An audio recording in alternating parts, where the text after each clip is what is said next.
be valid in order for these ridiculous Section 3 arguments to have any force or legitimacy. And I think any common sense... on its face. I mean, it's a lie. I'm going to shut up. It's a lie on its face. They say it's bigger than Pearl Harbor and 9/11. That is bullshit. Okay, so here, let me finish what my point is. Yeah, do that, and then I want to go to Glenn for a second after you do that. My point is that two things.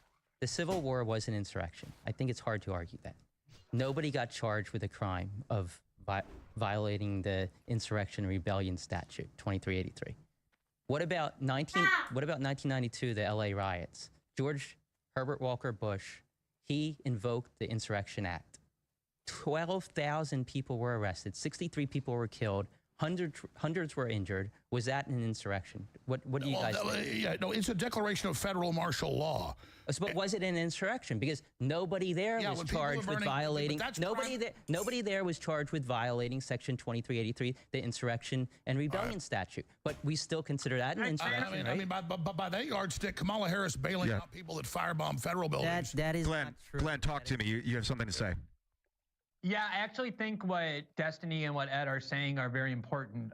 First of all, I was going to say that I think one of the problems with how these things are debated is that a lot of people these days have very binary prisms for understanding things. A lot of that comes from YouTube debate where you have to declare yourself on one side or the other. So Destiny said, oh, everybody either hates this insurrection, thinks it's an insurrection, or they deny it happens, or they think it's good. And there's so much middle ground. Namely that, for me, this was a political protest that spilled over into a riot where a small minority of the people engaged in violence. I don't think we want to urge that to happen. We don't want to defend that. I consider that lamentable. But the fact that it's laughable to call this an insurrection is actually demonstrated by the examples that they're using. This was a 3-hour riot that was extremely easily subdued. It doesn't remotely compare to any prior insurrections, let alone to the Civil War. The only people who were killed on January 6th were 4 people, all 4 of whom were Trump supporters, 2 of whom dropped dead of a heart attack and 1 from a speed overdose, because these were not exactly a well-trained militia. And when Jack Smith went to charge Donald Trump with multiple crimes, he had a lot of options to charge him with, and he charged him with a lot of crimes, including very dubious ones. He did not charge him with inciting an insurrection for reasons that I think we ought to ask ourselves why. But the fact that this is such a minor event in history is demonstrated by the fact that the media, who needed this to be a major event, immediately started lying about what happened, saying that Brian Sicknick was murdered when he had his head bashed in through a fight with a fire extinguisher, only to learn that actually he called his mother that night. He was fine. He died the next day of what the coroner said were natural causes, because the media knew that if you can't say that even one person supposedly perpetrating the insurrection killed anybody, pulled out a gun, let alone discharged the weapon, all of which is true, it's a joke to call this an insurrection. At best, it's a riot. And that's the reason why Trump hasn't been charged with an insurrection. The only time he ever commented on January 6th about whether he thought there should be violence or not was when he said the following. He said, I know that everyone here will soon be marching over to the Capitol building to peacefully and patriotically make your voices heard. He urged them to be peaceful in how they went there. To the extent there was violence, I think you can make the argument that the FBI informants that even the New York Times admits were there were the ones that urged it. But even if the people who were there were the ones responsible, at best this is a riot. You could so easily make the case that the 2020 riots were a far greater insurrectionary threat than anything that happened on January 6th. That's perfectly said. I would ask the left over here. I know Ian's asked the questions. I mean, I don't know. Did you guys see Biden's speech? I mean, it was an hour long that no one there was good. They were all there, over a million people. I was there. And then we marched down there to have another rally, and then I see this terrible thing happening. It was medieval, and then Biden saying they're all bad, and we can't let you vote for Trump. I mean, come on, man. We have a clip from Biden's speech I want to play, and then let's get back to you, Destiny. You had something to say, but if you guys have this, it's clip number 4, Biden's speech. This is from yesterday's. It's only 50 seconds, but let's load this up. Not sure what Trump's mob wasn't a peaceful protest. It was a violent assault. They were insurrectionists, not patriots. They weren't there to uphold the Constitution. They were there to destroy the Constitution. Trump won't do what an American president must do. He refuses to denounce political violence. So hear me clearly. I'll say what Donald Trump won't. Political violence is never, ever acceptable in the United States political system. Never, never, never. Unless you're the Democrats. It has no place in a democracy. None. It can't be pro-insurrectionist and pro-American. And yet Trump and his MAGA supporters not only embrace political violence, but they laugh about it. The insurrection is the open border. So the insurrection was not just the 3-hour riot that happened at the White House afterwards. I think that's the least charitable reading of everything that happened. And that's not, if you read any of the charges that either Jack Smith or the Georgia RICO case has alleged against Trump, are saying that, in fact, not much of the focus is on the 3-hour riot at all. Not much of that. Hold on, Alex. Let Stephen finish his thought first. So not much of those indictments are actually focusing on the 3-hour riot itself. The unprecedented act that there is no answer for, that Kamala Harris or Joe Biden or Hillary Clinton have not engaged in, is using knowingly false election claims for months to try to pressure state electors to change their vote. And then when they wouldn't do that, beg them to elect different electors. And then when they wouldn't do that, create a plot to create fake electors. And then when Pence wouldn't accept that, try to capitalize on that final 3-hour riot at the Capitol building to also make phone calls and tell people to decertify their vote or to switch their electors. JFK and Obama had alternate electors. JFK. No, they didn't. JFK's No, they story didn't. was completely No, they different. didn't. I can explain that if you want. Yeah, please do. Okay. Right. Yeah. So in 1960. I believe. So in 1960, JFK and Nixon, there was a dispute because there was a recount. I think JFK ended up winning by like 150 votes. At the time, each state decided, or the state decided to certify two sets of They didn't electors, certify or them. decided to choose two different slates of electors. Depending on how it went. And But they the were state- They were certified in by the the middle of a states. recount. They were in the middle of a Well, recount. Trump tried to get it certified. None was certified yet. Neither slate was What certified. happened with Trump was that Trump tried to get the states to certify a second slate of electors based off of conspiracy theory. Which is this idea that this was one of the worst attacks in American history. The courts have ruled everything the government did in this case is consistent with their longstanding view before January 6th, that these groups, the FBI, Earlier. Like one or two based on Give me the conspiracy. example. What did he do? Thomas Caldwell. What did he do? He was not violent, and he did not go into the Capitol. He didn't go. Owen What did Schroeder he do? spent What too was he much charged in with? federal- What was his conviction? What was his conviction? And What was Caldwell's conviction? Let's talk about- and did not go in the Capitol. talk about And then Thomas also, wait, Caldwell wait, for a wait, minute. well, I and wanna then hear also, real about quick, that. to Glenn's point, actually, you know what we would have done the next day? We would have went to work. Well, here you are 4 years later, still crying about the outcome of the election. So if Biden's going to win by a landslide, why are the Democrats not winning on the ballot? I'm putting the That's car. up to the Supreme Court to decide. Can I just say what my dream is? My dream is that Ed and Brian and Destiny have to actually live through a real coup so that they can then come back to the set and be like, oh my God, you know what? I'm so sorry for saying that what happened in the Capitol for 3 hours against the most militarized and powerful government to ever exist in human history got anywhere near a coup or an insurrection. A coup or an insurrection. Let me say this and I'll shut up. I will leave for 10 minutes. I will leave. Let me ask this one question to Glenn. I want you all to answer this. Humor me. I agree. Because Glenn is a really great writer. I really respect him and follow him for decades. Can everyone describe a coup to me? Because usually it's helicopters, taking over media, killing the opposition, troops. And then you're claiming women with American flags and being waved in by police as a coup. So define to me, all of you first, and then Glenn and then the professor. What is a coup? Since this was the most devastating evil coup ever, A coup is when you enact a scheme to try to circumvent the peaceful transfer of power. Like That's a Russiagate. coup. No, they didn't take any action. It was They tried to remove him on a line. There's nothing illegal done there to try and remove The Trump. intelligence It was an agencies impeachment censoring, is not putting out illegal. fake dossiers. Oh, that was illegal? The dossier was Saying his election wasn't legitimate? Did they try to remove him? They took it to the So they wait, took it do you to admit Congress. that, wait, hold on. You admit then that Trump tried a coup, and you think Russiagate was also a coup then? Do you want to do No, it? 'Cause if you're gonna whataboutism, no, I don't. I don't agree Trump did a coup. I'm asking you. Fight I'm on the asking merits. you. Fight on the merits. Do you then. know about Fight on Pinochet? the merits. Do you know about Hitler? Fight do you on know the about? merits. Do you know about the Fight attempted on- coups? What is a Fight coup? on the merits. Hey, why don't you fight on the you're the merits of smart the guy. argument instead of doing the whataboutism Stop. without even owning that Trump did something No, wrong? no. Focus on Trump. Define me a coup. I just did. Did you not listen to it? No. Let's start with Glenn Greenwald. Glenn, you're a well-respected journalist. You look at coups around the world. What do they usually look like? I know. No, Destiny is now the incredible giant of journalism and the constitutional scholar I used to be, as Destiny said. But anyway, a coup is generally when people in power or people who are trying to get into power marshal the force of the armed factions of that country and use it to eliminate the legal process and take over. So, for example, if Trump had called in the military on his side on January 6th, or he had gotten the military to block people from trying to remove him from office on January 20th, that is always what we say is a coup. Nothing that looks like what happened on January 6th. The other thing I just want to correct, Destiny seems to have this like debate me sort of point that he thinks he keeps making that's so smart, which is when Why does he waste so much time on catty comments? There must be something better for him to say. No, you're the one that does throwaway lines. All right, better for him to say. We're about to change gears. Let Glenn finish this thought, and then we're moving to our audience questions. I've done this little debate tactic like 8 times. I've listened to it for 2 hours. So if you say this person did this and it's wrong, and then someone else says, well, what about this person, this politician you love? He did the same thing.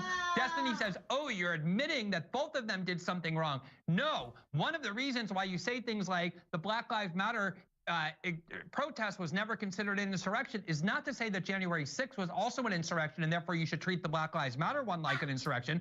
The point is to say the Black Lives Matter wasn't treated like an insurrection because people like Ed and Destiny and Brian love the Black Lives Matter movement because it's unaligned with their ideology. These are liberals who hate the Trump movement politically and therefore want to criminalize it. But pointing to other examples, I'm against all rioting, just to be clear. Isn't admitting that the one that you start with is wrong. You're just trying to show that you're not applying consistent principles when your ideology is. If that was the case, then when you're accused of defending a coup, then you argue why it's not a coup. That's how the argument works. If somebody says, I think that Trump engaged in a coup, one of the ways that you show that it's not a coup is by saying that the things that you like that are done that are far more insurrectionary are things you won't call an insurrection because those things done to advance. Glenn, I'm sorry. No, Glenn, that's called an appeal to hypocrisy. The way that you argue against something being a coup.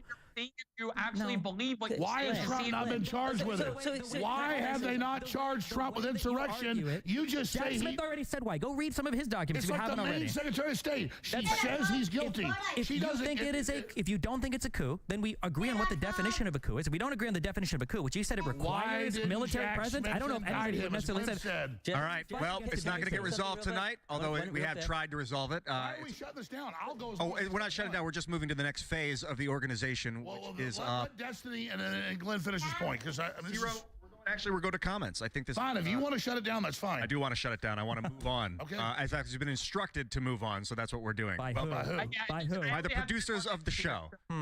Let's move on. ZeroHedge.com. I mean, we can, if you guys want to go in circles and yell over each other for another 10 minutes, I don't want to do it. I want to go to these comments. But the I bet there was a 6'3" Marine, ex-Marine that told you to Thanks, shut it dude. down. Thanks, dude. Shut it down. No, but I mean, listen. This is the heart of it. Coups are militaries seizing the telecommunications and the government institutions and killing their opposition. You could do lots of different If Trump types was going to do that, I would be against. Trump did not do that. That a bunch of fucking people being led into the Capitol is not a freaking coup, man. We have an electronic coup, you know. But let's go on. These are from ZeroHedge.com. From some of the premium users of the website have sent in some of the questions. This one's actually a question for what they call the blue team, which right now is going to be the three of you guys, Ed, Brian, and Stephen. The question is.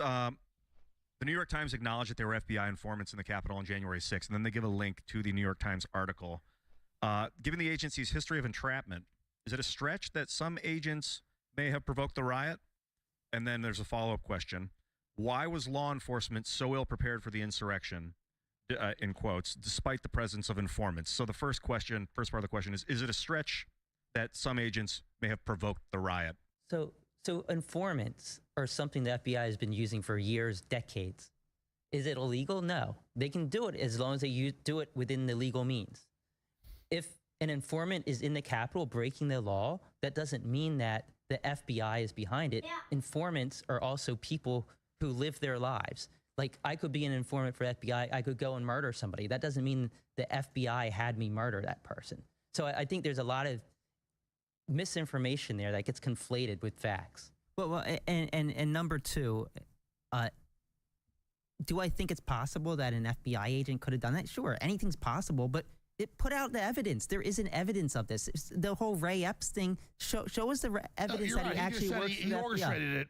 He just said I orchestrated it. You're right. I robbed the bank. Come arrest me. Should I get arrested? I just said I robbed the bank. Orchestrated it. You're right. He just said orchestrated it. You're right. Did Ray Epps say that he was an FBI agent? You guys are just coming to We're that not conclusion, saying he works for them. connecting Probably, random dots. if I had to guess, I'd say Southern Poverty Law Center. If Ray Epps set them up, why isn't a single other person there attested to that? Out of the If he whispered into people's 250,000. ears, if he was leading breach teams, why didn't any of the arrested? Why didn't a single person come out? I'm asking why. I'm asking this though. The next reasonable question: why isn't a single person come out and testify? Because we exposed him. Because he's the leader there, and he's there doing it. He did it on video. He said, "I led this. I did this." You're not answering my question. I'm saying why isn't anyone else come? What did he miss? He's a bitch. What did he do? He's a one.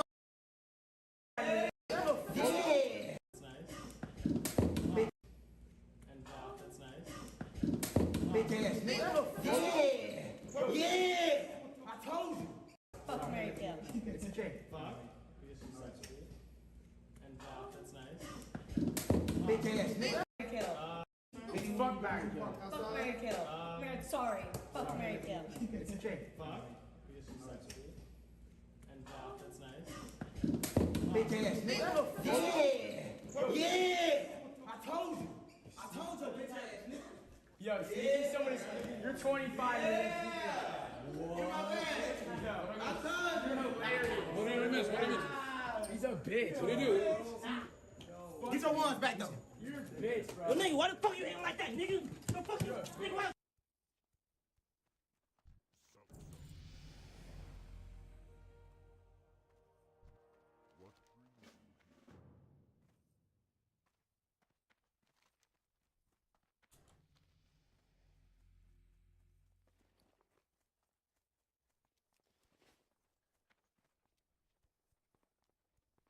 Okay, let's start off. It's fuck Mary Kill. Fuck Mary Kill. Sorry. Fuck. Okay, let's start off. It's fuck Mary Kill. Fuck Mary Kill. Sorry. Fuck. Okay, let's start off. It's fuck Mary. It's long. It's long. It's long. Well, there's those. No. Yep, that's me. You're probably wondering how I ended up in this situation.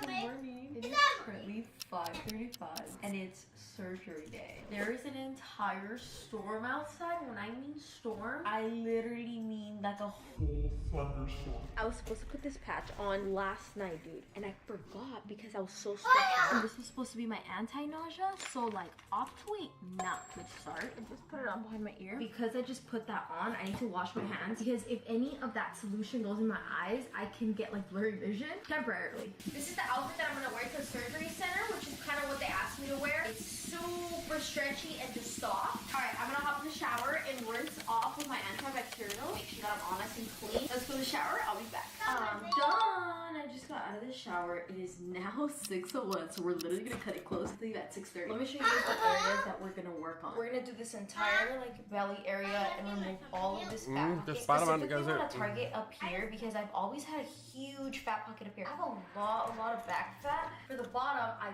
literally love my legs, love my hips. So I don't want him to do like pretty much anything to this. He's just gonna fill this little hole right here and fill this little hole. And my main focus is for him to remove the tummy, and then once you remove the tummy, the hips are just gonna look wider. I don't really have an issue with my hips or my butt, period. It's just the belly. But like, come on, think logically with me. If he's already removing the fat, it seems like such a waste to just throw it away when he can just go back in and fix my imperfections in my hips and my butt. The actual butt projection, again, I literally love my butt. I think it goes out just enough. It's nice and round. Like, I love my butt. He said he's gonna round out a little bit up here and like a little bit on this side. We are gonna be doing skin tightening here because he's like, you have a fat pocket, but you also have really saggy skin right here and it droops. Cannot put on any chapstick, deodorant, moisturizers. I'm getting a call from the surgery place. Hello? Can I speak with Natalie? Yes. Or even if you wanted to get here about 6:45 instead of 7:15, Now I can get you pre-op. Gotcha. Okay. I just finished up my braids. And here I have urine for after surgery. We got a disposable little underwear so I can like do my massages with something. Tiger Balm. I literally heard this in every single person's YouTube video that this helps with the post-op massages. Some arnica gel for some swelling. Nipple pasties for my massages because I don't want my editor to have to like blur everything for you guys. Surgery Fit 3000. Are you excited? No, I'm nervous. Oh no, the next time I'm in here, I'm gonna be all messed up. We'll take care of you. Thank you guys.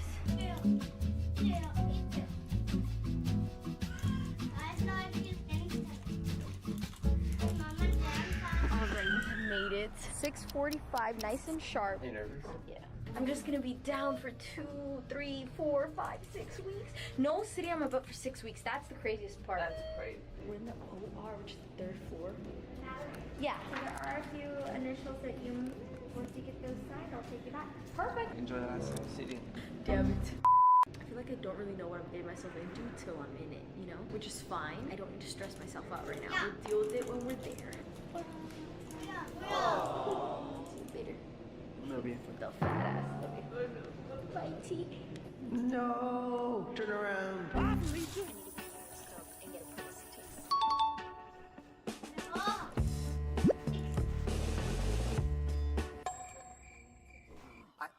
What was that?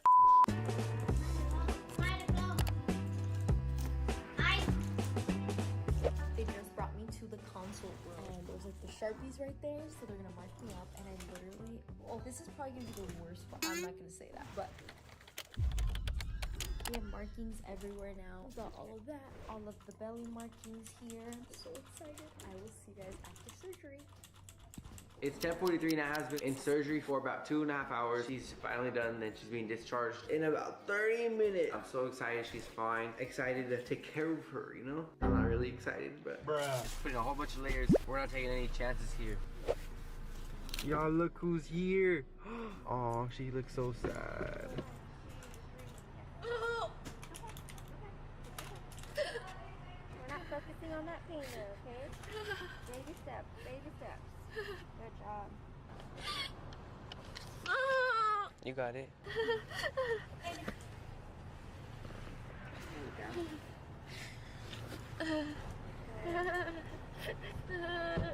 How you feeling?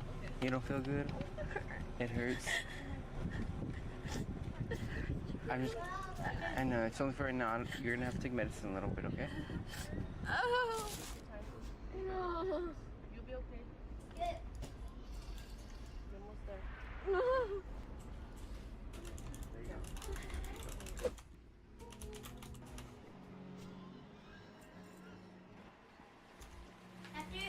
Are you cold? She's already right now. It's cold and pain. Like a lot of food.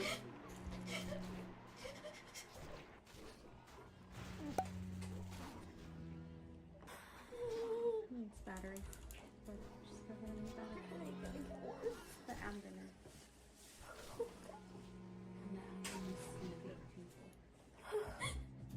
I'm taking baby steps.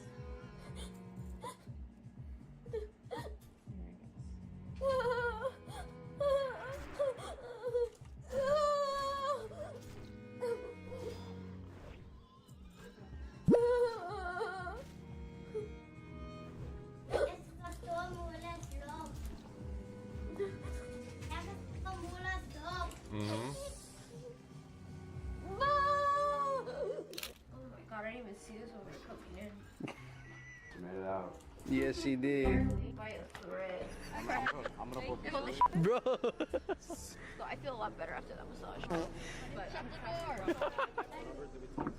When I tell you, like, I feel so much better, I literally feel so much better. Coming here, I was literally, like, just sobbing because I was in so much pain. But with all the fluid she drained from me, I feel a lot better. I feel like she took off a lot of the pain. This is your sign to not get a BBL because I literally was screaming in there. And that pain is something I can't even explain to anybody.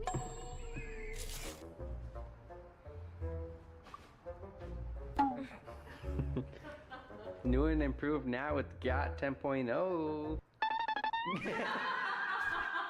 Alright, while Nat was unconscious, we prepared for her some food, some white rice with corn, and then we also prepared her some salmon. Want to slice some watermelon real quick? Yeah, open wide. Do it for Ellie. If you think Nat's not a hard worker, my boy got surgery less than 24 hours ago, and look, she's on the computer grinding. Bruh. That thing is big. It's swollen right now. All right, preparing my best friend her smoothie. Here you go, buddy. Pain right now. I don't have pain. I just have like a lot of soreness right now, and I'm so dizzy. I'd be so okay if I wasn't dizzy. Oh my god, I look like a fucking dummy with this. Oh jeez. Not the leg workout. We did it. Okay, so I'm leaking really bad. I have a lot of fluid in my PJ, so we're gonna change out the garment, and I'm gonna scream and cry. Alright, so we got these antibacterial like cloths to wash me because I can't shower yet. These are just some pads that we're gonna put. Oh my gosh, I have bruising here, look. Oh my gosh. That's my first incision right there. And then one in the back. Oh, that's why that was hurting. That makes sense. You like the results so far? Yeah, well, I haven't really seen them. Okay, waist. It's time to like see stars again. Fuck. Oh my gosh. You're really bruised. Careful. It's oozing. It's okay. It's okay. Let it. It's fine. We'll clean it up. Don't worry. Tell me if I'm pressing too hard, okay? Are you awake? You can't see? Okay. Just... Okay. Her lips, Jake. Yeah, they're really Yeah, tough. she's not. You can't hear? Jake, we gotta put her down. We need to lay her down because she's too weak. Don't let your legs give out, okay? You got it. No steps, no steps. You ready? Gentle, gentle, gentle. I'll be gentle. I know. You're really swollen right here. I couldn't stand up for any longer, but I'm getting energy back. Hold up, and I will be able to get up again. Well, there's those. There's that. Don't look. Look up. I know. Relax now. You I got it. got it. It's okay. It's okay. 1, 2, and 3. Guys, I know. I don't know if it's the same file. I'm not gonna lie. Did they give you the wrong one? Maybe. Let's put the other one back on. Want to take a break now? Sorry, Nat. There you go. Here's an update on Natalie Cuevas. She's sleeping. Currently it is 11:50. Today has been very, very crazy. So good night. Closing off the vlog for today. See you in the morning.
Now, McConnell has actually issued me a challenge, and I want to talk to you guys and show you the challenge that McConnell has given me, because he thinks that I can't do this, and I'm going to show you what it is. In my opinion, I think LFR should not drop any gear, and it should be a purely story-based experience, and they should fill up the empty slots with bots.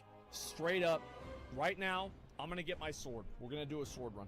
I'm ready, I'm prepared, let's do it. Like your transmog a lot. The thing is, actually, one thing that you might not understand about my transmog in the game is that I am the only person in the entire world that has this transmog, because I'm also the only person in the entire world that plays Alliance. So yeah, this is the full Warfront Elite set that you had to get from the random boxes. This took me months to farm out. It was incredibly fucking annoying, but I ended up getting out every single one of them. Okay, so let's see here. And we're going to look at expansion features, Torghast. So McConnell has challenged me to complete Tower Ranger. Now, I've already completed 2 out of the 3 here. So he thinks that I can't beat this game, and he thinks that I can't beat it. Complete layer 1 of the Jailer's Gauntlet. I will try Jailer's Gauntlet after this. I haven't done it before, and people say it's pretty good. I'm going to try it right now. It's a brand new boss rush version of Torghast. I'm going to do it after this. Yeah. Go Tower Ranger. You got that easy? Guys, it's actually so fucking easy. I am amazed that McConnell hasn't been able to get it himself. Is Garbo? No, listen, OTK tweet. What's this here? OTK tweet. What did they tweet? This is the Easter message that mattered. Oh, God.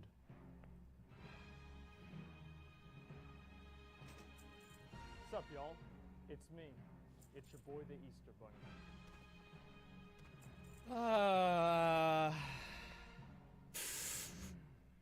Yeah.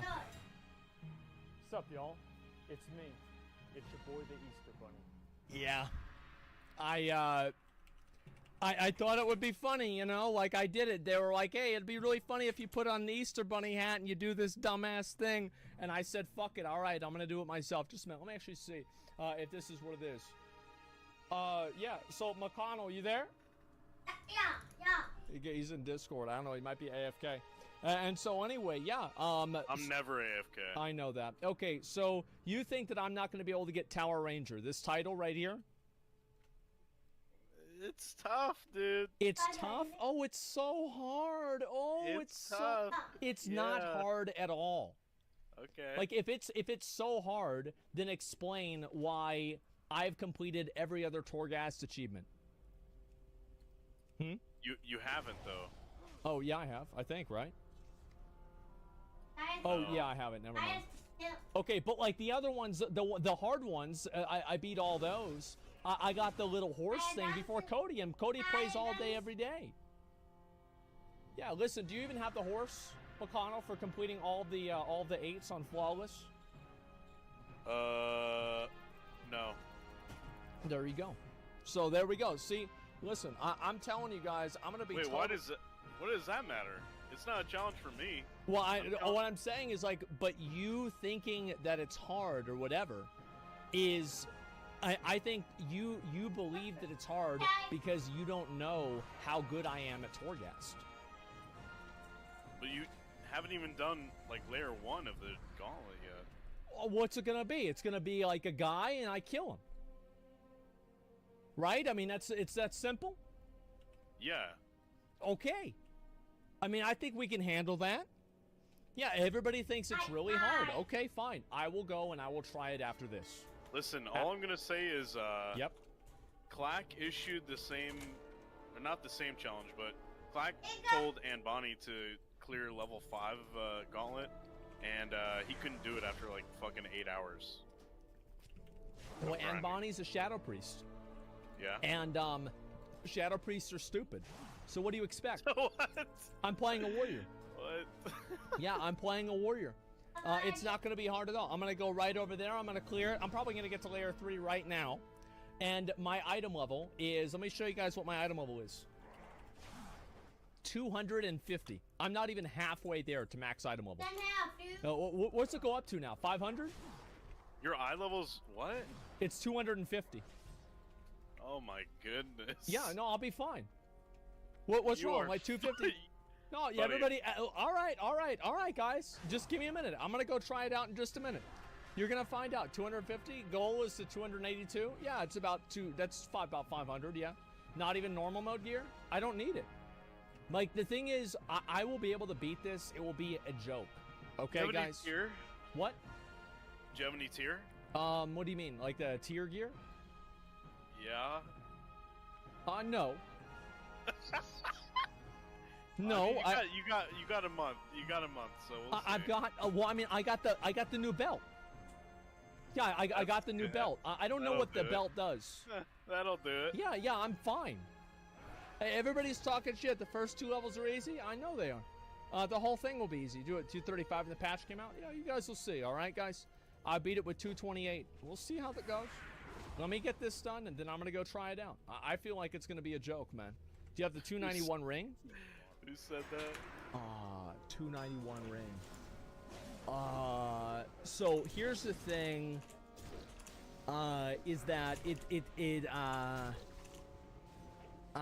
yeah. Okay, all right. Let's go.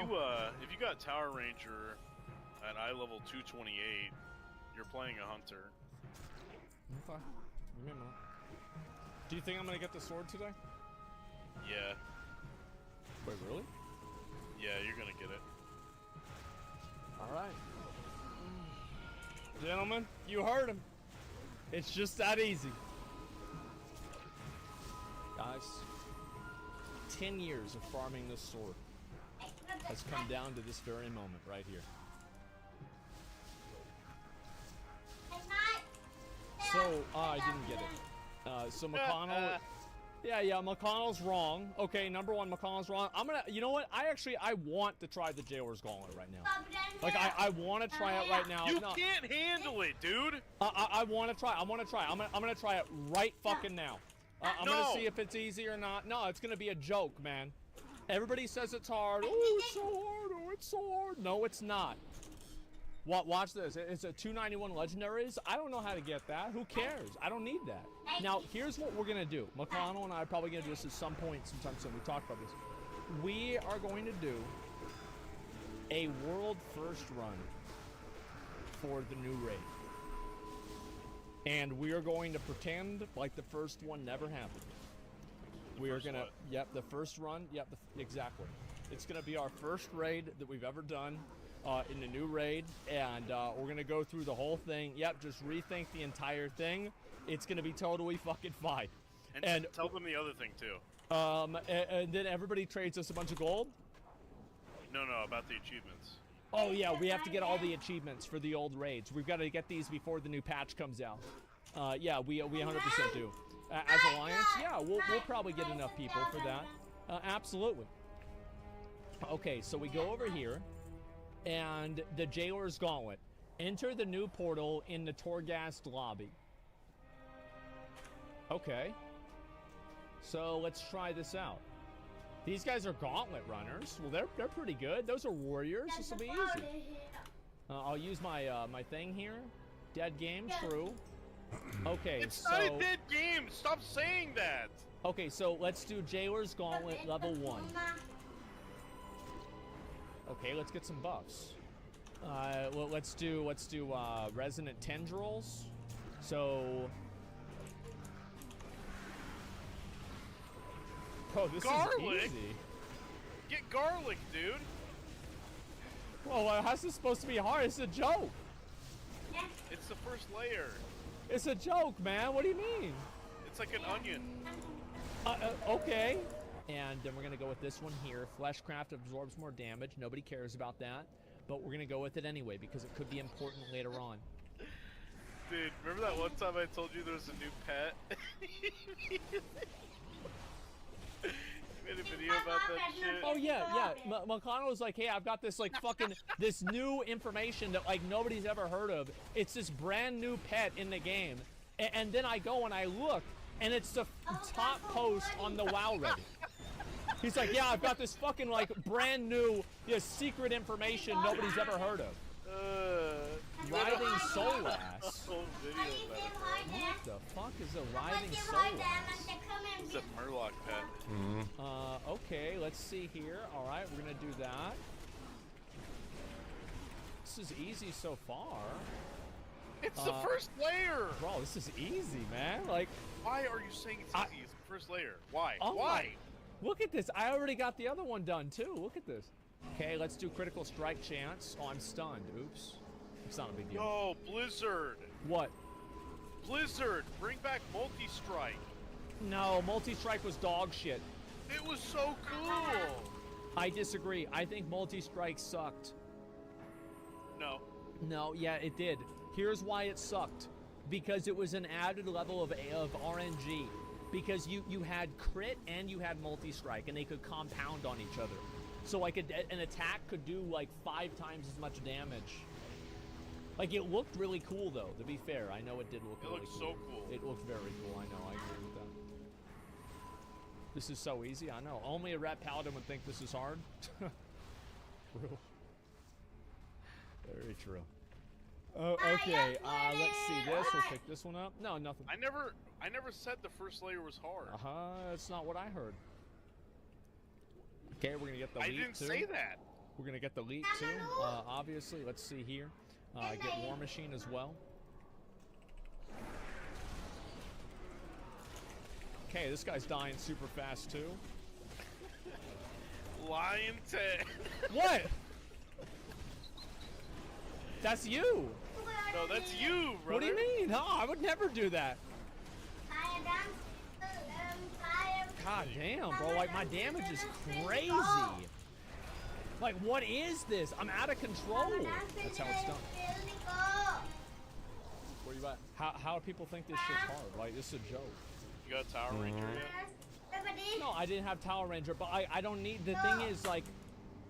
No one thinks Layer 1 is hard? Alright, fine. I'll do the next one. I'll do the next one. I'm not even worried. Wow. The thing is, like, I dominated that so confidently.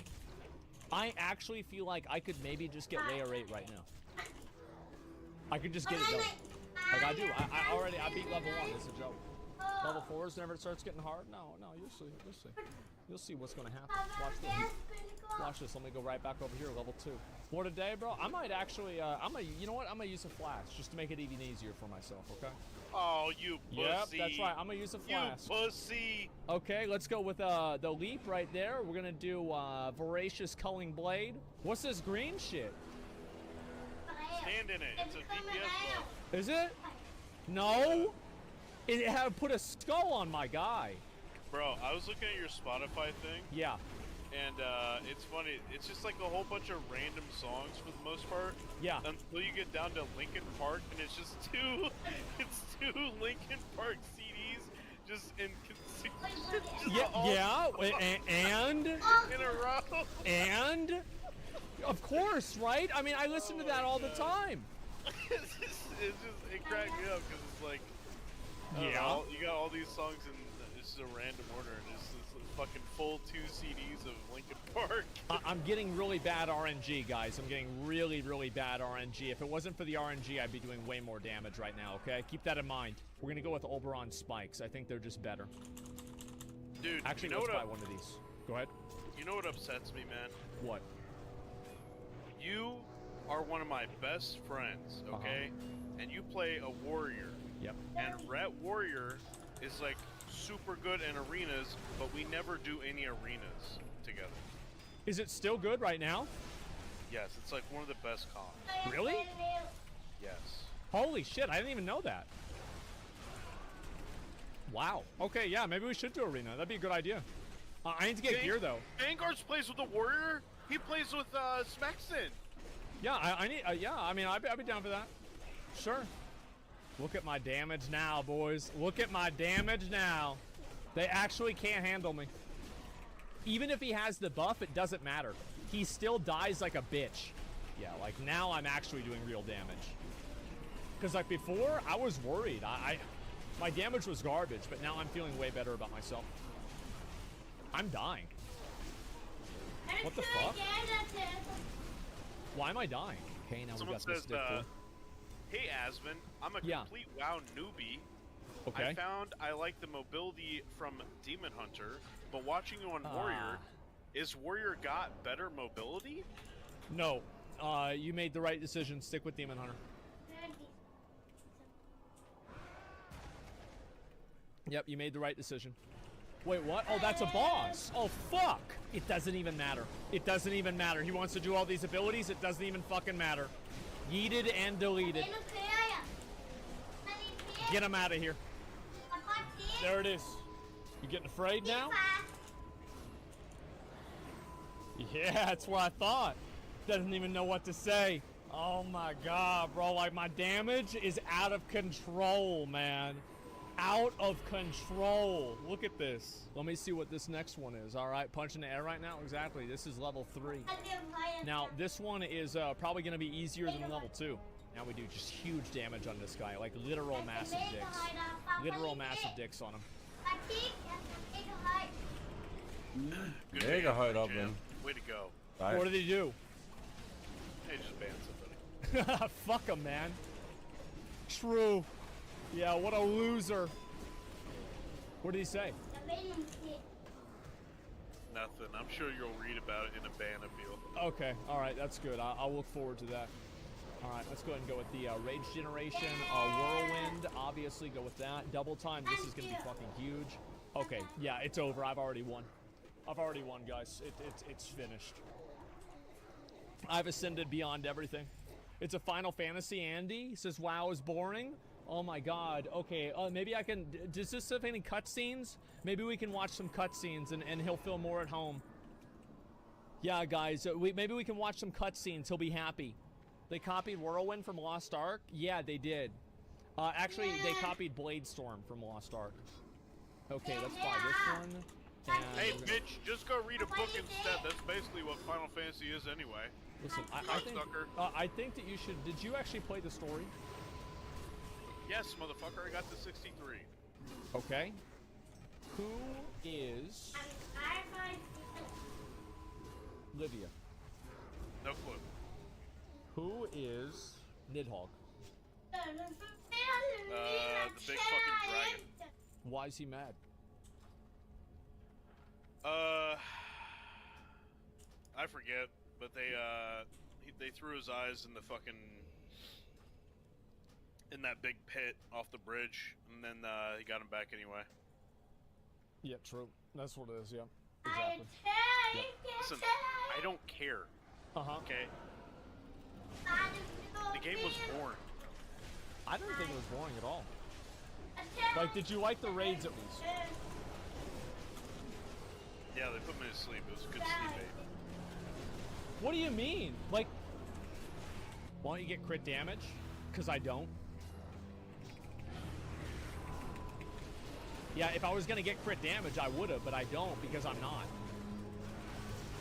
Obviously. Bro, I feel like that. I feel like that meme where the guy, where he jumps into the crowd of people and says something really fucking vitriolic and then fucking leaves. Hey, it is what it is, man. You gotta let them know. All right, final level. This is a joke. Is this a chaos dungeon? No. If it was, I would have spent money by now. Oh, yeah. It would have been too. It would have been going too slow, and I just would have had to, you know, take matters into my own hands. Okay, and let's go with this one, I guess. So my buffs in this run were like really, really, really bad. Yeah. You know why you would have spent money already? Why? You know why? Why's that?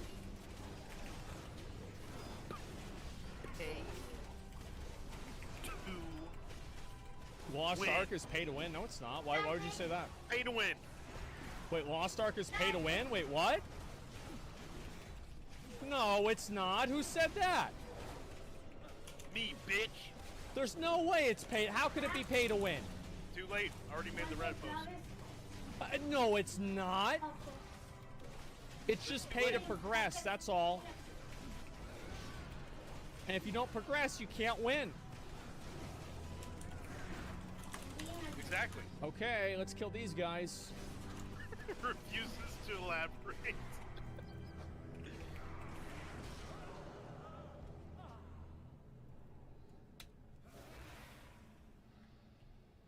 Whoa, what was that? Nothing. What was that? Wait, he resets? I have to do this bullshit again? You didn't just die, did you? No, why would I die? This is easy. Yeah, why the fuck would I die? Absolutely not. Okay. Asmon. I think you died. No. Okay, watch. I think I can one-shot him here, actually. Let me see if I can. Oh, fuck you. Oh, fuck you, you piece of shit. Fuck you, Leatherman. This is such bullshit, man. I hate this part of the fight. Like, it's actually the worst part of the fight. Like, if there was a part of the fight that was worse than this, there isn't. But if there was, this would be the worst fight. I hate this fucking fight so much. Oh, you big baby, shut up. It's so bad. Okay. Oh, just die. Just fucking die. Are you kidding me? Are you fucking... These dick sucker boys, man.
but the idea that Trump thought that he lost the election and he was knowingly lying and knowingly engaging. No, he believes, I guarantee it, whether you believe it or not, Trump believes that the election was stolen, and he was using the legal recourses available to him at the advice of his legal advisors.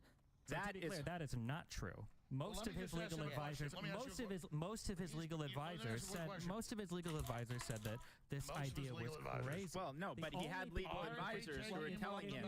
If you search hard enough, you can find anybody to validate an opinion. But what you've just done is what I opened with, which is saying he thought the election was stolen, therefore he was justified to engage in insurrection. But is it right to take him off the ballot? Since you don't want to debate January 6th, that's for the Supreme Court to decide. That's for the Supreme Court to decide. I'm asking a question. I'm telling you, that's for the Supreme Court to decide. According to Section 3 of the 14th Amendment, it says why that does if the a United president States has sanction countries that take people off the ballot? What? That's not even remotely relevant here. Oh, okay, all right. So you know what the United States we usually wait, here we have independence. If we do want insurrection, you know it. It would probably be for things like circumventing the vote, like asking the vice president, for instance, to unilaterally win the election. So that would be something that we might sanction another country for. You can't vote for somebody because they make up a bunch of stuff and he's not found guilty anywhere, but you guys just parrot it over again like two men. If you don't like the Constitution, that's your fault, Alex. If you don't like the Constitution, that's on you. Really? Then why are you saying that Section 3 of Amendment 14 requires a conviction? Alex, why did you say that Section 3 of Amendment 14 requires a conviction? Can we put the text on stream? I would love to do that, actually. Put the text up. And Glenn, before because you keep saying all right, guys. It doesn't say that. I don't care what it's based on. Find you guilty. Let's. That's why no one was. Put up Amendment 14. Let's hear from Glenn. Let's hear from Glenn. We'll slow down. This is a great conversation. Glenn's about to drop some knowledge. I'm dominating. Yeah. So, Glenn's. So, but what I'm saying is, then if Biden's going to win so big, why can't Trump be on the ballot? That's not up for Biden to decide. That's up for the Supreme Court to decide. Biden said he wants him off the ballot. It doesn't matter what Biden says. Oh, Biden's not the one that decides that. Trump lost. That's why he can't have his race car on the track. Yeah, this horse is going to lose, so it can't be in the race. Bull crap. Who do you think has the authority then to determine the interpretation of Amendment 14? Man, I know the State Department. Why can't you answer a single question? Why not just answer one question? I'm just asking a simple question. Who has the authority ultimately to decide it? The president has not. The president has the authority to decide on CNN, matters of Constitution? You don't let me talk. Because you won't answer the question. Yeah, let Alex. Has not been He's going to ramble. He's not going to even answer on anything. CNN, the legal analysts say that you have to be convicted. So, Destiny, you can sit there and have blue hair and be trending. No blue hair right now. And make all these, like, the moon is made of cheese. I'm Destiny. Every American knows you don't lose your rights when you're not convicted. He's not been convicted.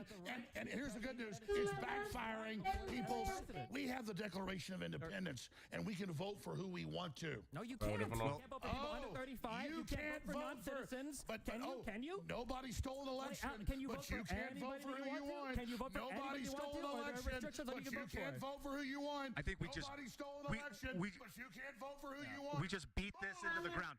Alex, I need you.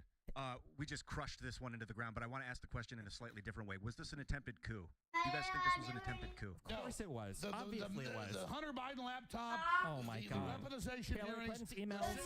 Russia. There's no Russian connection. That's all. mRNA vaccines. Take your extra. I want you to take all the shots. Global warming. How many shots have you had? None yet. You want to take some? No, I hope you take them all. I just want you to answer one question about any of this. I want to see you take them all. I think we've talked about yourself. the Democrats more than the Republicans on the January 6th debate. Isn't that wild?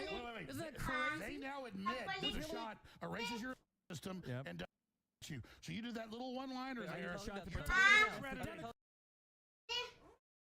Oh, Gazette.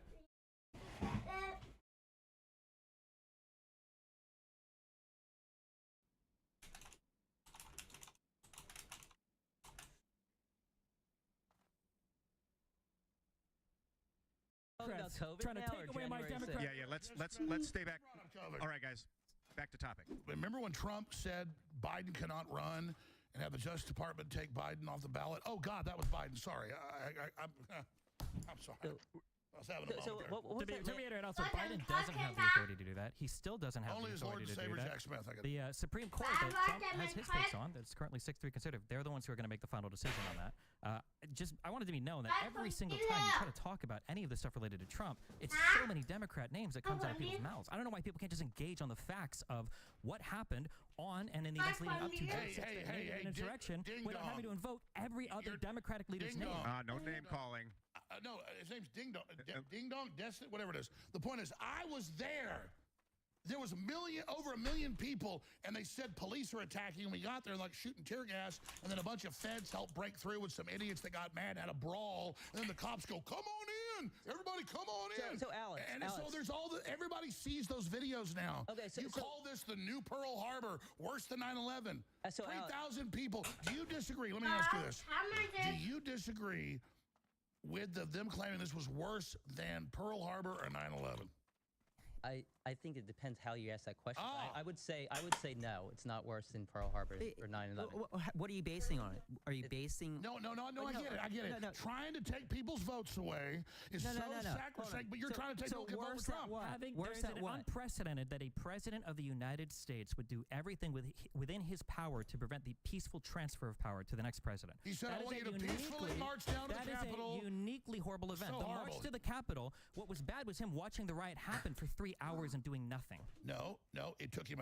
It was the riot was happening. He spoke for an hour and a half. It started then. Then he got back to the White House, watched it like 30, 40 minutes, and then shot a video. No, you're lying. He got back to the White House.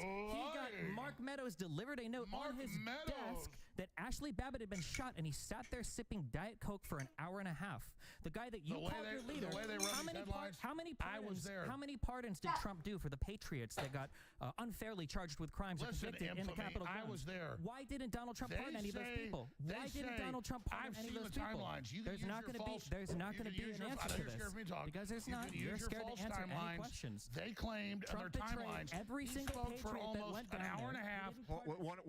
Just keep it one at a time. It's easier. Capitol when he first started speaking. So you added an hour and a half on that didn't exist.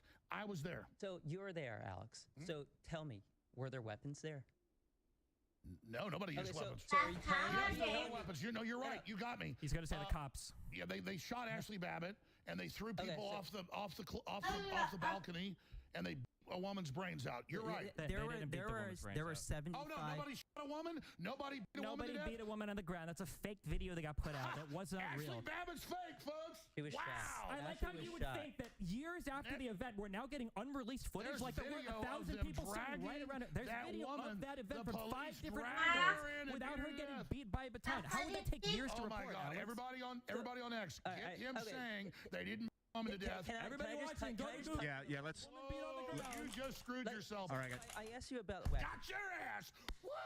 All right, Alex. Yeah, got his ass now. Once you're done celebrating, Ashley Babbitt, nobody died. Old woman didn't get taken by the cops and by batons. This is an Eagles-Cowboys game. What is that? No, he wants to do little one-ups and just. So what Trump fans are. Hope the audience only goes off how much emotion there is. Okay, I can top you. Alex, I can calm top down, you. buddy. Calm down. Calm Here we down. go. What do you guys think ethically about people in politics telling people to go fight? You find it to be misleading? Look, we're not a neutered population.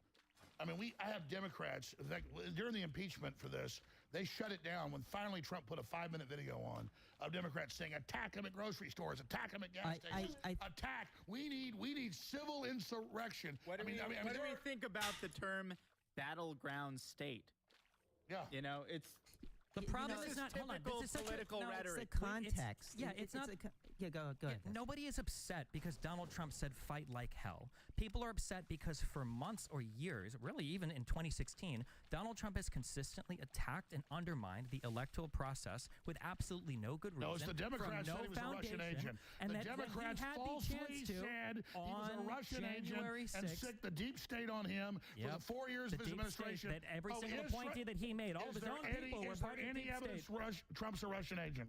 No, but that's why he wasn't convicted or charged of any crimes for it. They were the ones saying that the American voters charged with were crimes for being a manipulated Russian by the agent? Russians. Was he they charged? were the ones saying, Alex, was he charged with a crime for that? Hillary is was he currently charged with a crime for that? They tried. They tried. Wait, but the kangaroo Hillary courts, why didn't they just charge him falsely? They haven't charged him for insurrection. Wait. Why is Jack Smith currently get to indict saying him, but not for Trump is going to steal the election. Why didn't he get an indictment? Is Hillary saying Trump's going to steal the election? Why is Hillary saying Trump's going to steal the election?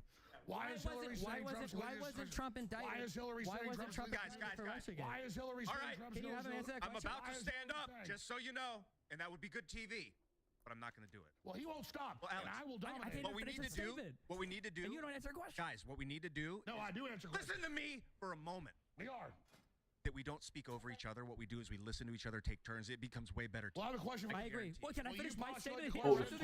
Is it okay that Hillary is on TV this week 3 times I saw saying Trump's going to steal the election? Hillary is Why is she allowed to? Rent free in your head right now.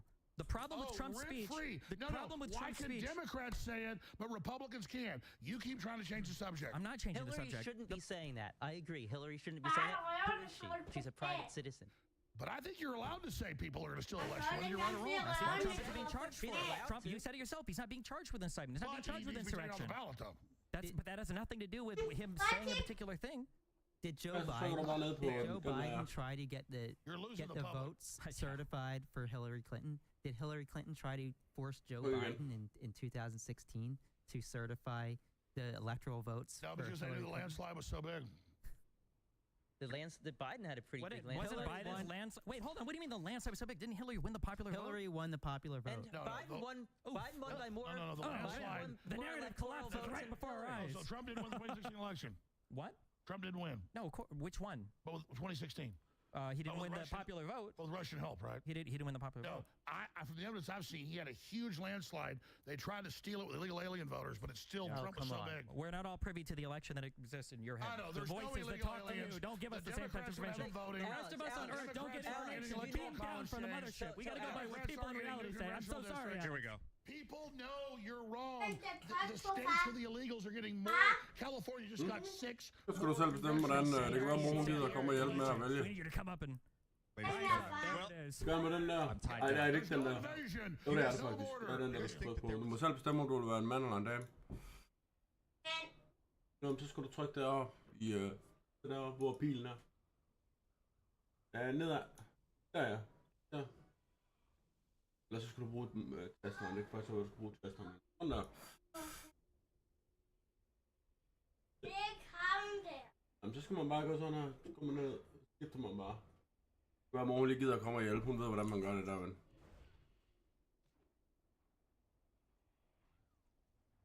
Ham der. Dertil, far. Far. Dertil. Ja.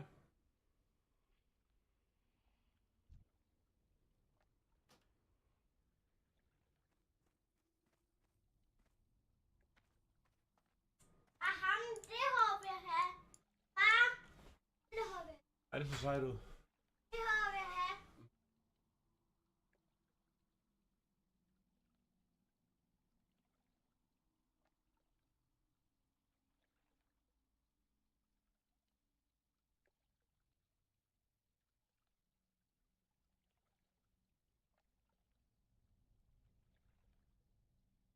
Nej.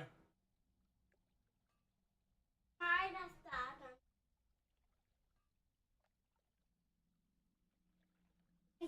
Sådan der. Det står dit navn nu. Så ruller du bare. Nu ruller du bare.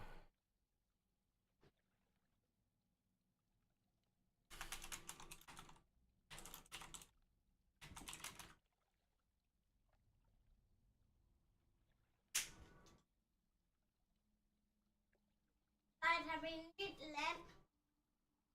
Jeg tager med et nyt land, hvor andre...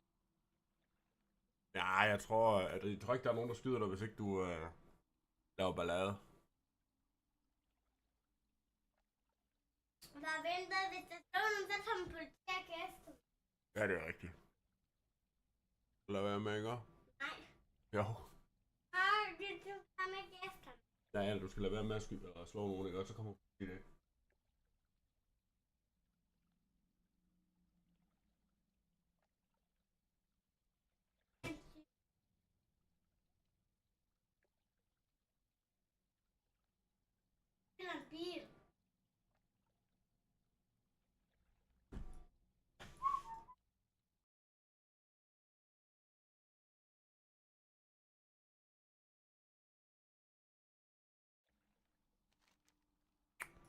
Altså. Oh my.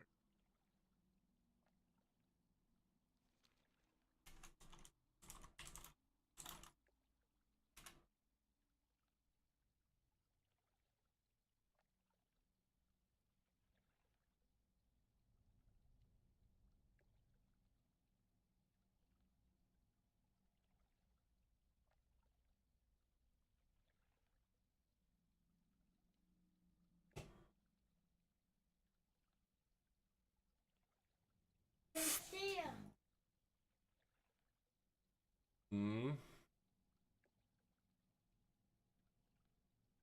Live session with these guys or pre-record we're done with this, merely because they expose facts. You have to be suspicious of those who hate the truth. Furthermore, if he's a great debater, why couldn't you show up and just destroy them in person since you're so intelligent? Oh, I see. They pulled your card. Now you're emotional. Emotional damage. Emotional damage. House Party, fucking Yuri, and there was some other fucking loot.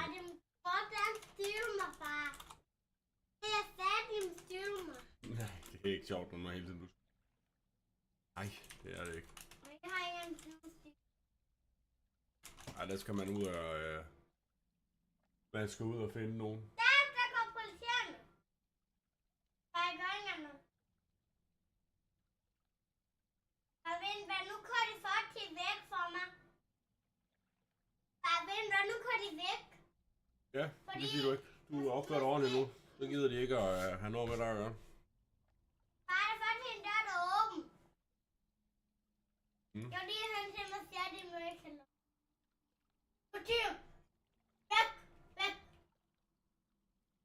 Ja, væk!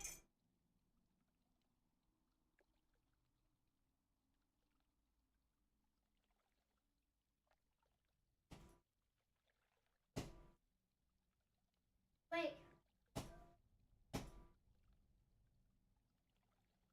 Welcome to the hood. Jeg slog en, men politiet tager væk efter. Far, men hvad Peter har sådan en... Har det? Peter har sådan en vest. Peter? Nå, ja, det er rigtigt. Ja. Han havde sådan en vest på, dengang han holdt fest. Jeg tror, han har også sådan en. Mm. Nej.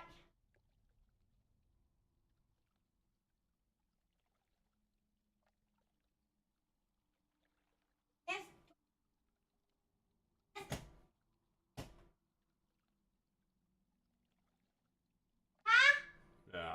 Hey, der er nogen.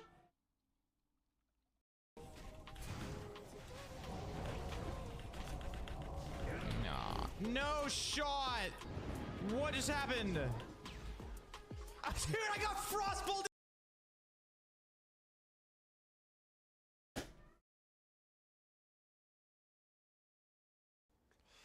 Hey guys, Soren here, or Björksen, and I'm feeling a little nervous filming this video. I think it's one of the first times in a very long time where I'm making something, kind of talking directly to the fans. I think the last time I can really remember doing something like this is like the old school TSM vlogs that I used to do back in 2014, 2015.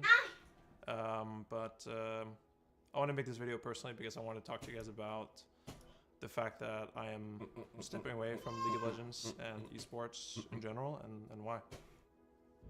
I know this might seem very abrupt, but I want to just make it clear that it's not about our result. It's not about, you know, the team, my teammates, the split, and definitely not about 100 Thieves. 100 Thieves has treated me very well. It's something that's been on my mind for a long time, and just more recently.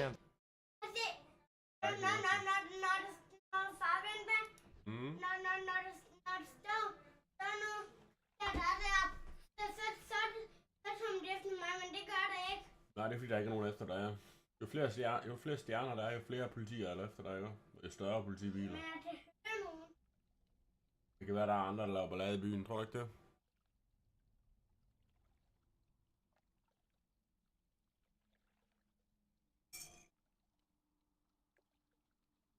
Welcome, dude. Jeg vil faktisk også være politibord. Dags! Kom efter mig. Actuate. Kom derop. Der. Sit her.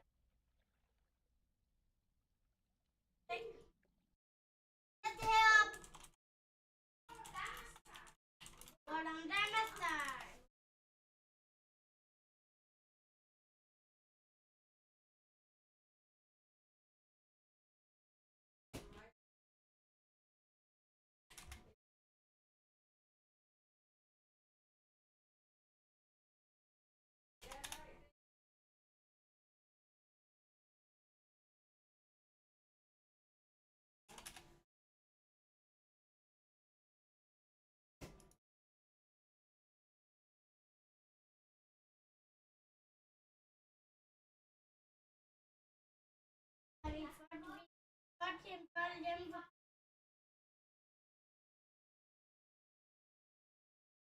Hvem var vi overvinteren?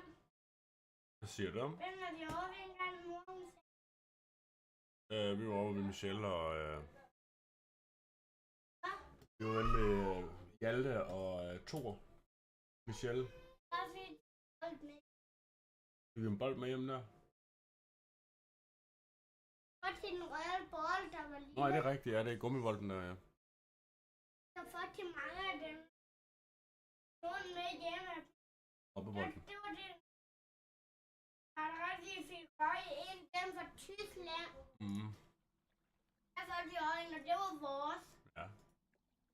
Og dem vi tager med hjem, det er vores. Og det heroppe.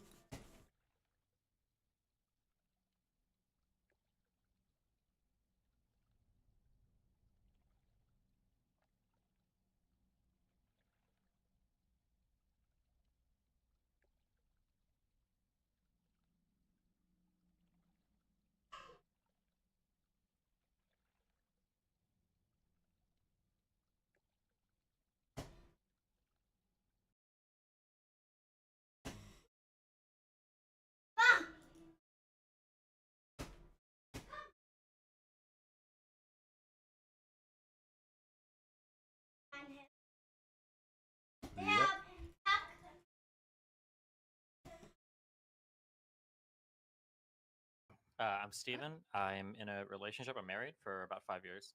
You look confused there. You just remember you were married? Yeah, it's kind of weird, I guess. Okay. I don't normally introduce my relationship status because I'm always fighting about it all the time. Gotcha. Okay, cool. What about you? I'm Melanie Rodriguez. I'm 18 and I'm single. Okay. Damn. And you? My name's Rana. I'm 28 and I have a fiance. Okay. And you? Damn. Jose, 25, single. Okay. Jasmine, 28, single. Damn. My name is Alex. I'm 33 and I have a girlfriend. She's upstairs chilling. Okay. Amazing. All right. So for those that don't know me, I'm Eric. This is Bezo here and Hector. We're really happy to have you guys here today. Okay. My first question for the panel is, matter of fact, you know what? I want to ask you a question. You said something just now about you're arguing about your relationship all the time. What did you mean by that? I have like an open relationship with my wife, and prior to, I think probably about 2 years ago, it was just, people always just called me like a whore, for me or her a whore, because we kind of are. But then after the red pill stuff kind of became popular, like everybody online became obsessed with like calling everybody a cuck, so now I'm basically a cuck, I guess. So you're a cuck. What's the definition of a cuck? Depends on who you ask. I think in the red pill or political communities, cucks are just people you don't like. People you don't like. Basically. So basically in an open relationship? Oh, you asking me if I am? Or Yeah. Oh, yeah. You and your wife. What are the pros and cons in your opinion from being in an open relationship? I mean, pros are you get to fuck around a lot. Cons are anytime more people are involved, there's potentially more drama. With what, between like you and the other men, or? It could literally be anything. Anytime you involve somebody, I mean, it's the same thing like friends with benefits. People can catch feelings, and that can make things awkward. You're involving more different lives, so there's like different sets of friends or social groups that get mad at, whatever. Obviously, the testing for like STDs and stuff has to be a little bit higher. Yeah, it just depends on. And is there a limit of like sexual partners that your wife can have? Not. I mean, we don't really have a formal one, but I'm sure that Like is if there we a were both structure or like a fucking template? like 10 people a day, they'd probably be like, we need to slow down a little bit. But No template or like. not really, no. Oh, okay. Free for all. Kind of, yeah. Yeah. Wait. So you don't feel some type of way though about your wife being with other men? Not really. I'm not much of a jealous person. I say jealous. I mean, not to imply that like all monogamous people are jealous, but it's just not been something I'm concerned about that much. Like, I really like to fuck around on my own. The idea of like committing to one person for the rest of my life sexually is, at this point in my life at least, is like very hard for me to imagine. So as long as I want the freedom to fuck around, I imagine my partner probably Yeah, wants it but too. then why not just stay single? Because I love my partner. I like spending time with her. There's like quality time stuff that's fun to do. I enjoy traveling with her. I like living with her. I mean, like all the normal marriage stuff, like splitting finances, maybe like children in the future, you know, sharing an apartment, everything. Yeah. Wow. Okay. I don't know what to say, bro. I'm gonna be honest. You're the first person I've met that has a type of relationship. I think that's kind of weird. I'm not gonna lie. It's fine. I mean, definitionally, it is pretty weird. I think it's probably like 1 or 2% of people have open relationships. Yeah. Yeah. I find it. It's interesting Ja, men det because må you hun know vide, hvordan man, typically hvordan right man men ringer are til dem. you know Det er faktisk ikke så god til. sort of territorial when it comes to the women. That's why I kind of find it interesting. And you don't feel that at all. Personally, I don't, but I'm pretty off the, like, I skew off on a lot. Like, don't have sex with him. Don't have sex with him. Like, there's no like rules or. I mean, there's going to be some reasonable rules that would apply probably to both of us. Like, if there was a girl that was trying to hit on me who like hated my wife probably doesn't want me to hook up with that girl. or if my wife was going to hook up with some guy and the guy was like, oh yeah, fuck your husband, he's a piece of shit, probably would want her to hook up with him, right? Like, but I think that's like anything that you would apply to like friendships is probably going to apply to like the hookup stuff too. Nej. Actually, the first time we did a podcast together. To the mic a little bit. Ja. He truly seems Do me a favor, move into the mic, please. Oh shit, okay, let me go Ja, real ud close. plads. He truly seems like the kind of guy that doesn't have that jealousy instinct or the Du slår ham igen, territorial men. instinct. Me personally, Du I'm slår ham igen. right? To me, Ja, the sådan idea der. of my girlfriend being with another guy, you know, I couldn't do that, right? But yeah, it just seems that like kind of Ja, ja, sådan er det i det der spil. Der kan man godt skyde hinanden lidt. Du kan prøve at spørge mor, om hun ikke er blevet skudt før. the first time we did a debate, and it just seems like he doesn't. Det er fordi, det handler det spil om. Det handler om at være en bastard. You think so? Or you do?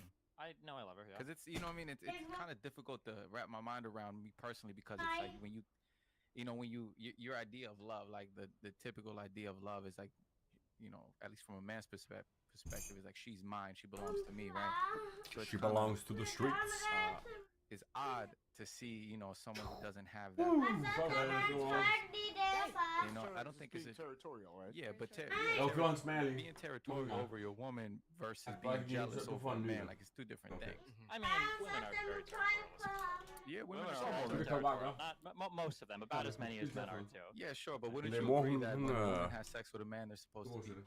typically Ikke there's some sort of emotional connection involved?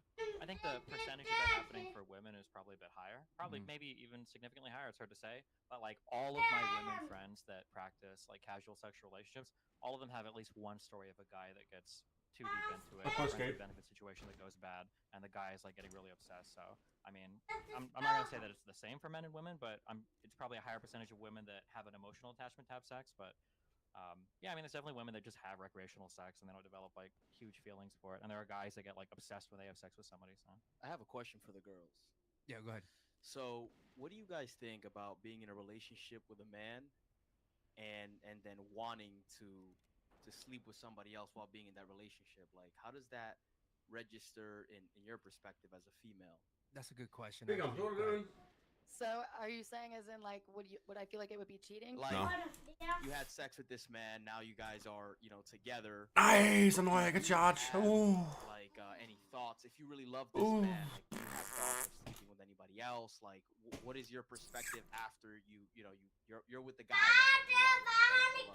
Look, at the Ja, end of the ja. day, we're all human Sådan er det. beings and we're probably Så gonna tager jeg be løbet et andet sted hen, men. Ja. impliance in Han the har en guy pistol. Det on har du the ikke, street. tror jeg You ikke. might have a nice sex thought in your brain, but like it'd be honestly weirder. I feel like if somebody didn't, because I feel like at that point it gets a little bit.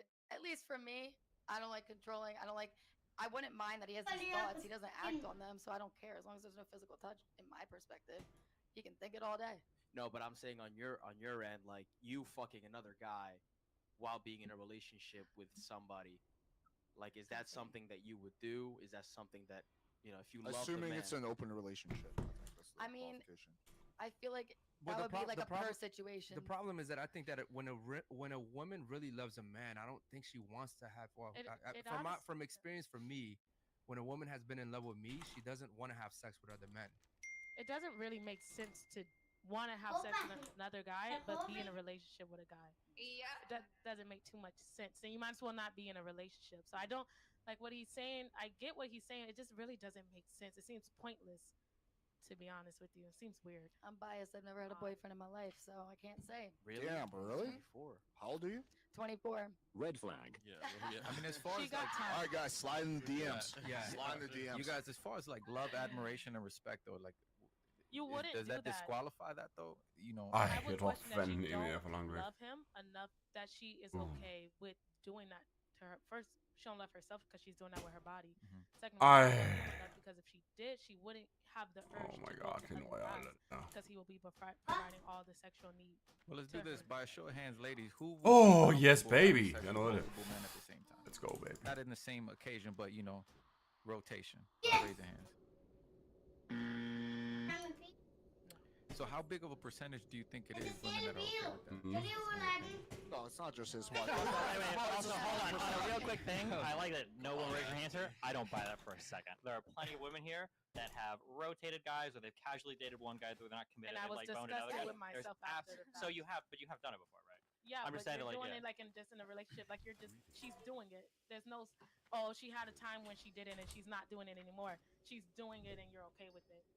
Yeah, but that's not what we were talking about. We were talking about, would a woman ever do it? And clearly they do. Is that what the question? Will we I ever believe so. do it? Wasn't the question like, Will would any of you guys see yourself doing that particular thing? Ever do it? No, we're just basically You're like. saying, will we be in a relationship with a guy and Like, have let's say sex with another guy? The question was, okay, so let me clarify it. So like, you're in a relationship with this guy, and you're happy in that relationship.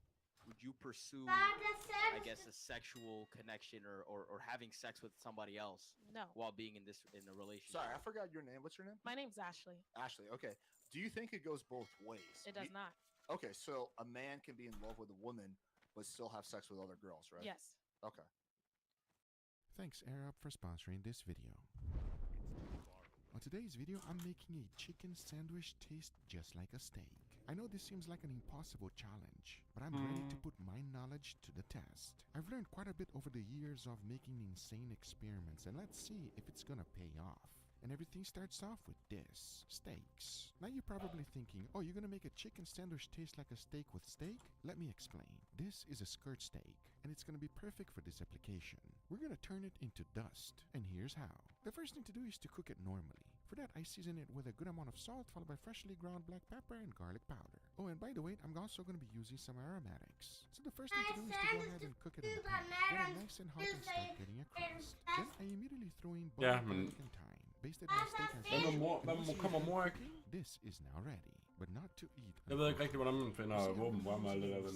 Jeg har aldrig rigtig spillet det spil. What the machine does is draws out all of the moisture, but it keeps all its flavor and nutrients. The first thing to do is to lay down everything on a tray. Once that's done, into my freeze dryer it goes for 24 hours. And once the whole process is done, this is what I'm left with. I did 2 batches though. The other one I added mushrooms. Now if you still have doubts, you can see how bone drying this thing really is.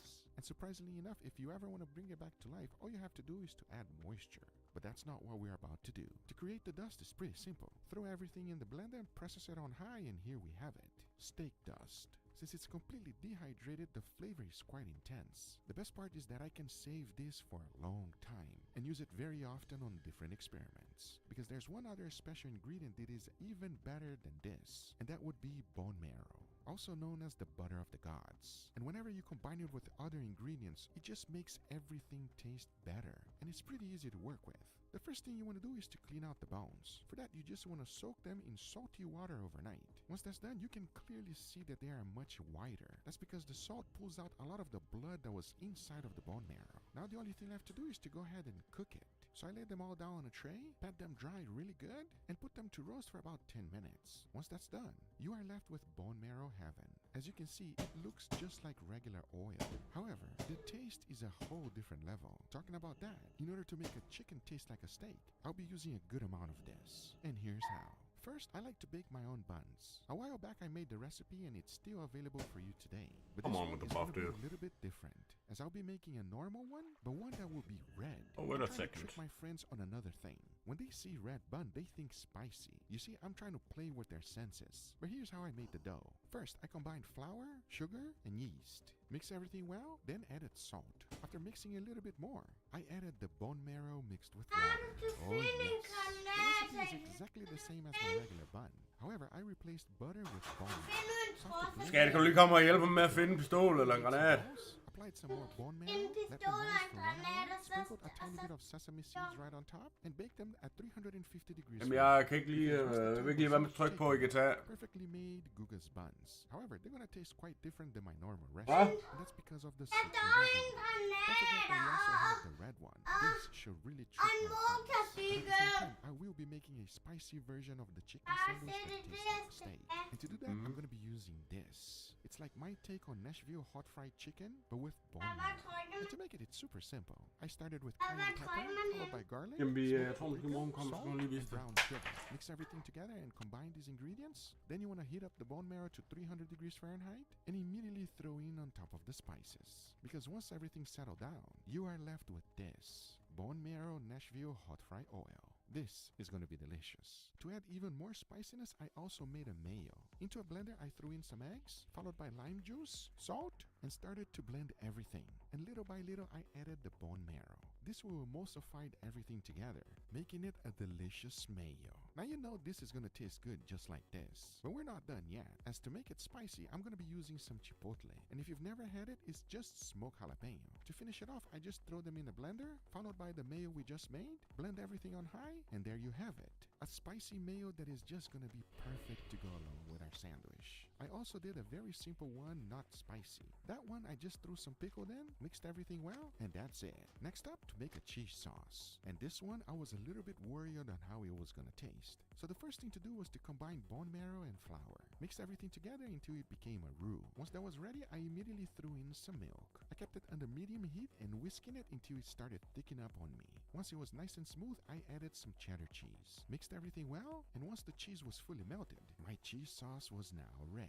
Now to fight the richness of the sandwich, I decided to go ahead and make some homemade pickles. First, you want to add some white vinegar to a pan. Heat it up and immediately throw in some brown sugar. Mix everything well and add that mixture to the cucumbers. Because after about an hour, it's ready. Now we gotta talk about the main ingredient, chicken. The first thing we gotta do is to fry them up. If you've never soaked your chicken in buttermilk, you don't know what you're missing. And the mixture I'm using is pretty simple. I threw in some eggs, followed by some Valentina hot sauce. A good amount. Now mix everything well, and my batter mix is now ready. The flour is just as important. I started with all-purpose flour and seasoned it properly with a good amount of salt. Mix everything well, and it's time to finish up the chicken. At least let it marinate for 1 hour. As once that's done, you want to combine it with the flour, remove all of the excess, and immediately deep fry the whole thing in bone marrow. Yes, bone marrow deep fried chicken. I told you I'm gonna make this chicken taste like a steak. And this is gonna definitely help. Because all we're really looking for is a nice, beautiful crust and that wonderful flavor of bone marrow. This is gonna take my chicken sandwich to a whole nother level. Because once I was done, we got all of our chickens ready. And now it's time to build. For the first one, I got a normal bun, spreaded the cheese sauce, followed by a few slices of pickled cucumbers, that beautiful bone marrow chicken, a little bit more cheese sauce, the bone marrow mayo, and some celery seeds right on the top. On the top bun, I added the spicy mayo, then I immediately put it on top of the sandwich. This is just our first one, because for the next one, I started with the red bun, followed by the cheese sauce, the cucumbers, that beautiful bone marrow deep fried chicken. I also added the mayo, and the secret ingredient, steak dust. To finish it off, I added the spicy bone marrow right on the top bun and crowned this incredible sandwich. But hold on a second. Even though this one looks spicy, it's not. Let's make the spicy version. For that, I dunked all of the bone marrow Nashville hot fry oil in a bowl, threw in my chicken, and take a look at this. It is going to taste like heaven. To assemble, I got the bone marrow bun, followed by the cheese sauce, added the pickled cucumber, followed by that spicy chicken, a good amount of the cheese sauce, a tiny bit of bone marrow mayo. We can't forget about the steak dust, and of course the top bun with the spicy mayo. Now you take a look at this. Which one of these chicken sandwiches would you like to try? Because at least for me, I want to eat all of them. As now I say, it is enough talking and it is time to eat. So let's do it. All right, everybody, and here we got our beautiful burgers today, gentlemen. What do you guys think? Oh, excuse me, not burgers. Yeah, this don't look like a burger. Chicken sandwich, yeah, that's what I meant to say. I mean, I will say, Guga, this looks like a fantastic chicken sandwich. I will say this, everybody. These buns are absolutely delicious. The red one is quite special, as you can see. Spicy? Yeah, very spicy. Not again. So here's the deal. I got a little experiment going on. Please tell me like it is. They should be a little bit different than most chicken sandwiches you ever had in your life. But I'm excited for you guys to find out. In a good way, right? In a very delicious way. Okay, okay. Okay, we're gonna start from the right to the left. Please dig in, gentlemen. Don't be shy. As you can see, I put a good amount of sauce in here. This looks like the picture on a KFC menu. Oh, thank you. But every time you actually get that sandwich, it's always so disappointing. That's why you gotta go to Popeyes. You like Popeyes more than KFC? I definitely like Popeyes more than KFC. Well, let me know about Guga's pie. Okay. I don't know if that makes any sense. Enough talking, let's give it a try. Cheers, everybody. Cheers.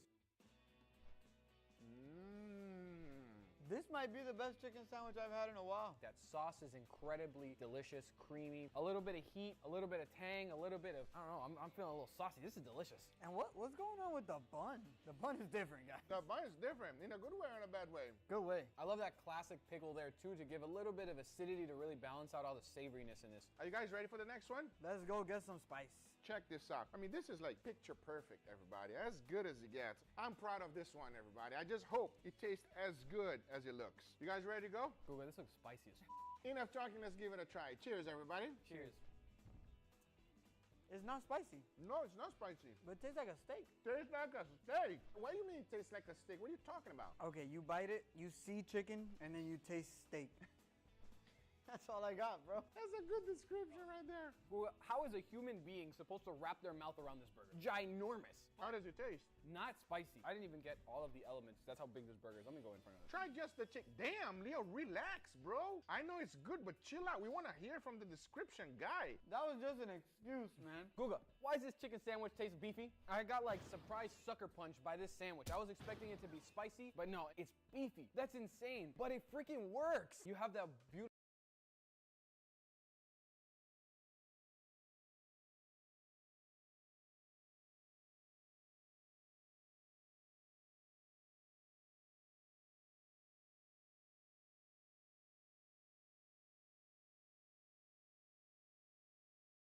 texture.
Yo, what up, Booty Hunter? Yeah, it's on my end, dude.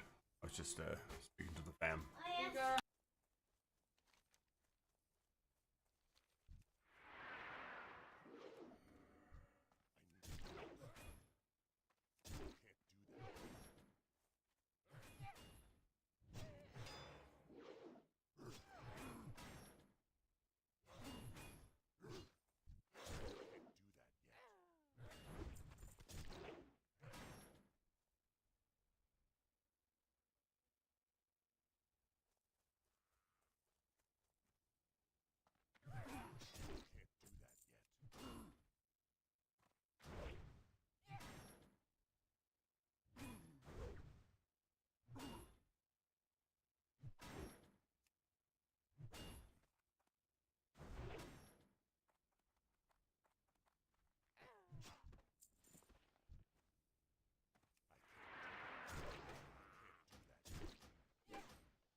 Oh, really, Booty? Are you questing too, or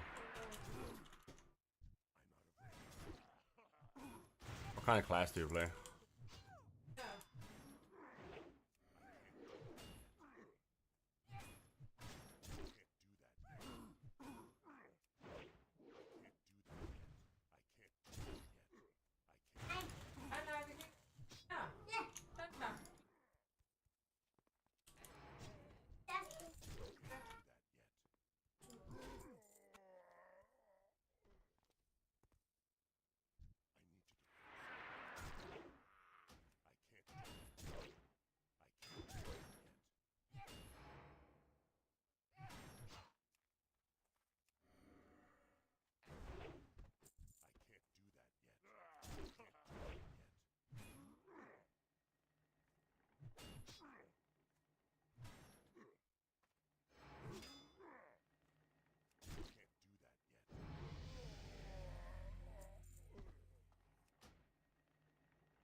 Yeah, Booty. Warriors definitely. I mean, I'm playing Season of Discovery, so I mean, Warriors become a little easier to level, but still, I mean, it's still not as good as all the other classes. Honestly, all the other classes really shine, especially Druid. So easy to level. I mean, Warrior's gotten a lot easier than it usually is in Classic, but still, it's you kind of struggle, like you say, you know, when you're running around in a solo setting. It's tough. I mean, if you pull 3 mobs, generally speaking, it's gonna be a GG. Unless, of course, it's low mobs. So you get some fat crits.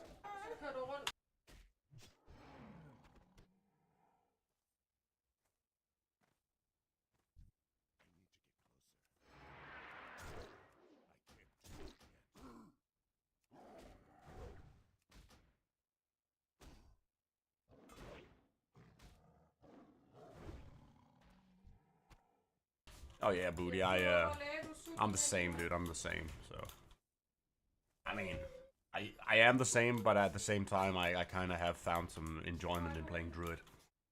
So,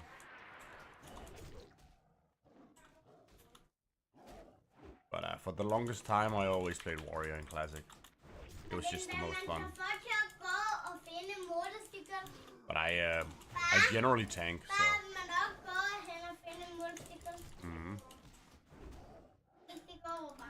I generally tank, and to be honest, Booty, I'm kind of an OG, so I'm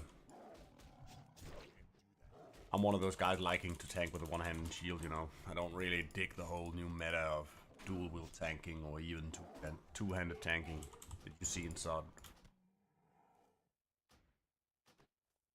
I mean, I guess it's good for efficiency, but I don't know, dude. That's just not really my style. Like I said, I'm just an OG. To me, you know, MMOs have to be played, you know, in a certain way. It has to be, you know, you need one, at least, if, let's say you're a group of 5, you need one tank, one healer, and a couple of DPS. That's how I like it. I don't like this whole idea of people being able to, you know, you have 4 classes who can all chime in on the heals, and everyone can tank. And, I don't know, man. I don't dig that at all.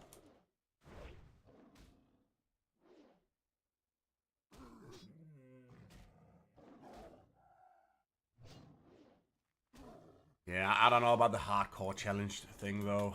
Gotta be honest, man. Dude, I got 3 kids, so it's...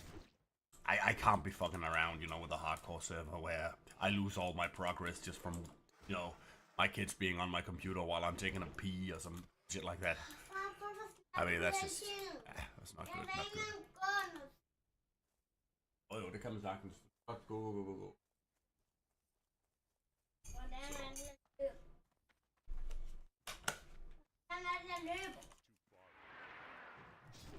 Det er shift. Den lige over control, det er den der. Nej. God damn, dude, I got 3 hours of sleep. Ja, den der. Den skal du have inde. Oh.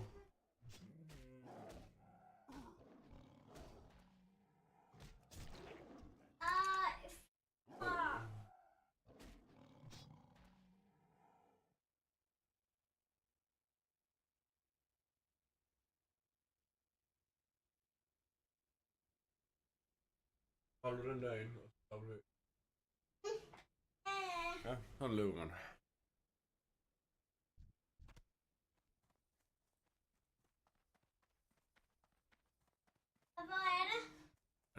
I need to focus.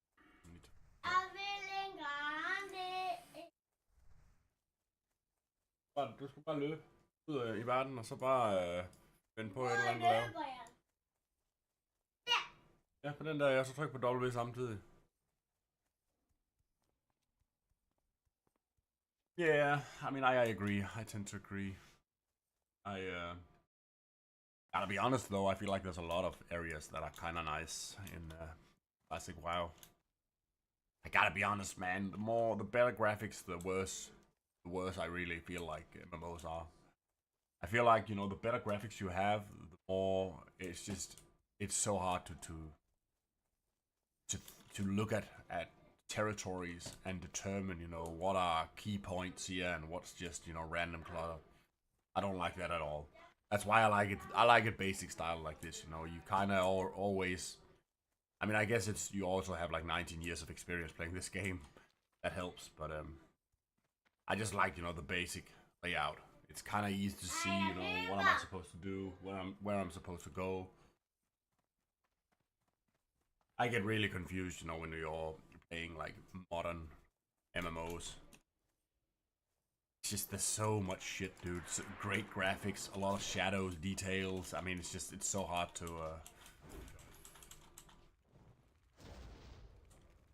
I mean, I don't know if it's hard. Hard is probably not the right word, but it doesn't really speak to me, you know. I'm not really that in... I'm not really feeling it, and that's obviously a key factor in me not... Or in me finding it hard to navigate.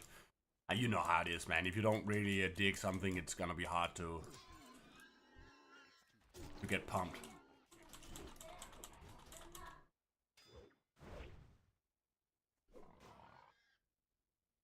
I just don't like all these MMOs getting created off the same platform or, you know, Unreal Engine or whatever the fuck they call it.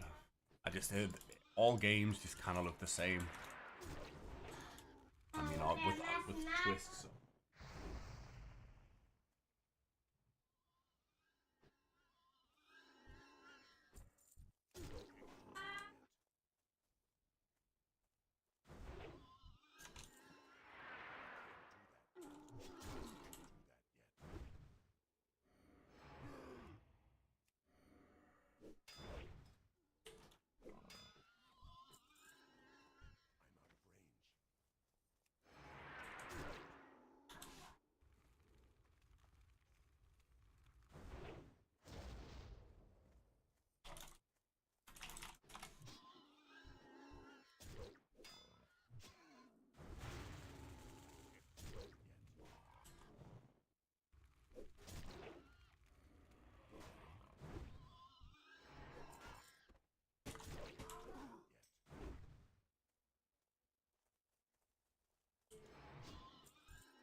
A hunter, alright. For hunter. 13 hunter though.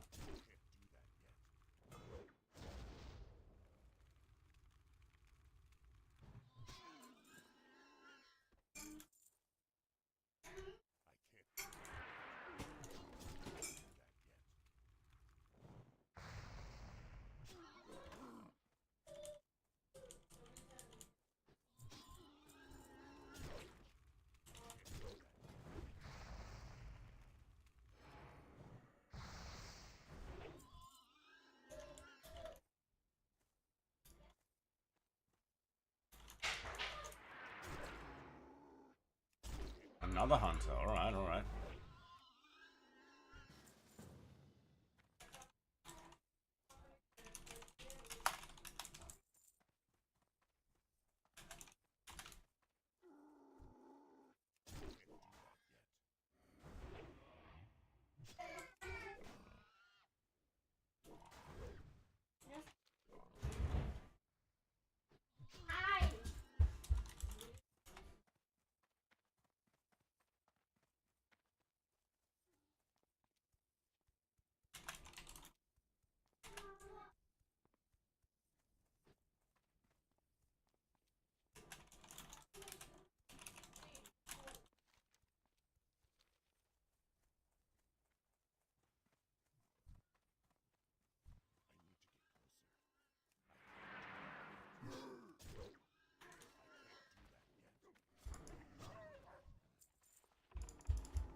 Jeg har spiser du den?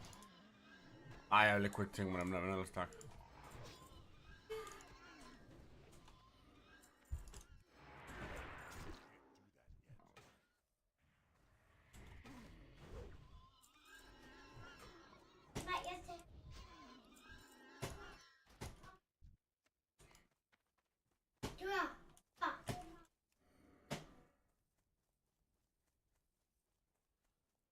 Oh, that's the supply crates.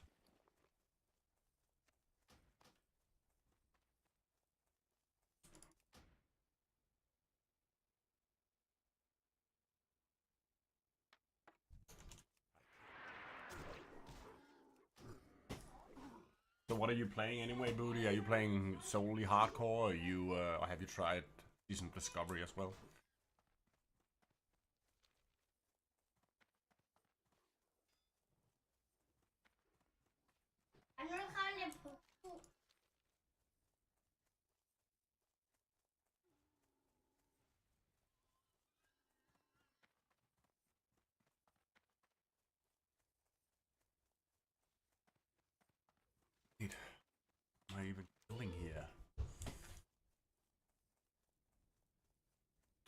Eric did it.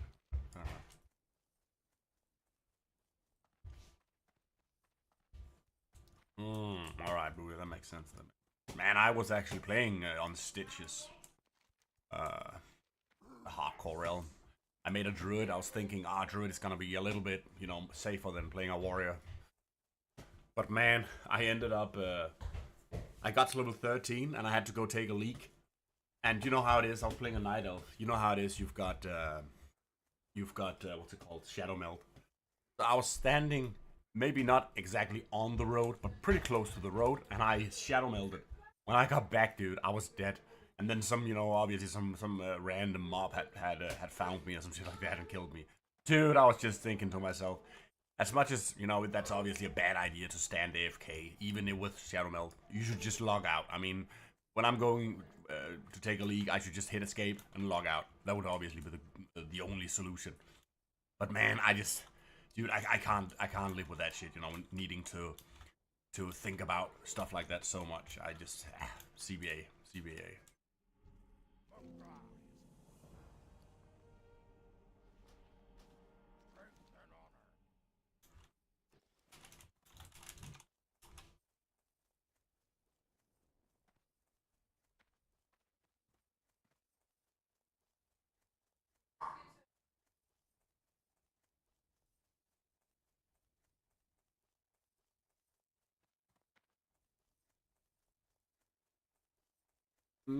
Yeah.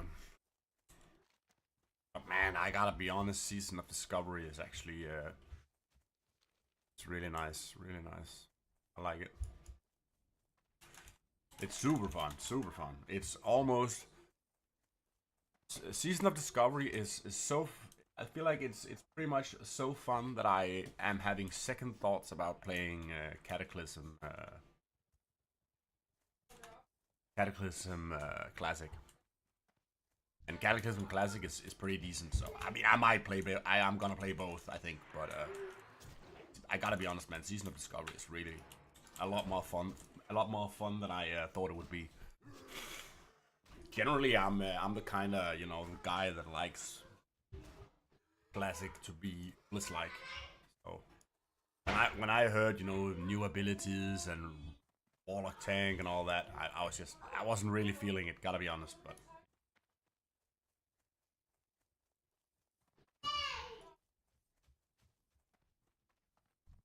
It's really nice,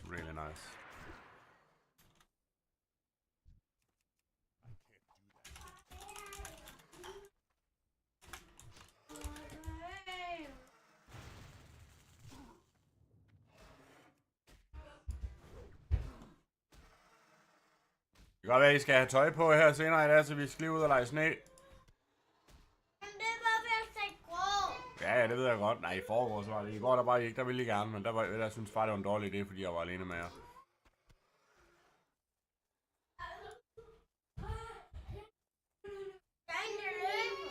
Ja, jeg kan godt se det, ven.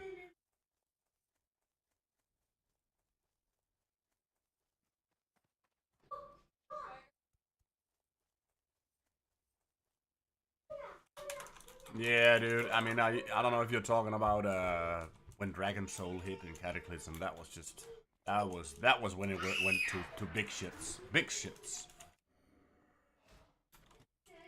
I mean, I liked Breath of Lich King. I liked Burning Crusade, but I gotta be honest, man. I also liked Cataclysm. I didn't think Cataclysm was that bad. Cataclysm had pretty good PvE. Cataclysm had pretty nice PvP, in my opinion. Of course, you're always gonna get, you know, those bots and all that. But the only thing I disliked about Cataclysm was, I mean, I didn't really particularly like the Dragon Soul raid.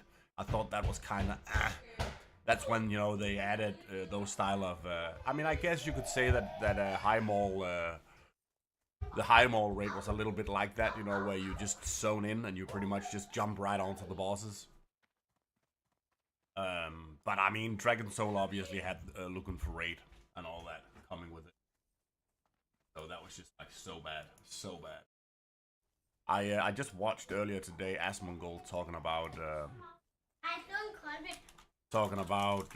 how LFR should function. He was saying LFR should be strictly for experience, or just, you know, just for people to experience the content, and if people weren't signed up, the raid should just be filled up with bots. And I kind of agree with that. I mean, LFR should be nothing more than for people to experience the content and the story. Screw all that gear. We need less difficulties, man. We need just normal and heroic, or normal and mythic. I can actually, I really feel like I don't want normal, heroic, and mythic. I want only 2 difficulties. You can call it heroic and mythic, or you can call it normal and mythic, or you can call it normal and heroic. I don't know.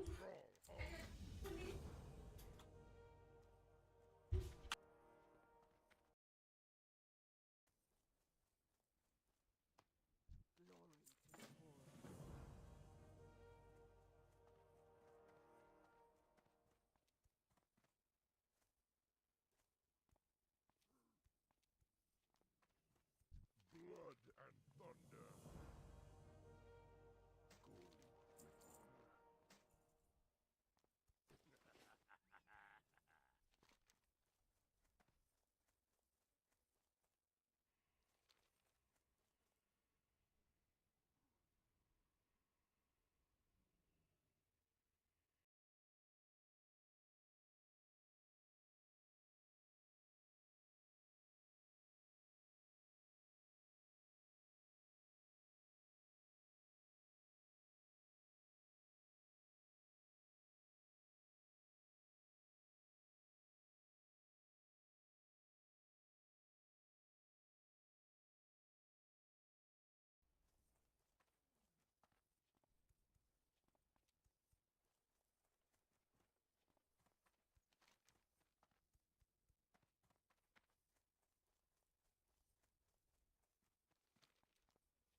of the chicken, but that delicious beefy flavor plus the cheese. What's going on here? I don't think I've ever noticed cheese on a chicken sandwich. Yeah, I know. It works. Guys, I will tell you one thing. I've done a lot of experiments. This one stands out from the rest. Google, what is this little dust I see here? Steak. Like, what do you mean? Like actual steak? Actual steak. You put steak on a chicken?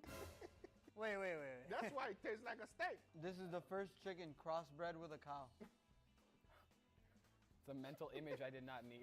Look, I don't understand it, but it works. That's all I need to know. I can't believe it. It works so well. And it's time for us to wash our pellets a little bit with some Air Up. Air Up is an innovative hydration system that flavors water through scent. Pop on a flavor pod, lift the pod to activate it, and just drink. I know it sounds crazy, but it actually works. With the holidays right around the corner, there's no better holiday gift than Air Up. So why not give them a gift with taste? Save up to 30% off with Air Up's holiday bundles, only for a limited time. Thanks, Air Up, for sponsoring this video.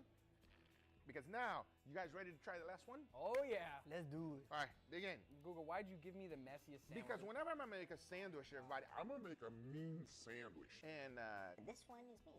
Enough talking, let's give it a try. Cheers, everybody. Cheers. You okay, Leo? Really good, but it is very spicy. Yes, that was holding it. Hold on. How dare you? You tricked me with a red bun? That was the whole purpose, everybody. That is a little bit too spicy for me, everybody. I'm not gonna lie. It is delicious, though. It does have that same kind of thing going on as the last one. It tastes like a steak. But this one, the spice kind of like smothers you a little bit. You know what? I think I like this last one the most because it has that same beautiful flavor from the previous chicken sandwich, but that lot of spiciness adds a more dynamic flavor profile, adds a nice zing to the sandwich that just gives you more to enjoy while you're eating it. Yeah, I agree with Leo. It does add a nice Zing. But I think I would personally go for the red bun just because the red bun looks so cool. What is one of the favorite things you like to put on bread now? Bone marrow. Yeah, after Angel, I'm starting to love it too. So here's the deal. Everything on these burgers have bone marrow. There's bone marrow on the bun. There's bone marrow on the chicken. There's bone marrow on the sauce. There's bone marrow on everything.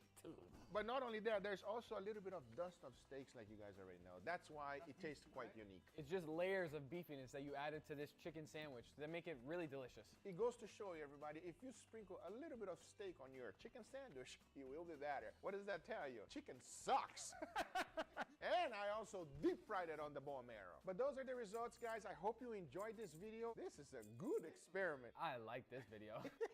I hope you guys enjoyed this video. If you did, hit that thumbs up. If you're not a subscriber, be sure to subscribe. Remember, everything I use is always on the description down below. Thank you guys so much for watching, and we'll see you guys on the next one. Take care, everybody. Bye-bye.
Oh damn, booty!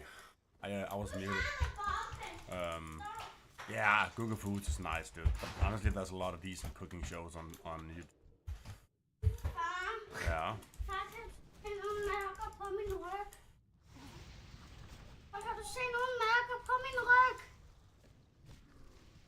Ja, en lille smule. Hvad skete der? Det begynder jeg prøvede lidt, men så kastede jeg mig på bordet. Nå. Hvad kan du tage et billede af det, sådan at jeg kan se det? Ja, lige om lidt. Tag et billede.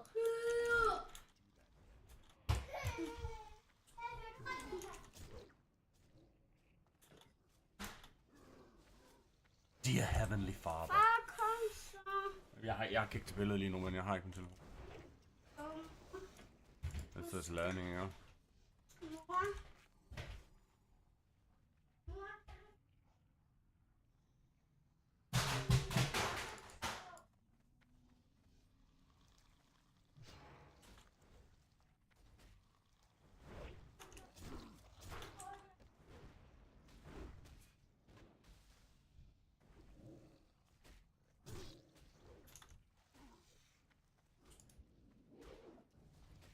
Come on, babe.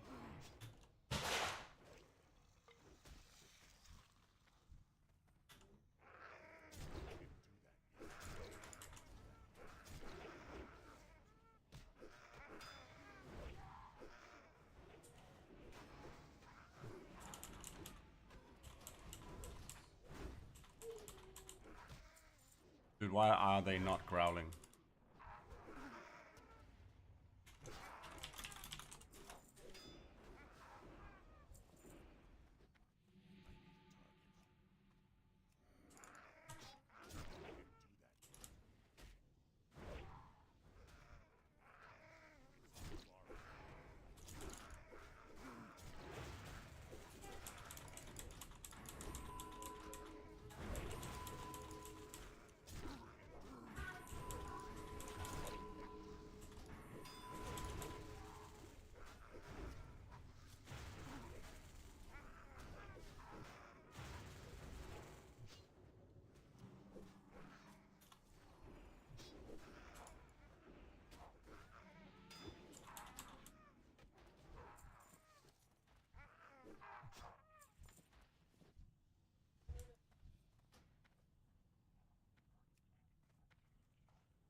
Happy, happy, happy.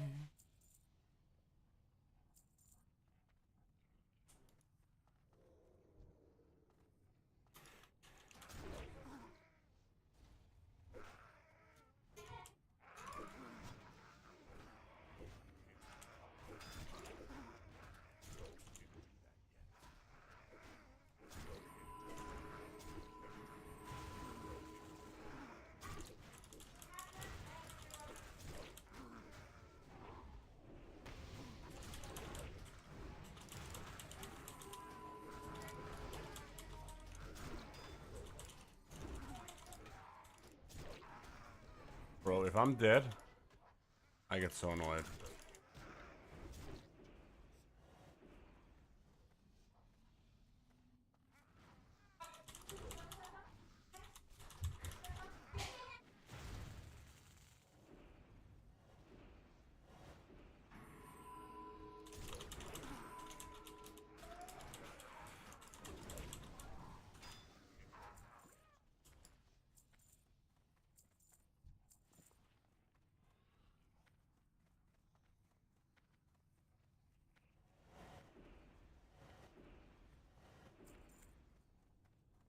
Dude, can't you run while you penance? Classic. Just like you can in retail.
Oh, yeah. Booty, that's really fucking annoying how it's a 2-minute cooldown. Or a 2-minute buff. Especially when tanking. I mean, it's also pretty annoying when you're DPSing, but I guess when you're DPSing, you get an abundance of rage most of the time, so it's not that big of a deal. But I just feel like when you're tanking, dude, big yikes, you know. Of course, Battle Shout also generates some form of threat, but it's just like, I don't know. It's very situational if it's worth. Do you get what I mean?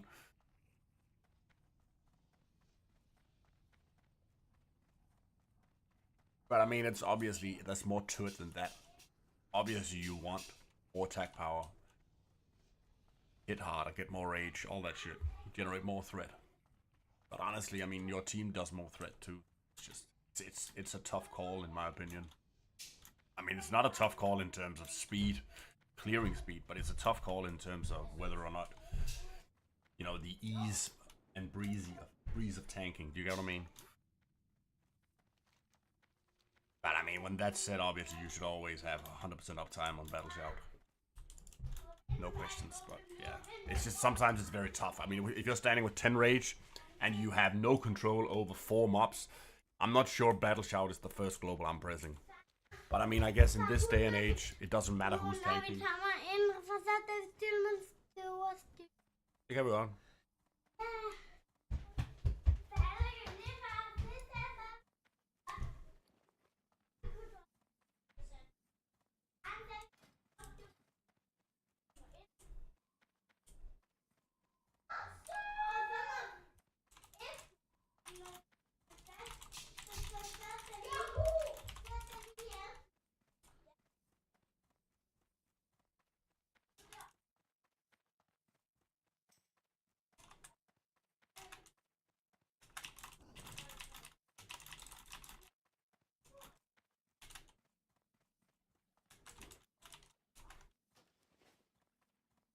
I'm gonna be right back, Booty.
I'm back.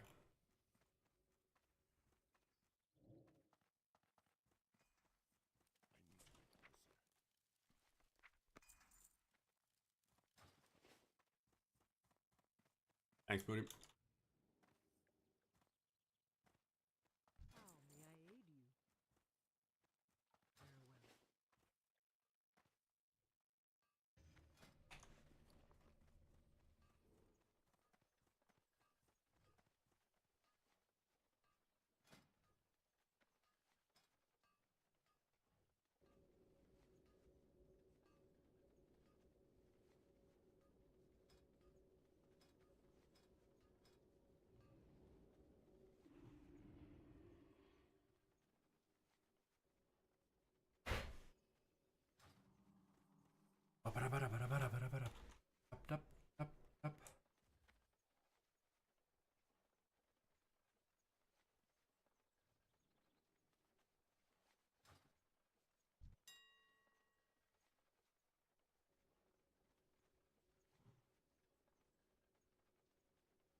Um,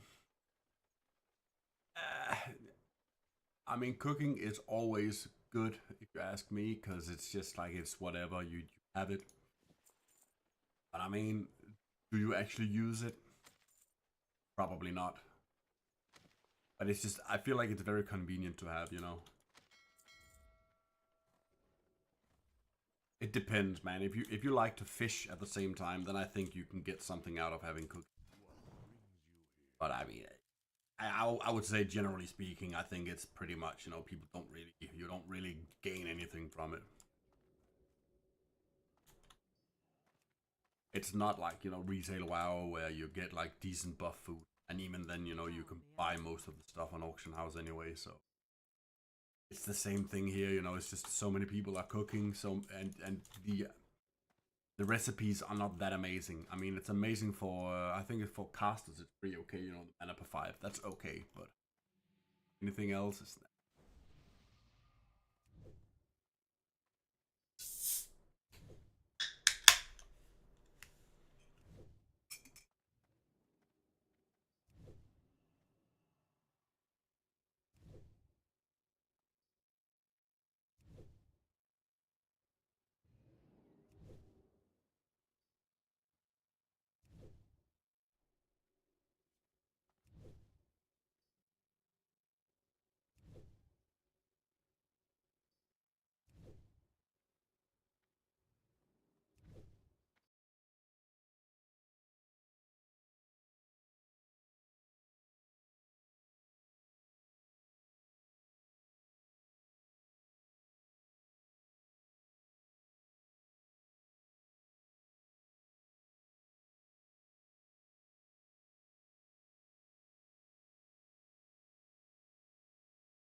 Cooking, where's cooking?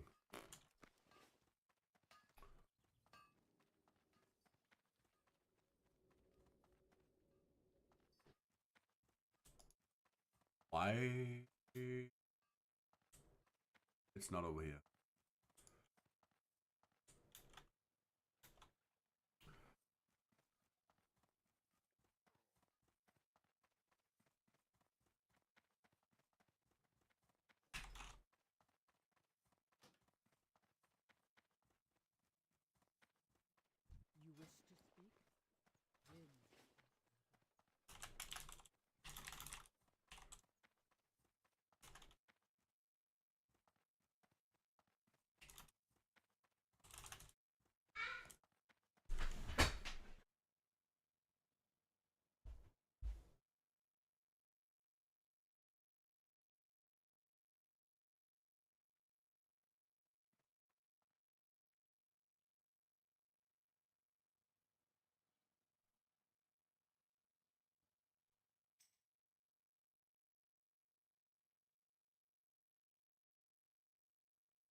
Where's cooking? Where's cooking? Where's cooking? Is it over here? Did I just go speak to the god?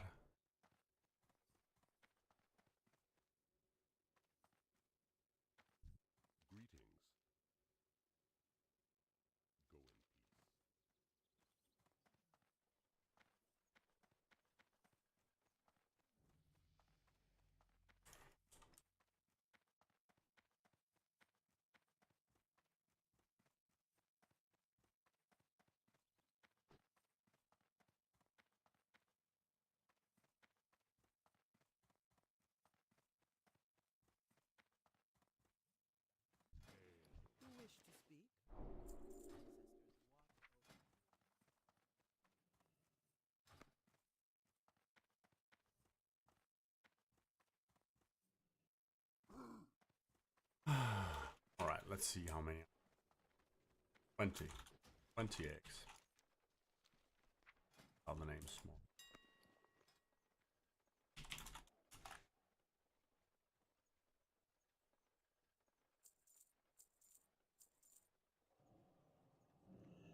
Wow, they are super expensive. I kind of regret buying them. Oh well, how I did.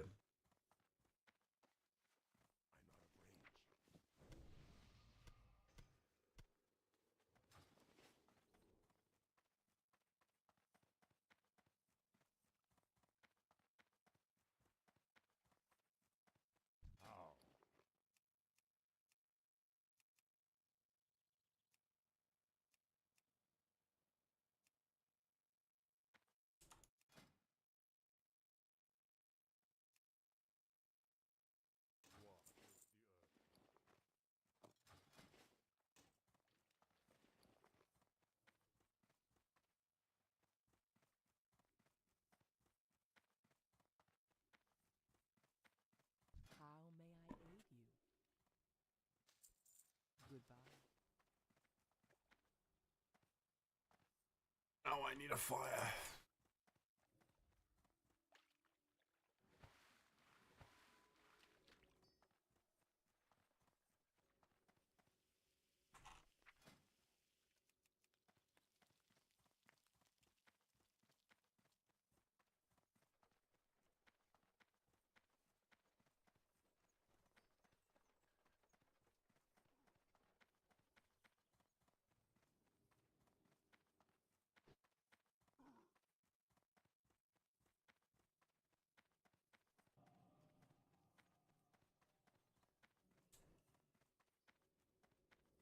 And guess I should just run up. What a waste of time.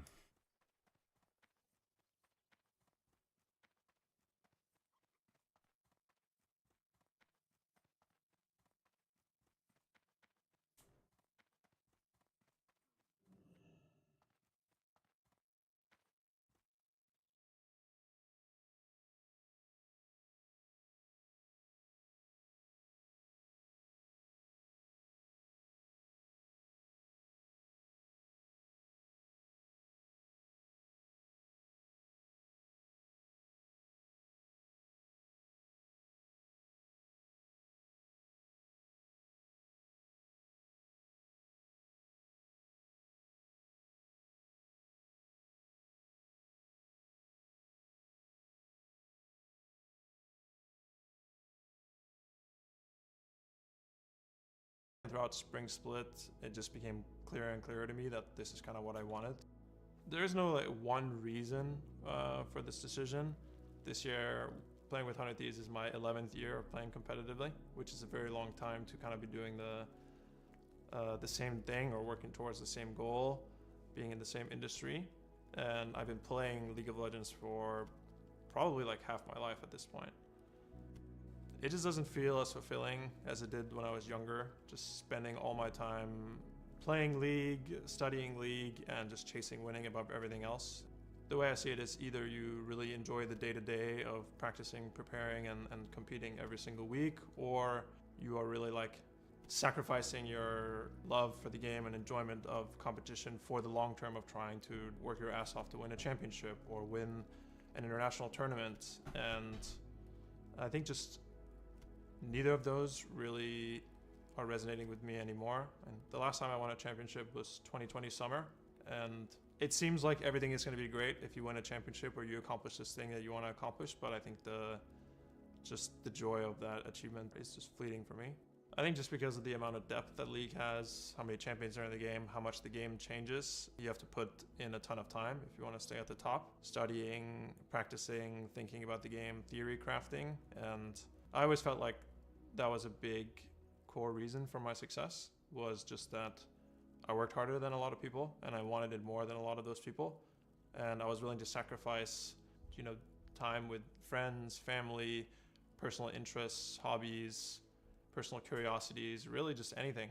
For a long time, I've kind of felt and even told the people around me that if I didn't feel like I could give my absolute all towards winning and towards being the best and felt like I could be one of the best players in the world, then it would be time to stop. And it feels like that time is now. I think for some of you, this might feel like a second retirement of some kind, but when I moved to coaching a couple of years ago, even though people said that I retired, it never really felt like that to me. It just felt like a transitioning of roles, but ultimately still working towards winning championships, still working towards success within League of Legends, just from a slightly different perspective within the team. To me, this is really my first and only in my career step away from competing and from League of Legends esports. I really wish all the best to my former teammates and coworkers at 100 Thieves, and I hope they find success in Summer Split. I'll be rooting for them from the sidelines as a fan. A lot of you are probably wondering what is next for me, and to be honest, I don't really know. I've kind of made the decision to not immediately go into coaching or streaming or something adjacent to pro playing, and I want to just kind of take some time away with friends and family, and I just kind of want to see what my life is like when my identity and all my time is not tied up in League of Legends and trying to achieve competitive success. I don't know if at some point I'm going to return to League of Legends or the esports industry, but all I know is right now I'm going to take some time away and that I don't know what the future holds, and just to be okay with stepping into that uncertainty. Competing in League of Legends and esports has really changed my life Nice logo in Fanta. every way imaginable. I started playing professionally when I was 16 years old, and it really brought me out of a really dark place. Initially, League was just an escape for me, an escape from school and being bullied and all my struggles in life, and I never really felt competent at anything. Even when I was playing professional in my earlier years, I felt like League is the only thing that I'm competent at or even know how to do. And I think with time, League really showed me that if I apply myself to something, if I really study something, if I put my heart and soul into something, I can actually be competent and skillful at something. And with the years, learned that that doesn't just apply to League. I can apply that to so many other things in life and things I want to learn. And I think also just competing for so many years on so many different teams and working so intimately with people, you get kind of a connection and a friendship that I'm kind of yet to find outside of that. It really gives you a tight bond when you're working through all these issues day and night. We used to even all live together in the same gaming house. Yeah, I think it's just really broadened my horizons and allowed me to meet so many different types of people. And to this day, a lot of my closest friendships are through, League of Legends and the team and the surrounding support staff. If it wasn't for League, I don't even know if I would be alive today, because I was very suicidal back then and didn't really see much reason for living. So I pretty much owe everything that I have and the person that I am today to League of Legends and my career in it.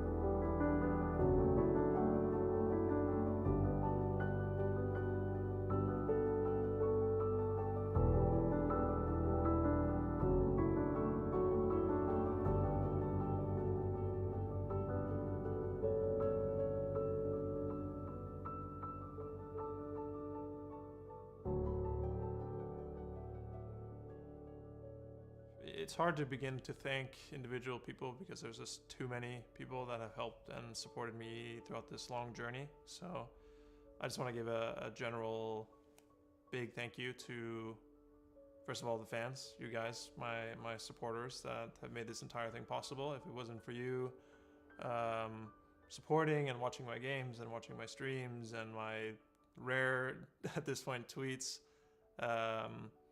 I wouldn't have been able to do any of this. So yeah, I'm extremely thankful for you guys, and just I never thought in the beginning that I would be able to do this for so long. I thought, you know, maybe I'll just play professionally a year and then maybe I'll have to go back to school, or 2 years, and now I'm sitting here like 10 plus years later, and it's just all very surreal, and it's all thanks to you guys. And yeah, just want to thank the people that you know, everyone that took a chance on me, everyone that decided to help me become a better person, better leader, better player, everyone that believed in me along the way and supported me. I could never have achieved anything in League of Legends without all these people helping me along the way. Ja. Jo, jeg skal nok komme, men...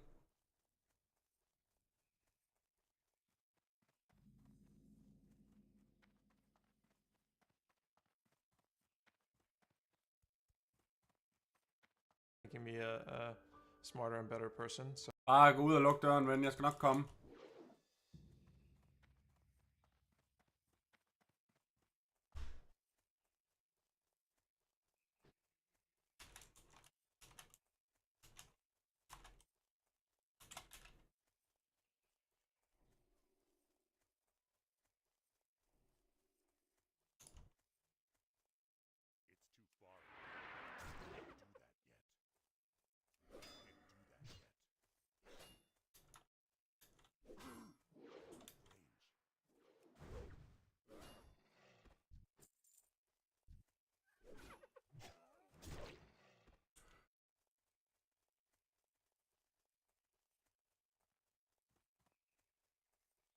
So hopefully you guys know who you are watching the video. So thank you guys.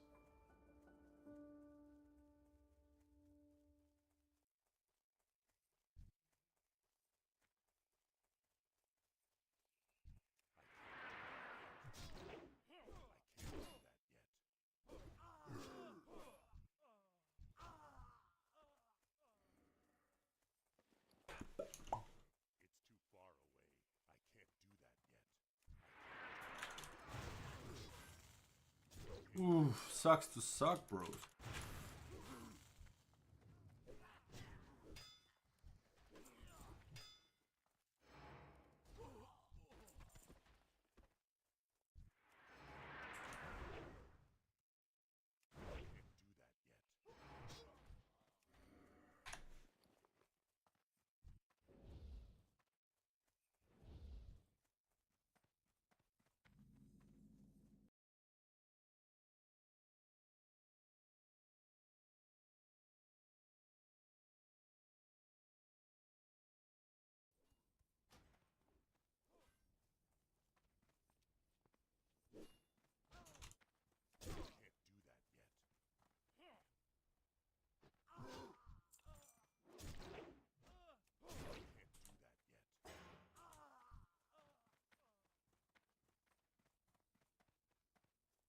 Vi sætter sgu lige på den her, det kan vi ikke. Jeg skal nok komme, ven. Bare gå ud, så kommer jeg. Hvad siger du?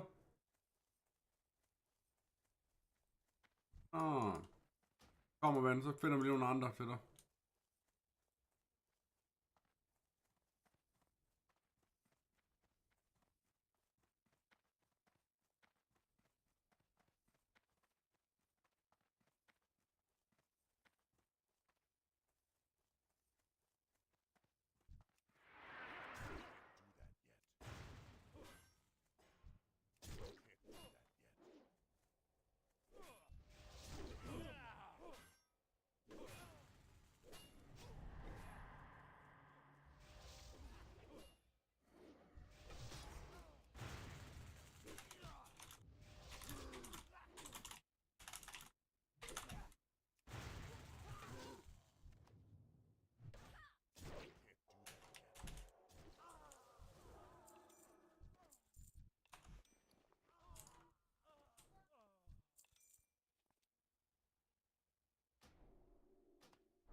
at se en iPad.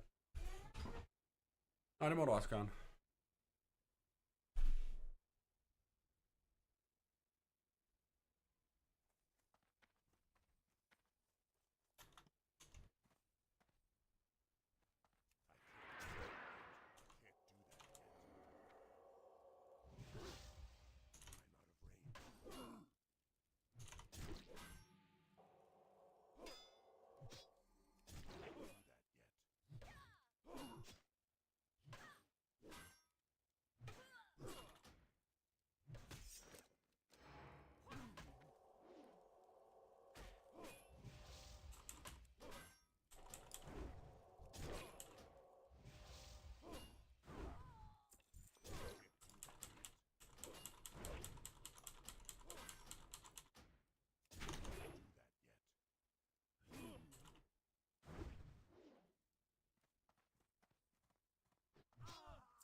Hassel, lad lige døren være.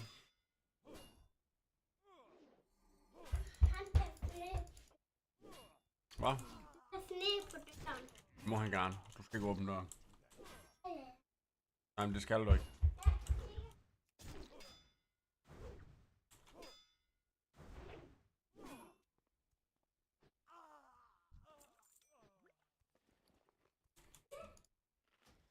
Husk lige at høre efter, hvad jeg siger, ikke? Hassel, lad være med at redde ham. Og gerne stå og kaste på vinduet. Det sker der ikke noget ved.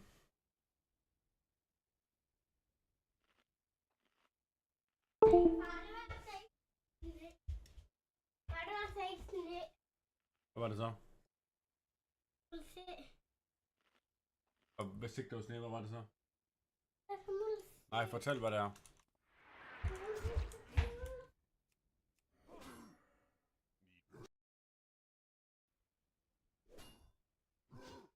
Ah.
Hassel, gå væk fra døren, mand. Det jeg siger det. Ja.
Hassel.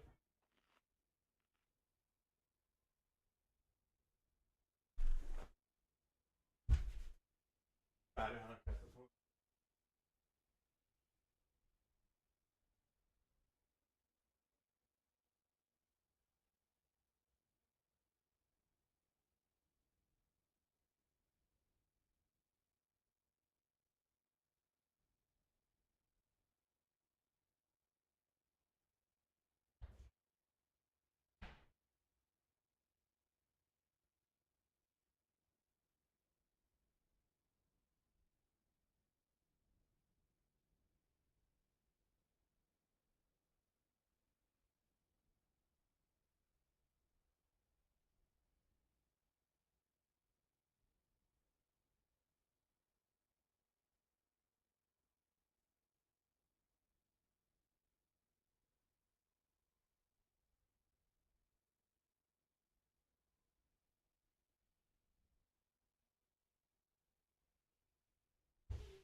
Ja.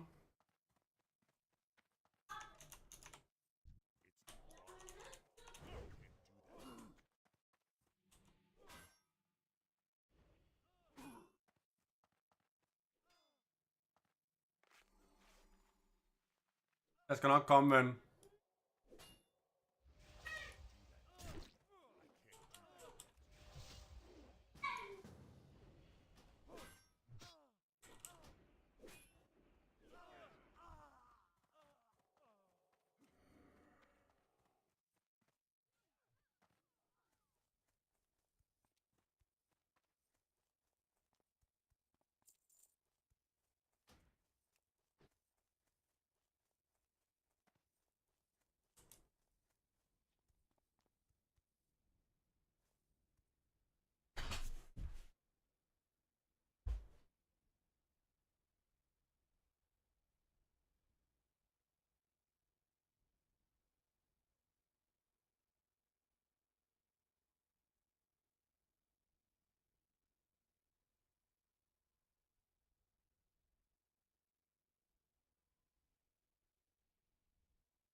thanks Factor for sponsoring this video. On today's cook, I'm going to be cooking a $1 steak that I got from Dollar Tree. But I'm not going to stop there. We're going to keep going up all the way to $1,000 steak. And hopefully, I'm going to be able to fool my friends to see if they like the $1 steak better than the $1,000 one. So enough talking, and let's begin. We're going to start off with this, straight from the bag from the Dollar Tree, and as you can see, it says ribeye steak. How appetizing does that look? Luckily, they have an expiration date, but I don't know about that. You can clearly see there's some type of brine in the bag. It also looks freezer burn. Let's just say it doesn't look the best. But hey, my goal is to make this taste really good, and I'm gonna do my best. So I went ahead and removed it from the bag, and as soon as I did, my confidence went all the way down to the drain. This is not looking good, friends. When I put both steaks side by side, it's even worse. The steak is literally falling apart on me. How can I possibly make this taste good? Let me show you how. The first thing to do is to get them seasoned. For that, I went with a good amount of salt followed by freshly ground black pepper and garlic powder. And unlike my good quality steaks, I can't just grill this. It's not gonna be good. So I decided to go ahead and chop it up in small pieces. This will allow me to get the second best thing on a medium rare steak. That is crust. Because once I was done chopping, take a look. It's now ready to be stir fried. For that, I just got a hot pan and threw them in there. I started to fry them up on high heat. Just until I got a nice caramelization, I went ahead and threw it in the bowl and saved it. The next thing to do is to speed up the process of making fried rice. And for that, I'm using hondashi. It has an umami flavor and it just makes most things taste wonderful. So that goes in, followed by a good amount of black soy sauce. Then I mixed everything well, and inside of the rice cooker it goes so that it can cook. Once the time is up, I took it out and spread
it on a tray. You see, this is a hack of not having to use one-day-old rice. However, I made sure to let it cool off before using it. As you can see, after about 1 hour, this rice is now ready. The next thing to do is to go outside to the wok. So I got it nice and hot and seasoned the whole thing with a good amount of oil. Then I immediately fried up some garlic and green onions, followed by the egg. Shake that up a little bit until everything was fully cooked. Now I added carrots and stir it around a little bit more. See, the whole goal here is to get that wok hay. To get some extra flavor, I went ahead and added some sesame oil because now it was time to add the rice. Shake everything and stir it nicely. Since I love sesame oil, I went ahead and put some more. A tiny bit of soy sauce, salt, MSG, and a good amount of wok hay. Because as you can clearly see, once I was done, we got nice grains completely separated and my fried rice was ready. So I went inside, plated up. To finish this up, I went ahead and added our $1 steak, followed by a perfectly cooked sunny side up egg, a tiny bit of furikake, and to finish it off, some parsley. Now this is my take on $1 steak. And as you can clearly see, we got a little bit of crust on it, and pairing it up with the fried rice is just gonna make it perfect. And don't forget that runny egg yolk. Oh yes. I believe that this is gonna fool my guys of thinking that this steak is actually expensive. Well, I cannot wait to find out what they think, because take a look at this next steak.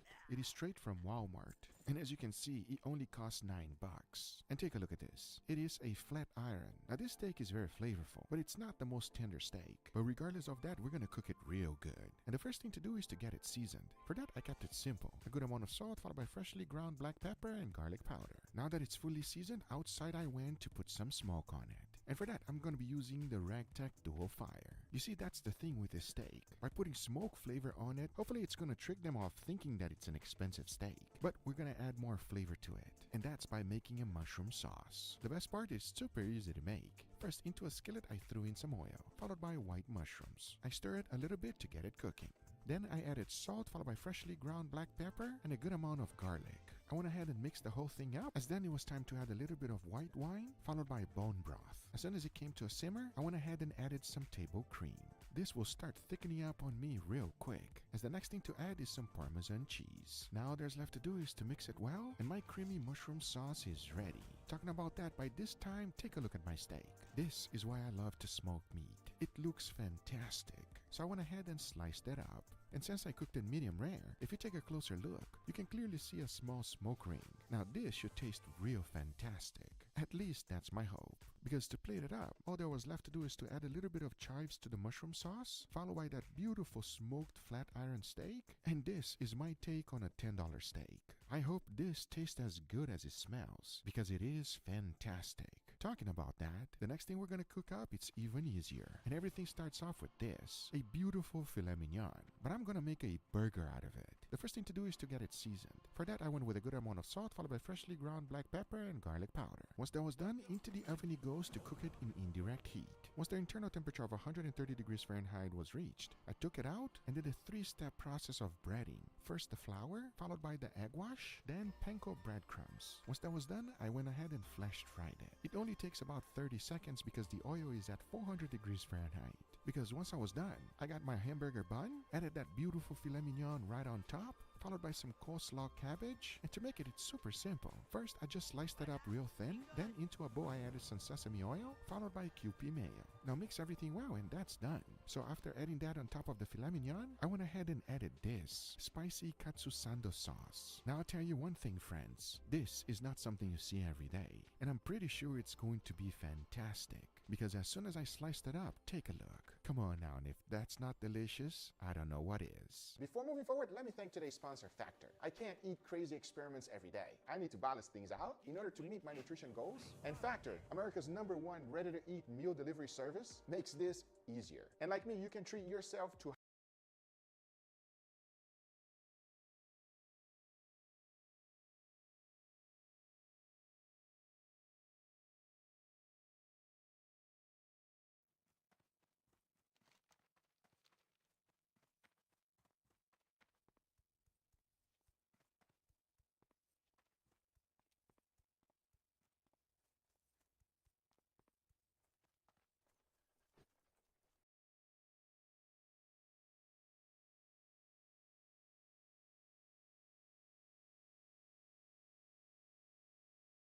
high quality, delicious meals over the holidays. You can choose from over 35 chef-crafted meals every week that supports a healthy lifestyle and meet your meal preferences. Whether it's calorie smart, protein plus, vegan and veggie, and more wholesome options, like this green pepper and beef casserole or this delicious sun-dried tomato chicken with zucchini.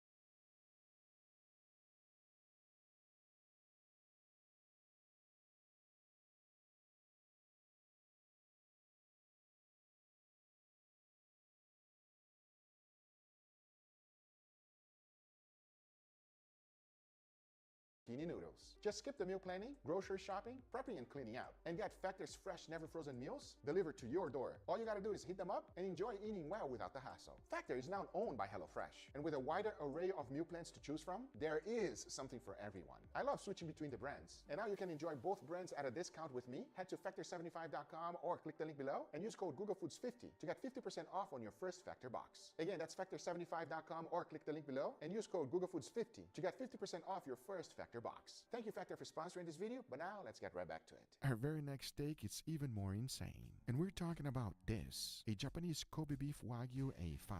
And since it's Kobe beef, it's even more expensive than regular Wagyu. Most people say that this is a little bit of steak with a good amount of fat. And for good reason. This is the best steak in the world, so it does not need much. You should keep it real simple. I only season it with salt and pepper, nothing else. Now all it needs is fire and smoke. So to cook the steak, I went ahead outside on the grill, got my fire nice and hot, and immediately put it in there. Now the interesting thing about this is that you want to cook this as fast as possible, at the same time perfuming the steak with charcoal flavor. Because once I was happy with the crust, I went ahead and cooked it in indirect heat. As that was happening, I wanted to prepare something even more simple, and that is some onions. After chopping them up, I went ahead and added some oil into the pan and threw them in there. I just cooked them for about 10 minutes, and then I added a very well-known Latin ingredient. We call this adobo seasoning, and it's pretty common in Latin America, and it makes the onion taste really good, because after about 5 minutes, my onions are now done. But take a look at the steak. Perfectly cooked, exactly what I was looking for, a tiny bit of char from the grill grates, but nothing is burnt. So I went ahead and sliced it on a bias, followed by that beautiful caramelized onions, and a tiny bit of sesame seeds. Now this is the most simple dish to make today, the most expensive. The question is, which one is my crew gonna think is best? Well, we're about to find out right now, because now I say, it is enough talking, and it is time to try every single one of these steaks, so let's do it. All right, everybody, and here we got our beautiful steaks today, gentlemen. We got a lot of dishes. Look, Guga, there's some beautiful presentation, and then there's, I don't know what happened over there. Uncle Roger was being disrespectful when he said this, but that looked like a Waffle House steak. Damn. Wait until you taste it, and then you tell me. Okay. So you start with this one? No, we're gonna start this direction right here. I want to know your honest opinion. I just want to know if it tastes good, if it tastes bad, you guys let me know. Sounds like a plan? Okay, let's dig in. I think I'm gonna have to, you know. Oh, you want even extra? Oh, you're gonna take the egg. Oh, damn. Damn, bro, all for you? We hungry. Wow. We hungry today. Let me know your honest opinion on this one. Cheers, everybody. Cheers. It's pretty damn good. This is pretty damn good, guys. I don't want to sound like I'm bragging. You better share some of that egg. Yeah, I know, right? I am so happy I took this egg. Let me tell you, it is so damn good. It's creamy. It's a little runny, you know. As for the steak itself, it kind of just blends in with the rice. Does it taste good? But it's all right. You know, it's okay. This tastes like a very elevated fried rice. The rice is perfect and soft, has a wonderful, nice flavor on it. I also love the crispiness of the meat that's on it. It gives a nice bite. It's really good. I like this a lot. Okay, let's go ahead and try the second dish right now. I'm really curious. This looks smoked, like, visibly, like you can see the 100%, because their coloration, there's not that much difference. That's what happened when you smoke steak. But let me know about the taste, which is all that really matters. Enough talking. Cheers, everybody. Cheers. I like this. Oh, I love this one. Look, I love the mushroom. I love the sauce. It kind of tastes like eye round or something. How do you guys like the overall taste? I love the taste. Taste is really good. All right, let's go and jump onto this next one right here. This might be your favorite. It looks like a regular burger, but just grab it and look what's inside, Angel. Damn. No. Is this a filet mignon? I don't know what the hell you did up here. It's a filet mignon, baby. How you mess up the filet mignon? You took all of the cabbage out for real? Yeah, bro. This is filet mignon. You gotta respect the filet mignon. Wow. Give me your honest opinion on this one. Cheers, everybody. Cheers. Damn. Oh my God. That's how every burger should feel. Wow. That is amazing. Damn, that's a 10 out of 10. We'll highly recommend. I love this. You really get that beefy filet mignonness, the crispy outside crust, soft, fluffy bread, and I think the star is really the cabbage because it adds that nice acidity that balances out the savoriness of the filet mignon. Like, I like that contrast. Leo, are you okay? Maybe not the star. You're a man on an island. I think he's becoming vegan. Forget the cabbage, bro. Okay, are you guys ready for the last one? I'm trying to figure out what this experiment is. I know. There is definitely an experiment. I'm curious to see what you guys think, and also me, because I'll tell you one thing. I have never done anything like this. Let's give it a try. Cheers, everybody. Cheers. Damn. What the hell? Yeah, that's really good. Really good. That's all you gotta say? I mean, by far, that steak is the most tender out of anything we tried. 100%. You know, I think it's a pretty simple dish. You got steak and you got onion. Crispy, caramelized sweetness really comes through. I think this is pretty solid, dude. What's that? What is that? Can you tell what that is? This is Wagyu? It is a Japanese Wagyu A5. You just put onions on a Wagyu and called it a day. That's pretty much all I did. You know, it's the easiest steak to make. Now, I will say this. It goes to show you, everybody, that when you have a fantastic steak, you don't need to go crazy. You have to go crazy, yeah. The steak already tastes good. This is a Japanese Wagyu A5, by the way. Here we got a nice $100 filet mignon. Here we got a $10 steak from Walmart. That's what it feels like, yeah. And here we got a dollar steak from Dollar Tree. Wait, Dollar Tree? Yes. Oh my god. They sell meat? I didn't even know that. Yeah. Tastes good, right? You loved it. I'm concerned about my health. There's the results, guys. I hope you enjoyed this video. If you did, hit that thumbs up. If you're not subscribed, be sure to subscribe. Remember, everything I use is always in the description down below.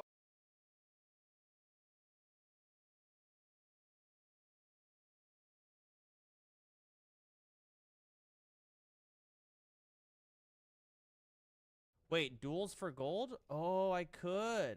I actually am curious to see what, honestly, just how classes are in general. All right, I'm dueling for gold outside org. I'm looking for fat fucking money. Level 22. How much do you want to bet, bro? 1 gold? Deal. I actually don't even know what rogues do.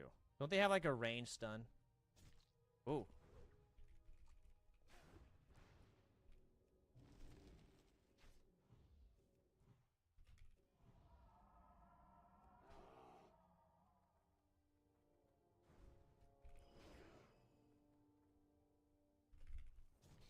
Whoa, took me out of form.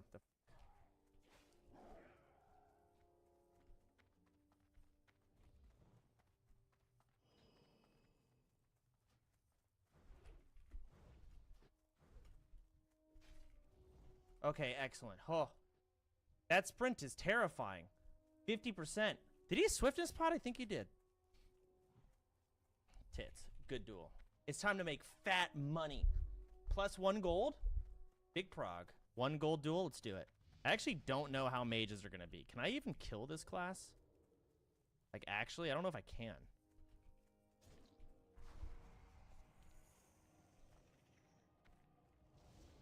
Oh my god, he heals so much.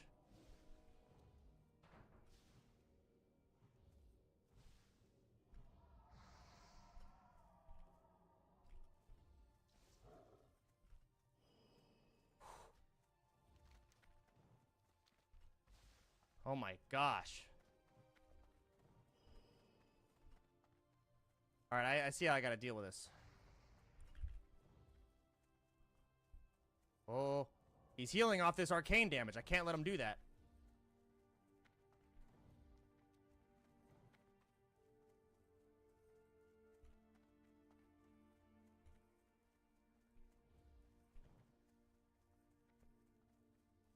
Is he arcane missiling himself? What? Oh.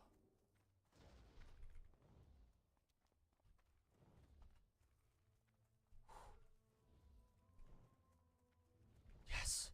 Oh, damn, he can actually heal so much. Good duel, sir.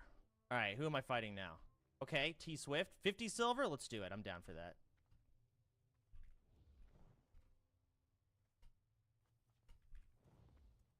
I mean, does this guy not have Sunfire? Because... Oh, he's mangling. Oh, shit, he's mangling hard. Ooh.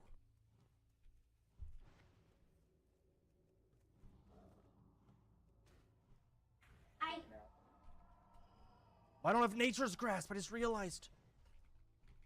Holy fuck. But my Bloom's procced. I'll take that. Oh. Did I really not? I didn't take Nature's Grasp. I'm so stupid. How did I not take that? Thought you were PvE spec still. No, I'm PvP spec though. I have Sunfire. 50 silver duel? Let's do it. Now, what do you shamans do? I don't know, but I'm gonna Sunfire and stay away from you.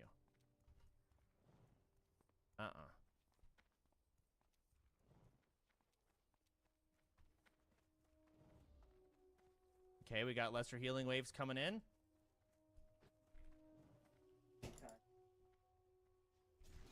Big bleed.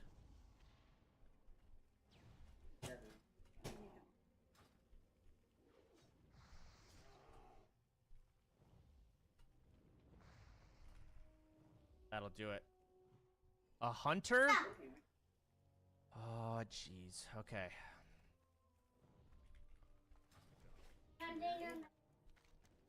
Oh, immediate concussive stun.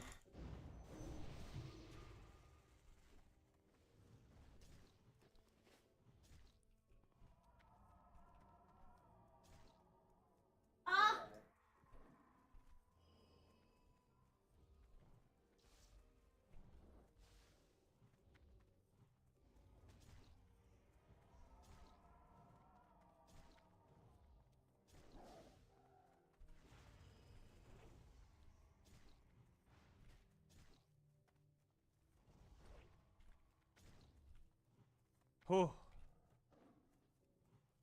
Good duel. We take that. These people are potting, huh? Okay, 1 gold duel. Let's do it. I accept. So I gotta, like, I can't let them cast on me. That's pretty much it. No Novas for you? Or, oh.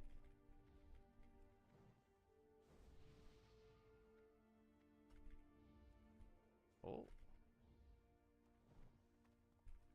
Unbelievable, man. Here we go, good duel. Living Flame, Arcane Blast, Regen. Plus 11 healing. I didn't think it would hit that hard. It do be hitting that hard, man. All right, rogues are terrible. He's been called the most hated man in America because he jacked up the cost of a life-saving drug. Raised the price of a life-saving drug 5,000%. So he could get filthy rich, an even bigger jerk than we first thought. There's no excuse from going from $13.50 to $750 for 1 pill. Breaking news, we have the verdict now for the former pharmaceutical CEO Martin Shkreli, 7 years in prison.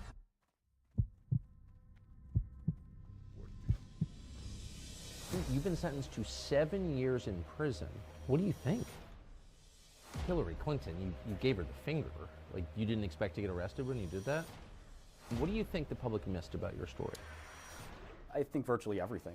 To this day, I never made $1 from Daraprim. I'm not going to bow down to the government. You get taught in school. You're free to do and say as you wish, and the government can't meddle in your life if they feel like it. And I learned differently. I think the DOJ's prosecution of a former president, it doesn't make a difference whether you're guilty or not, because it's a foregone conclusion. You have a better chance of being acquitted in Russia.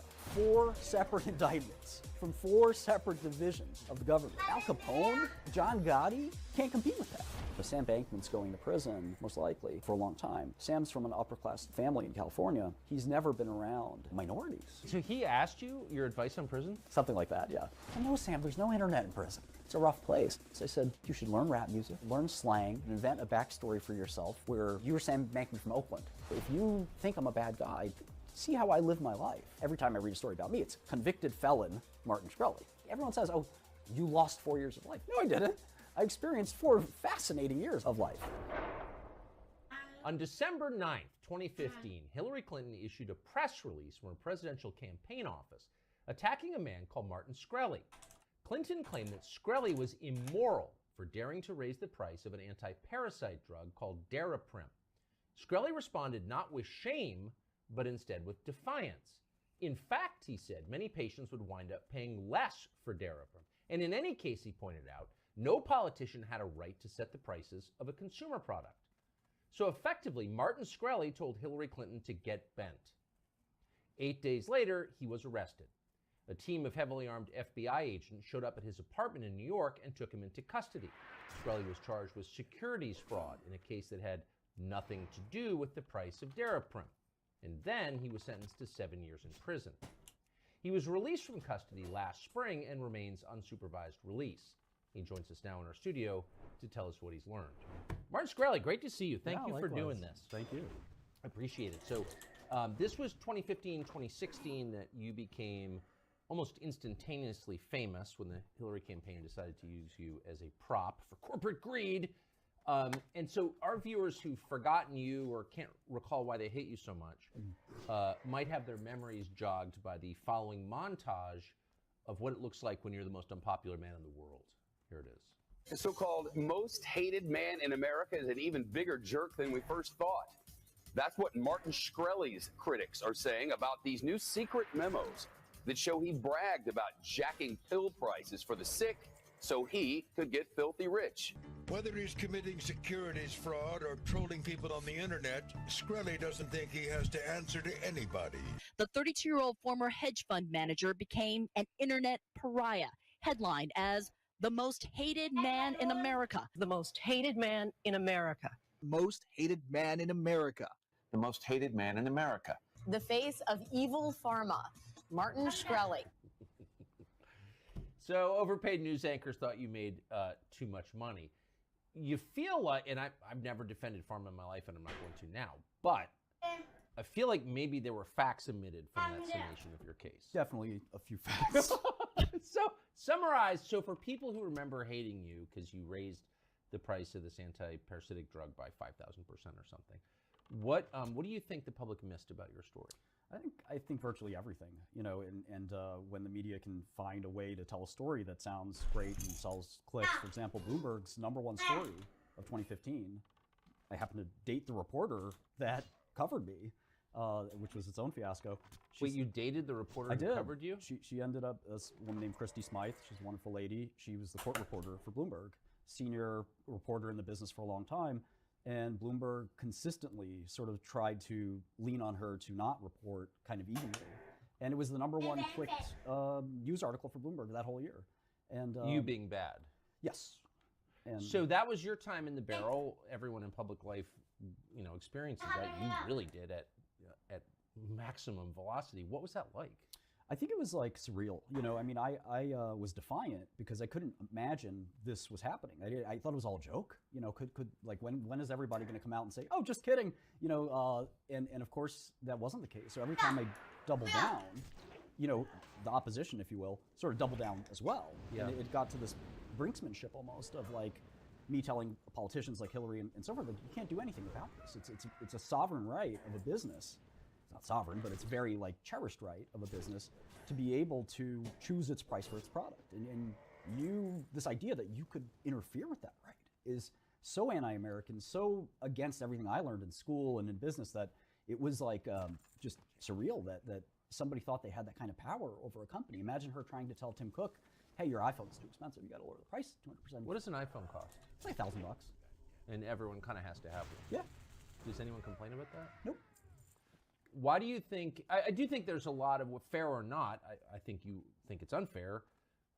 I probably have the other position, but there is a lot of like resentment toward pharma. Do you think that was part of it? Oh, absolutely. It's the most hated industry of all the industries. And I remember challenging, they kind of brought me up in CBS to be an expert speaker on a panel about drug prices. This is when EpiPen, this is Joe Manchin's daughter, raised the price of EpiPen. For the same reasons, and I feel totally legitimate reasons. And everyone was aghast, you know, that people can't afford EpiPens now. They're really important in medicine, and everyone's screwed. And I asked the CBS people, I said, hey, do you know what the net margin of CBS is? No clue. So do you know what the net margin of Mylan is, the Joe Manchin's daughter's company? CBS makes twice as much profit as Mylan. So you have a company that makes a life-saving medicine, EpiPen, which literally could be the difference between life or death. And then you have a company that makes reality TV shows and just garbage news. lies. Yeah. And one of them, which one deserves profit? You know, I think capitalism is a function that sort of assigns profit to the deserved. And in this case, you know, this pharma company, Mylan, makes like 1 out of every 10 medicines in the world, and they kind of deserve the right to stay in business and keep doing that. Whereas, you know how I feel about CBS. Yeah, and for good reason. So you're running this company, you get attacked in public, you become a prop in the Hillary Clinton campaign. The media, as always, on cue, aligns their coverage with her propaganda priorities. They're sort of a seamless unit, the Hillary campaign, CBS News, NBC, Jeff Smith. But your job at that point is to sort of bow your head and say, busted, you caught me, I'm sorry, I'm going to give money to breast cancer research. Why didn't you do that? It would not have been hard to resign, even stage a firing, you know, and have my board, tell my board, you guys can fire me to make this look good so our company can continue to be successful. Yeah. And like, you know, usually that's the solution is off with their head of the CEO. Or the number 2 option is a PR campaign of laying low. You know, you pay a big DC PR, you know, firm $300,000 and they just tell you to, you know, don't say a thing. And that's, you know, this will blow over, the news cycle will change. And I dug in because, you know, I really felt like a few different dynamics are at play. The first is that CEOs are not allowed to have personalities anymore.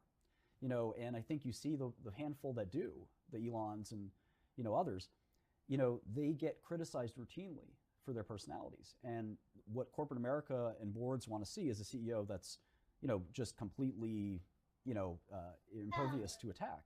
And just eat a massive pile of dung and keep going. Yeah. I think that, you know, so when you have a personality that's defiant or something that you want to be, you know, a hill that you're willing to die on. For me, that hill is capitalism, and it's our American way of life. And it's this hill that no politician can tell us, business people what our prices should be. I know, but Hillary Clinton, you gave her the finger. Like, you didn't expect to get arrested when you did that? I think that I was a little naive that, you know, that what we learn in school, you know, that when we pledge allegiance and that we will learn about the First Amendment and all this stuff, that it's not connected, that the courts are not connected to the media and they're not connected to politicians and there's not this web that really does exist. And part of me feels like, is the web consequential or is it set up ahead of time? And sometimes it's both. You know, I think the prosecutor that went after me, for example, he may or may not have gotten, you know, an order from somebody, but he may have just felt like, well, this is a guy that I can make a career on. He's super unpopular. Let's send him to jail. Yeah, I'm the good guy. He's the bad guy. What do good guys do? We corral them and throw them in jail. It's a story as old as time, and they're doing it to Trump as we speak. So just to, not to belabor the point, but for those who don't remember, this is part of the answer to the question, why were you so attacked and so hated? Because you didn't bow at all. So you were dragged before Congress to kowtow, but you didn't. Instead, you did this. Well, he has been called the most hated man in America, and his latest actions will likely do nothing to change that reputation. Forced to appear before a congressional committee on drug pricing, former pharmaceutical CEO Martin Shkreli refused to answer any questions, repeatedly invoking his Fifth Amendment rights. Here's part of a report from NBC's Ann Thompson. Appearing to smirk. Are you listening? And often inattentive. Yes. Former Turing Pharmaceutical CEO Martin Shkreli lived up to his bad boy reputation, appearing before Congress. I intend to use the advice of my counsel, not yours. Posing for pictures instead of... Do you feel like Fresh and Fit are so rich that they can like survive like losing like the YouTube income? I mean, Myron says he does a lot of investment property stuff. I don't know what that means or what that looks like on paper. I don't know what his financials are like.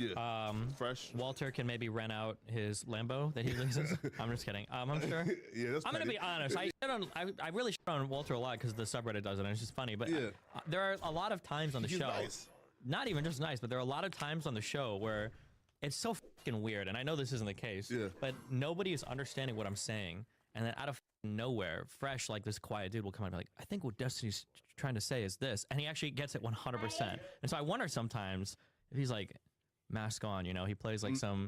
I doubt it, right? You don't think so? Listen, but I mean, he seems like a nice guy. I've never, ever had a problem with Fresh ever in my life. He's never done anything weird. No. And like, he stutters too, like me. So like, we, you know, are on the same plane. True. But like, yeah, in terms of like what they both bring to the show, there's a large percentage of people who look at like Myron as like the thought leader and look at Fresh as like the, you know, as like, I guess like the, I don't want to say dweeb, right? But like the guy who's just there, right? Now, here, right, from like actually like talking to these two, is their dynamic like that in person? Like, is Here's Myron? what I'll say, okay? Yeah. Normally, I'd never wade into the. Wait, is this live stream, by the way? No. Oh, okay, just checking. Okay. Yeah. Oh, I know you guys don't cut shit. Okay. I saw the house trap second. No, I'm just kidding. Wait, was it House Trap? What was that guy's name? No, House Phone. Oh, House Phone. Sorry. Yeah. Here's what I will say, okay? I'm only saying this because I have so much respect for Myron. Yeah. Is Myron has a couple of personality traits that are double-sided. The one I'll talk about the most is his loyalty. He's very, very, very loyal to around him, which in and of itself can be a commendable trait. But Myron operates like on another level. That dude is incredibly driven. Like he sets all the camera shit up. He's like running around like doing everything. That guy will gym at like 2 in the morning and like show up for a show like immediately. Like he's he's like he runs shit on another level. And sometimes I understand his loyalty. You know, I'm still here with who I started with, that kind of shit. Of course. But I wish that the other people around him sometimes I think could step up a little bit more to match his dedication. Oh, really? Yeah. Like Fresh. Well, anybody. I want to reiterate, I don't think anybody's a bad person or anything on that show or whatever. And I think even like Fresh and I think the other guys would acknowledge that like Myron is like, he's like pushing everything forward hardcore. That's just the kind of person he is, I think, yeah. Better question. So, hey, right, I bet. So does Myron and just Fresh, right? Let's say this. Does two Freshes, meaning if you like take Myron out and like replace Myron with another Fresh, does two Freshes take Fresh and Fit to where they are now? Why do you ask me these questions, man? Yeah, come on. I gave my answer. Fuck you, okay? No. Right. Better question then. You take Fresh out. Does two Here's what I will Myrons- say. Let me put it this way, okay? Yeah.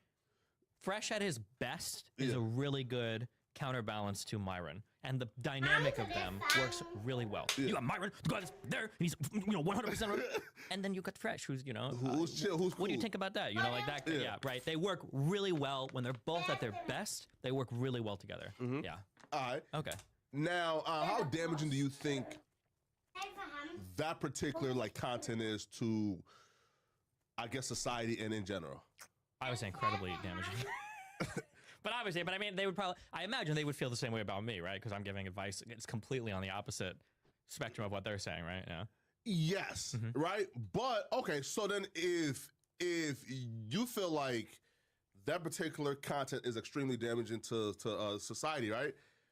Then shouldn't there be an argument for, hey, listen, bro, if we all exist in society and the goal is to keep us as harmonious as possible, then anything that disrupts the harmony should probably be eradicated from society. So then why wouldn't you be pro them getting banned if you believe they're extremely detrimental to society? Diversity is our greatest strength. Unironically, the cool thing about the United States, and it's way cooler than any of these dog shit Middle Eastern countries these guys obsess over, going to fucking Dubai, the UAE, whatever. The coolest thing about the United States, we got so many different people with so many different opinions that I can think that content is actually demonstrably harmful to society, and they could say, I think your content is demonstrably harmful to society, but at the end of the day, we all live in the same country, we live in the same state, we get the same vote in elections, we get to occupy the same spaces, and at the end of the day, we get to fight it out over who we think is right or wrong. I think that value is really important to protect, because you get a collaboration of people and this mixture of people that you'll never, ever, ever, ever see in any other country in the world, right? Where you're gonna have a panel with a cokehead Zerka, with Sneeko, who is any religion at any point in time, with Destiny, white dude, with Nick Tez, the white nationalist guy, and then with Fresh and Fit, two black guys in the United States that have a really popular podcast. That collection of characters for that show can only happen in the United States, and partially because we defend people's right to say things, even if we think it is damaging to society or harmful. So no, I think we should absolutely do. That's why I think that you shouldn't be celebrating when people like Fresh and Fit get demonetized, because you should be, unless they broke a rule that I'm not aware of. If they broke a rule or something, then there's a stronger argument for it. But at the end of the day, having a diversity of opinions is really important for what this country stands for. Yeah. Have you seen Pearl's new grift? What is it now? Now is the IQ tests are rigged to make women feel like they're smart when they're actually stupider than men, and there's no woman who can compete. So here. So again, verbatim is the IQ tests are rigged to make women feel like they're as smart as men. Okay.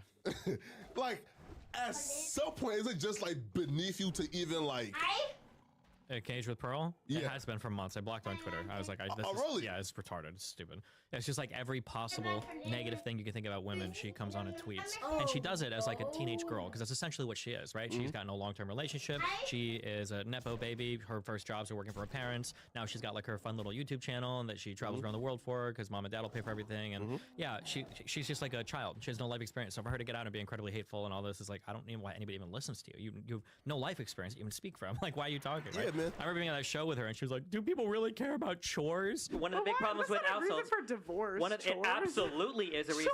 When you get older and you manage a household on your own, Pearl, you'll see how fucking annoying it is when you're working and then you come home and everything is up and horrible and nobody's fucking cleaning anything. Yeah, that is a totally valid reason for divorce, of course. Chores, to break up a home, Pearl, a family. Have you lived in a filthy home before? You've never lived with a difficult person.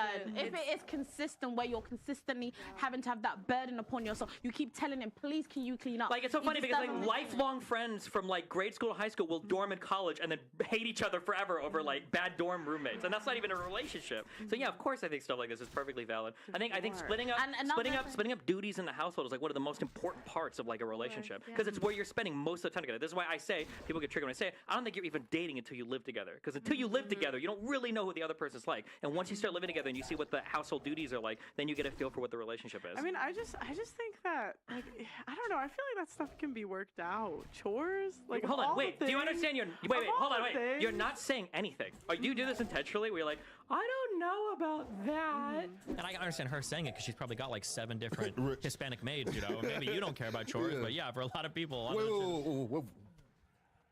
Why the maid's got to be Hispanic, Dustin? Because I don't think she's hired white people to clean her house. That's why.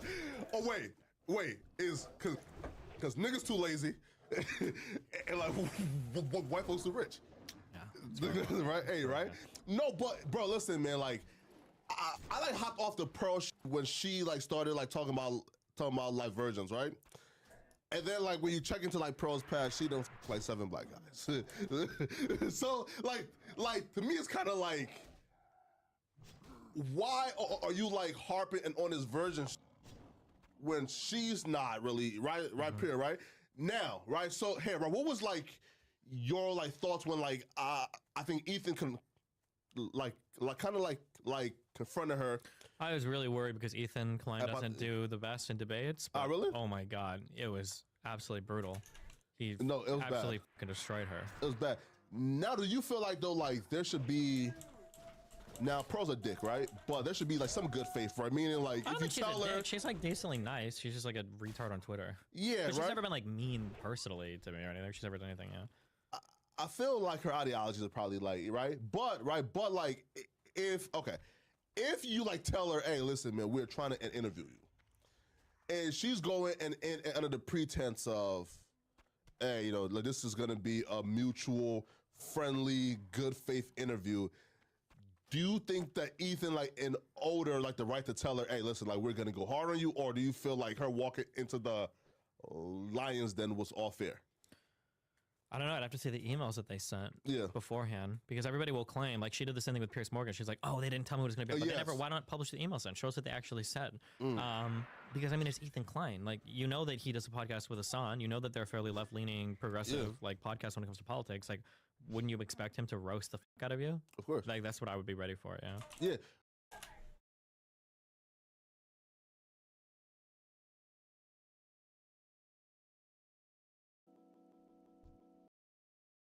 I guess let's just jump right into it. I want to just, I don't know how many of my audience, I'm sure a lot do, but I kind of want to just introduce you. You've become really successful the past year or two. You're friends with Fresh and Fit, right? Those guys are your dogs, so to speak.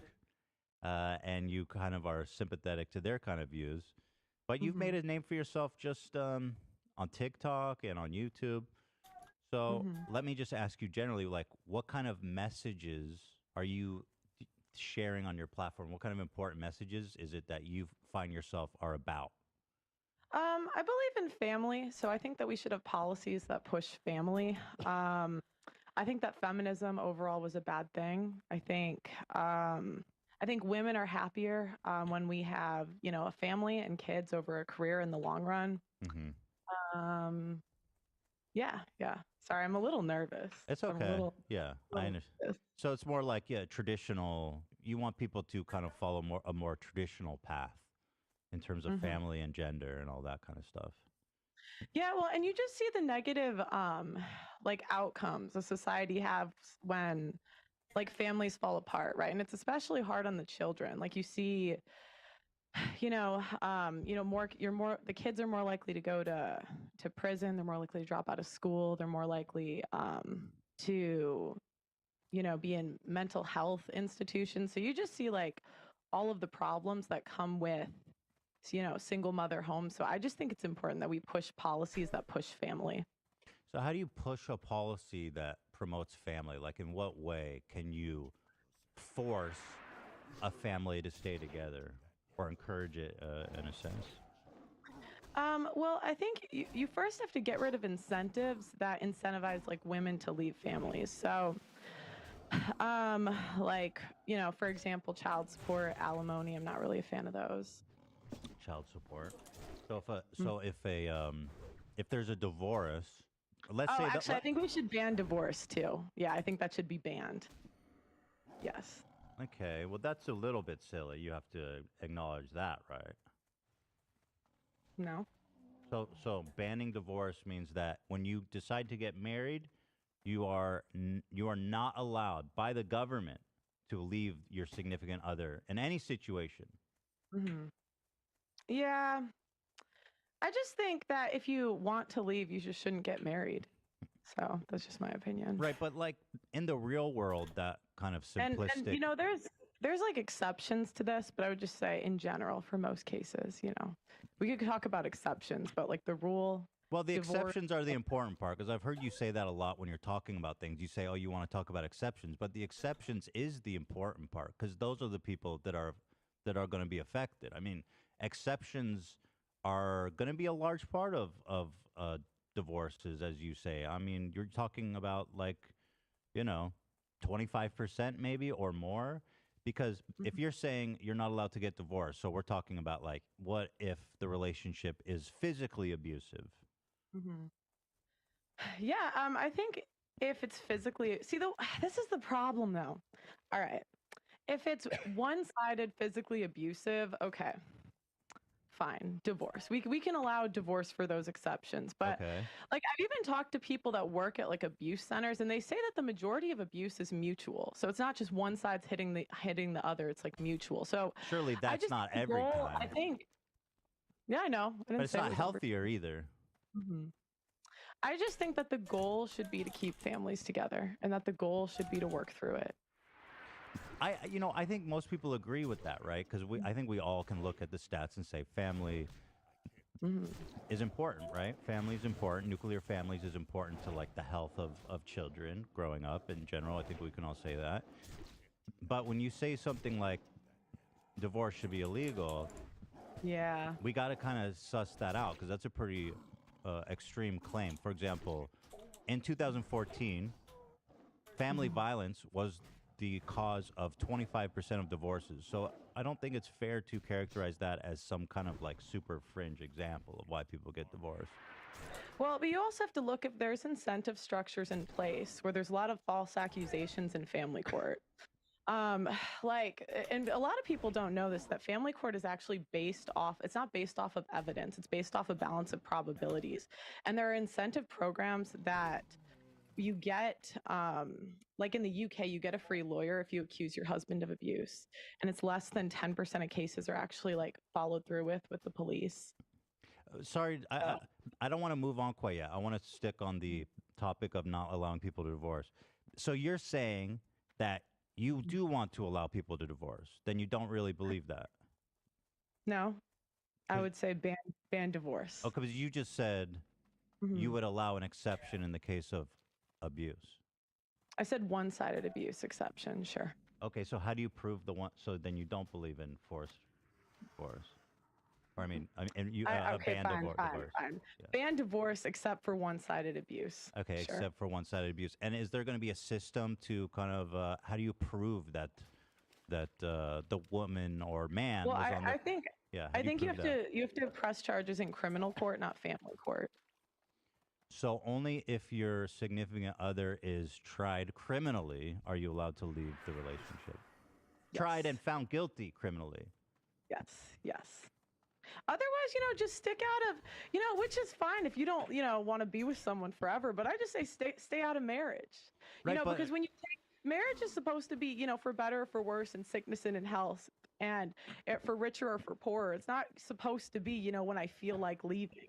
And the majority of divorces nowadays, it's just, when the girl just feels like leaving. That's not true. So well, it's just not true. I've talked to hundreds of women. That's on not. My show. That's just so, that doesn't prove anything. And even if you look at when no fault divorce was initiated in the 1970, I think it was initiated. I mean, one of the number one reasons was financial differences and irreconcilable. Sorry, I can't talk. But yeah, I just think for the people that don't believe in real marriage, because what is marriage if you can get divorced over damn near anything? It's not marriage anymore. It's something else. Well, I think the reason for that, historically, this emphasis on staying married, right? Or even before this no-fault divorce was an option, and it was more difficult for women to get divorced or men, the abuse of power and the risk for abuse and for people to get stuck in a horrible relationship situation, not just for them but their kids, right? I mean, obviously, having your kids watch their mother get beat up, and oftentimes it's going to bleed. Or the kids get watching their father get beat up. Like, it goes both ways. I acknowledge that it goes both ways. So both people have a right to, in my opinion, get divorced, because the alternative is one of the partners being stuck and like do you think that's the potentially a lethal majority? Do you think that's the majority of cases? A majority of cases of what? Divorce? Of divorce. Do you think the 25%. majority is 25%. What? It's 25% based on statistics. No, that's not what's in criminal court. It's like less than 10%. It actually followed through in criminal court. Well, So you regardless, can't- 10%'s enough, don't you think? No, I said less than 10% of the abuse cases of the 25%. So that's like. Journal what of that Family Violence in 2014 found that approximately 25% of divorces in the United States involve domestic violence.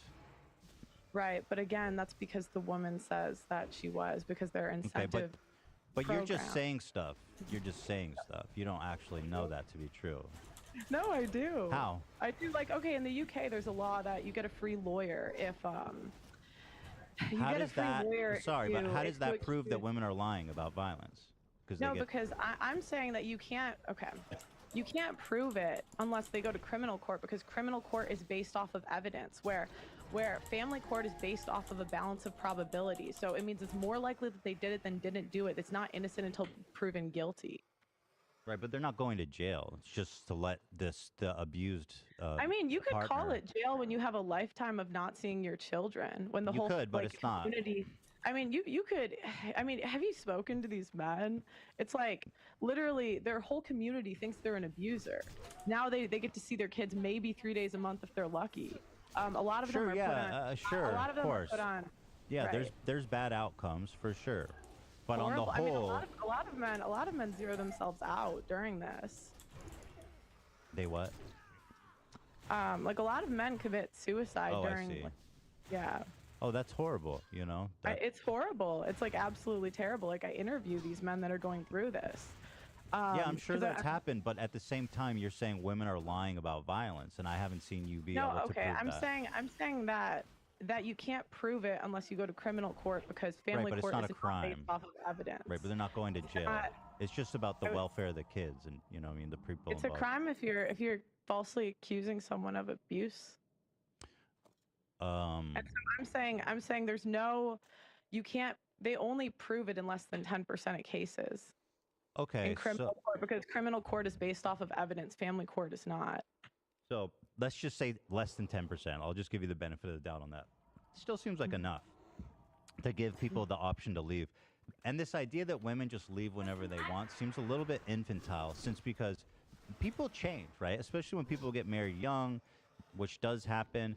People change. People go through shit. People grow apart. A lot of the men who end up being abusive, you hear, were one way before they got married and one way after you get married. So I don't think it's fair to say you're just leaving whenever you want, or you should just have to stay in this forever. Wouldn't you prefer people get married than never get married? Like, I feel like you would be disturbed if, like, only 5% of couples ever got married. I'd rather people got married and stayed married. Right, but that wasn't one of the options. I actually don't see a point in getting married with the way that marriage is today, to be honest. Yeah, because again, like, what is it? The average marriage is like 8 years. So the average marriage is 8 years and you're done. That's not marriage. Leaving a marriage due to domestic violence and not pursuing criminal charges, let's say that a woman's in a marriage and they have no fault marriage divorce. So let's say she doesn't want to charge her husband. She just wants to leave amicably, okay? But in your situation, she's forced to charge him legally, to have a police investigation, charge him for domestic violence. Wouldn't that be more damaging to his reputation? Not if he beat the case, because again, it's based off of evidence. But I mean, I think that why would you want an abusive guy walking free? If he's actually abusive, he should go to jail. Right. Shouldn't we agree on that? Right, but it's just not that simple, again, because, like, it's just not that simple, abuse cases, because You know, and it's not that simple to convict people. I just don't think that men should be punished without evidence. And I think in family court, it's not based off of evidence. It's based on a balance of probabilities. And so you have a case where men only, like, they're stuck seeing their kid like 3 days a month when, again, it's not based off of evidence. Like, you know, I've interviewed guys where literally the wife, and I've seen the court documents. It's coming out in my documentary that's coming out in the fall. The wife was plotting to try to get the guy to hit her. Right, I'm sure that happens, but you know and the wife still got custody.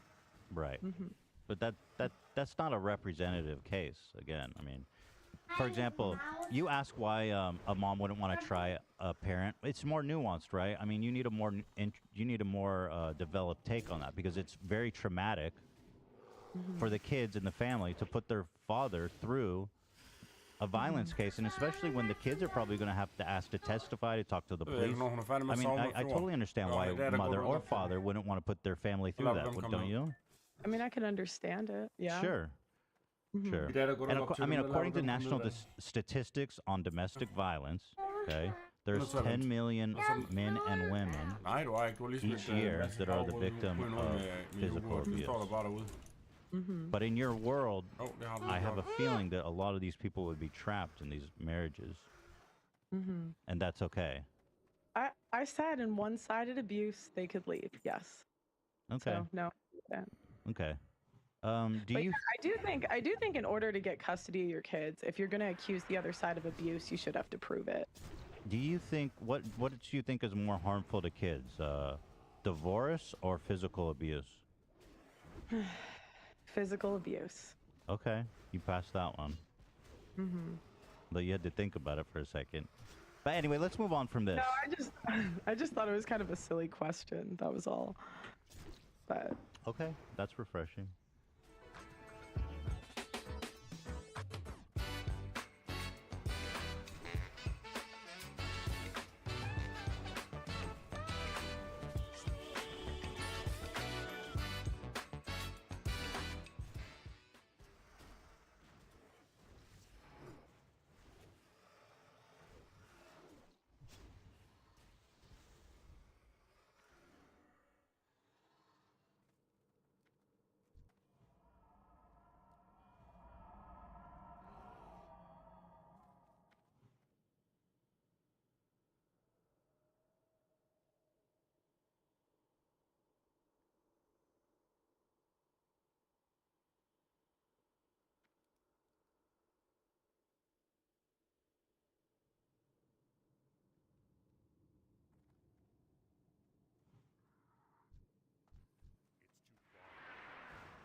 Det må man godt nok ikke. Man skal ikke ødelægge alting, man. Fordi...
today we have an update.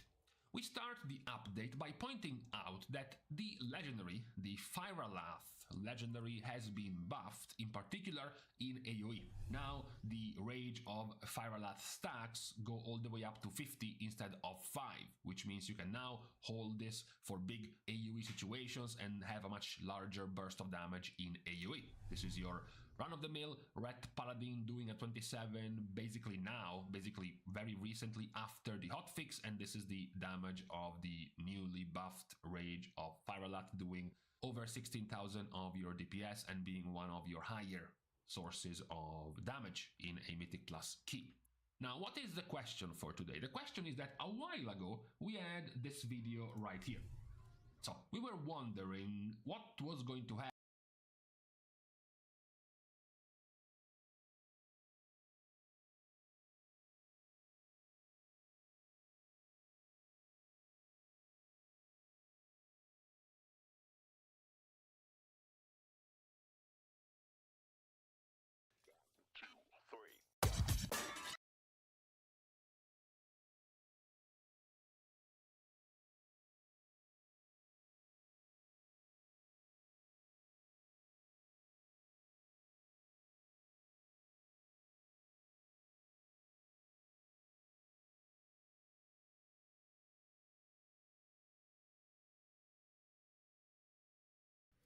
Who's hosting your debate this weekend in Austin? Zero Hedge. Nice email. Time to learn. This video is sponsored by HelloFresh. Faster than a speeding bullet. More powerful than a locomotive. It's a bird. It's a plane. It's Superman. Geez, just a locomotive? People in the 40s needed bigger imaginations. Born on the far-off world of Krypton, the infant Kal-El was sent to Earth by his parents. Wow, Sky Bradley, thanks for narrowly 55 subs. escaping Krypton's destruction. Raised by farmers as Clark Kent, he eventually became... Wait, real quick. I need to brush my teeth and put my teeth things back in. I don't know, Okay, yesterday I'm getting these text messages. Oh. I told my mom, I kind of feel bad leaking family. Well, fuck them. Me. I'm very detached from my family, okay? They can all, I don't want to be mean, but I'm very, very, very detached from my family, okay? I'm just not a family person. But now that I'm closer to my parents, now that I've seen them a few times, and especially now that my mom has Alzheimer's, well, now I'm feeling like I feel more protective, okay? So when people fuck with my mom, or when shit is going down with them, I feel like, well, hold on, what's going on here? Like, who's trying to scam my parents, or what's going on? Like, now I'm feeling more irritated, okay? Because I have the proximity now, unfortunately, okay? I can't tell if my sister is trying to scam my mom. My mom messaged me, she's asked me, she's telling me she can pay me back by saving her social security checks up. Apparently my sister needs another $10,000. I already gave her 10 grand like 6 years ago, and she blocked me on, or no, she didn't block me, she just basically started ignoring me on Facebook to never pay me back. And my sister stole like $70,000 from my uncle's estate after he died, and now she needs more money. Now I'm trying to figure out, I don't know if she actually needs this money or if she's just relying on my mom having Alzheimer's to like keep asking her for shit. And now I don't know what to tell my mom, because now I feel like I don't want to be like a condescending asshole, like, because it's my mom, how am I going to tell her how to treat her children? But like, bro, like, do you have contact your sister? I don't want to talk to her. Fuck that. It just feels weird being like, and they gave her daughter a car. They give her grandchild, my sister's daughter, a car even. Ugh. Okay. I don't know how to do these messages without sounding like an asshole. Okay. This is my response. I think this is okay. Listen, I love you and I know you have a big heart, but there are plenty of resources available to help both blah and blah if they need help for tuition or for medical expenses. Their jobs, the state, other programs exist. They need to exhaust these options before running to you. You and Dad have spent your entire life working to make sure your children have everything they need. You and Dad should be enjoying your time together to the fullest now. Let your children take care of themselves. It's not fair to sacrifice the little bit of peace and financial security you have now for them. Would you have asked your mother for money when she was living in Hialeah? I love you. Let me know if you need anything. She's not going to listen to this. She's going to do whatever she can to get her. My mom is such a pushover. Both my parents are. which worked well for me, I guess, because I got to grow on my own. But how old is your sister? I don't know, 40. But they have like multiple bankruptcies. They built their own huge fucking house. They have like, and then they get like foreclosed. Everybody in my family is just like unhinged when it comes to financial responsibility. I thought my dad was gonna retire last month, because I paid off all their debt, and now he tells me he wants to work until the middle of this year because they want to remodel the kitchen. What are you doing? I don't know. I can't say I didn't try. I don't care. Fuck it. I can't. Bro, I don't understand these people.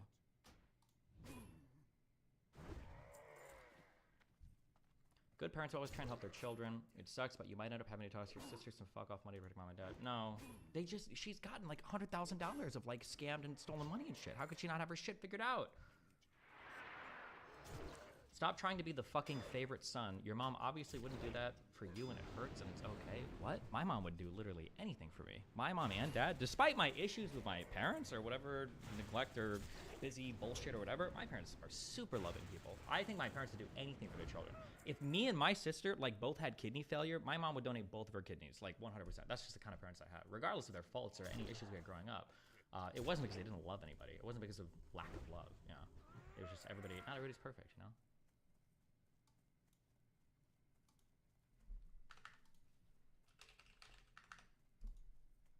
Wasn't Zero Hedge supposed to host your debate with that libertarian retard Dave Smith? Yeah. Is your sister married? Yep. How many kids?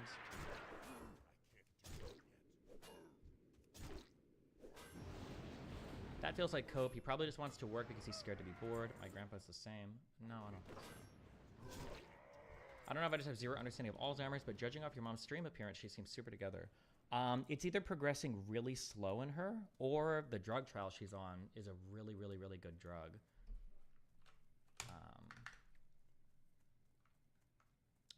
Because I don't know if I believe this. I got an email.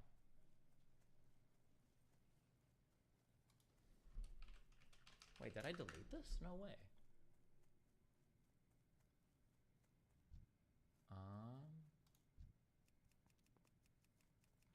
Oh. Hi, Destiny. I have a PhD in neuroscience, and I work for a biotech company developing new Alzheimer's treatments. I was watching one of your latest videos and noticed a few factually incorrect things that were mentioned. I would love to provide you with a solid background summary on Alzheimer's disease and point you to a few resources, but I'm not sure what the best medium to send you this information is. If you read this, please let me know. Summary of incorrect statements on Alzheimer's disease. The recent infamous paper, which was shown to have falsified results, was not critical to the amyloid beta hypothesis. It made worldwide headlines because the gossip was too juicy, but honestly, I've spent years studying Alzheimer's disease and I've never heard of this beta 56 hypothesis, which was discredited. I thought this was the most cited paper of all time in Alzheimer's research. I could be wrong, though. Scott Bradley says, not about whether or not sis actually needs the money. The question you need to ask yourself is, will mom give you her money, and how much ick do you care if she does? Will mom give her? Oh, will mom give her money? I don't want mom giving her any money. I just paid for all their shit. I just spent like $300,000 like shoring up all their finances. I don't want them giving money to my fucking scam sister now. That's not what I did that for, okay? Fuck that shit. I just want them to be able to retire so my mom can have like the last like year or two or three of her like mind working for them to be like, yeah, I don't know. I think my mom, because my mom is such a pushover, and you can ask her for anything, and she'll always do it. When my dad moved when I was 14, no, my mom moved when I was 14 or 15 to go to Florida to take care of her mom. And then my dad moved when I was 15, 16, I think. And then I lived with my grandma in like the retirement home. Originally, my mom obviously wanted me to go down, but I said I want to stay in Nebraska and finish school because I like to be on my own. I'm not a big fan of living with my parents or anything, even at 16. And she let me do that, but my mom super regrets that because now she feels like she missed out on a lot of time with me. She feels like one of the reasons why I became so like liberal and progressive is because she lost like control of me and blah, blah, blah. So that's something she's like always blamed herself for. So I feel bad. I mean, and obviously I'm successful now, so why wouldn't I help if I can? Confront your sister.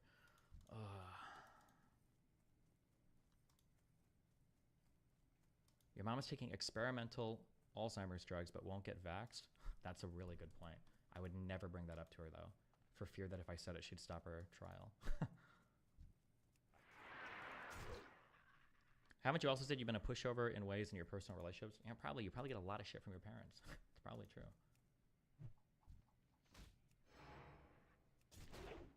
Is she actually disappointed in your political leanings or just bantering with you?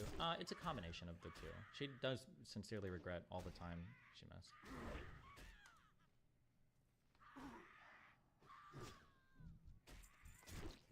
Do you think you'd have become financially fucked as an adult if you lived with your mom more? I don't know. I just developed very different from them. Oh, sorry.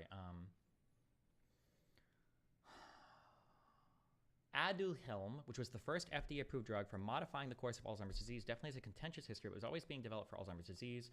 I would also defend why the FDA did the right thing by granting Biogen accelerated approval. While the Aduhelm approval was controversial 2 years ago, now in 2023, the amyloid hypothesis has been definitively proven to be true. Several large clinical trials have since been completed that shows that removing amyloid beta leads to improved outcomes in many early Alzheimer's patients. Leqembi, which is the second FDA-approved drug for modifying the course of Alzheimer's disease, and the first to have traditional approval, is set to revolutionize Alzheimer's disease treatment. I also really want to impress on you and your family the importance of early treatment with the anti-amyloid beta treatment. It can be the difference between having zero effect and practically halting the disease. See below some modeling data from Eli Lilly, which suggests that starting treatment 2 years before overt dementia nearly halts disease progression, while starting treatment 2 years after overt dementia onset does almost nothing. That was interesting. So this says that baseline disease time, if you start 2 years earlier, slowing after 8 months, it will slow the progression of Alzheimer's disease by 95%. I'm not aware of this stuff. Maybe my mom's on this trial, I'm not sure.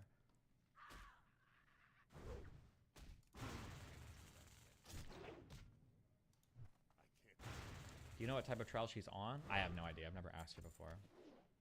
Can you post this email? Maybe. Talk to sister and explain the money situation and how your mom can't say no, give details, say how it's actually your money. Sister will keep asking. No, my sister knows my mom can't say it. That's why she probably keeps going to her. But then it also really triggers the fuck out of me because my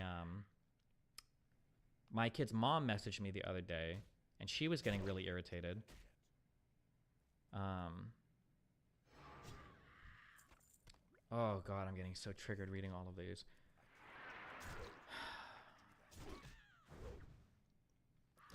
My kid's mom was messaging me saying that my mom is using her, and she put in quotes, memory issues to guilt trip her into sending her like a ton of pictures of Nathan and everything.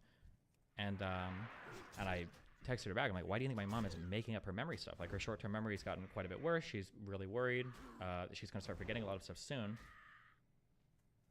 And then my kid's mom texted me back and she said, oh, your sister Christine said that she saw your mom's medical records and that she's fine. What medical records are you seeing for relating to Alzheimer's disease? Says my mom is fine. She's literally on a trial for a drug for dementia disease. Like, ugh, shit is triggering me.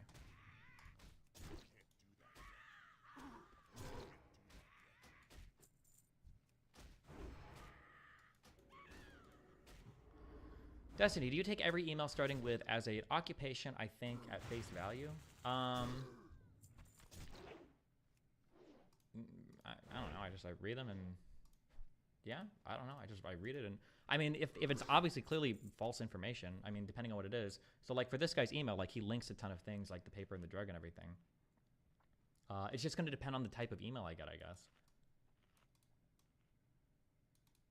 Some people will link like papers or like external stuff. Other people will link like this guy posted his LinkedIn and then like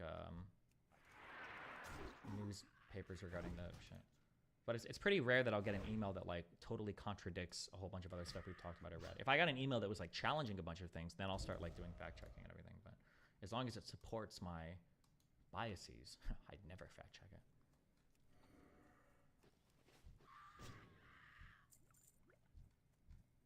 Do you think you'll get tested for Alzheimer's since it could be inherited? I don't know. I should get the gene test. I'll wait to get the gene test till after the treatments are 100% good, so I don't mind fuck myself. Cringe and punishment. Welcome to 2 months over. Thanks.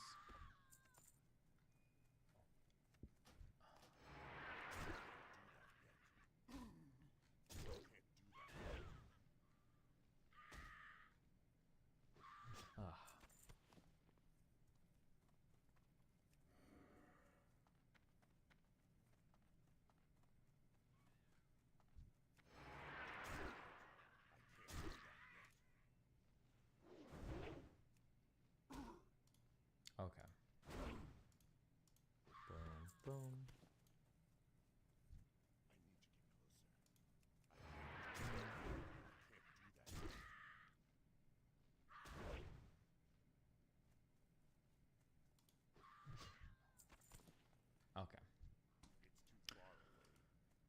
Did your mom's parents are relatives of Alzheimer's? My mom's mom did. That's why she moved to Florida initially, was to take care of her mom. I think we're talking to this Ryan guy in like 5 minutes, so.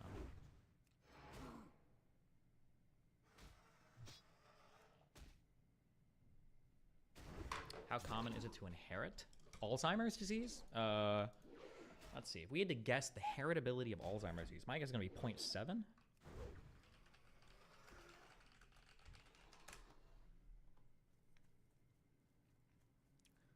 Genes play a strong role in Alzheimer's disease, with late onset AD showing heritability of 58 to 79% and early onset showing over 90%. So I don't know if this means 90% of kids would have it, or if you have it, 90% of it came from genes, but my mom was technically, I think early onset is diagnosed before 65, so I think my mom was early onset.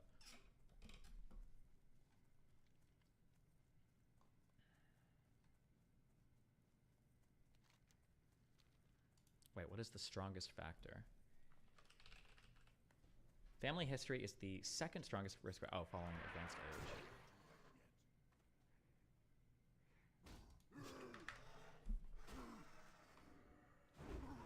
Do you think you have a parasocial relationship with your audience? To some extent, I don't know. Check out the Music and Memory Project as a way to manage Alzheimer's and dementia. Also, did your mom survive polio? Send me an email with more info. I have no idea. What am I looking for? Chance of developing Alzheimer's disease if parents have it. Does your family ever call you up for talking show on stream? No, but I don't think we usually watch. If you have a close relative, 30% hike in relative risk. Huh.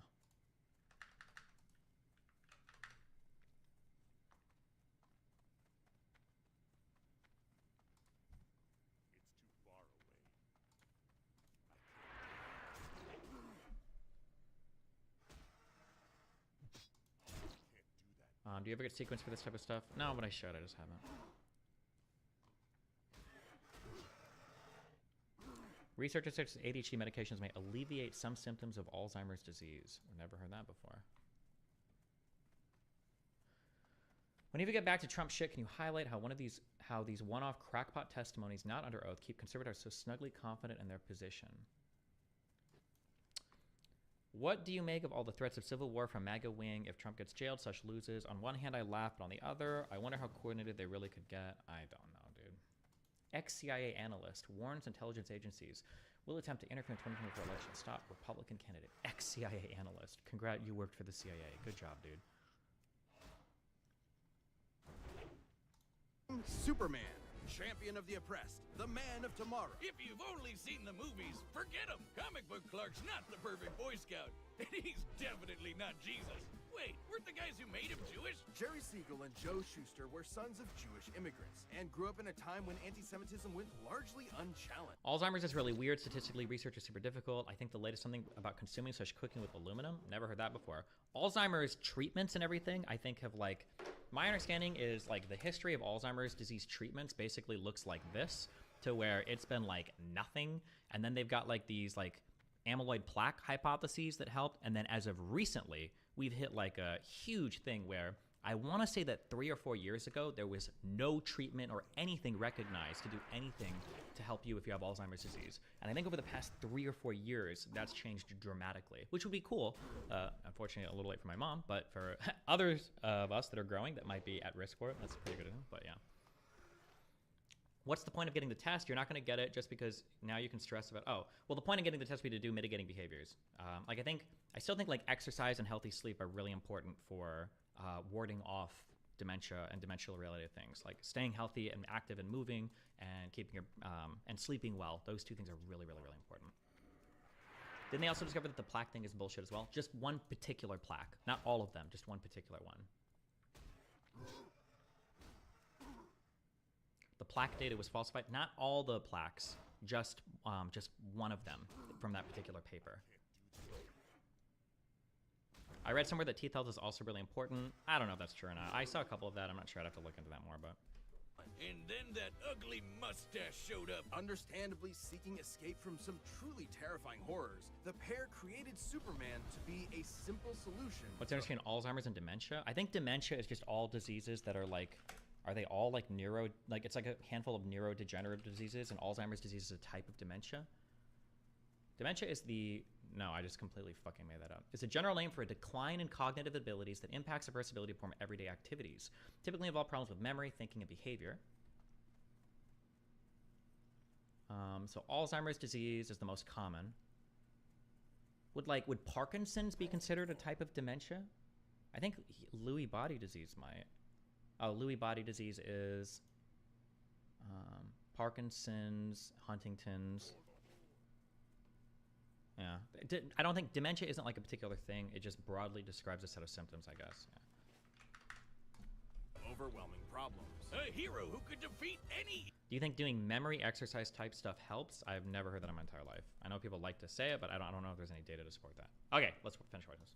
To be a simple solution to overwhelming problems. A hero who could defeat any evil by just punching it. Hell yeah, that's how I live my life. After almost 9 decades, Superman has been many things. At the core, his story is one of a refugee, a child who lost his home, left to the mercy of alien people. This new world accepted him, raised him, gave him a new home, because helping others in need is the right thing to do. That's why he became a superhero.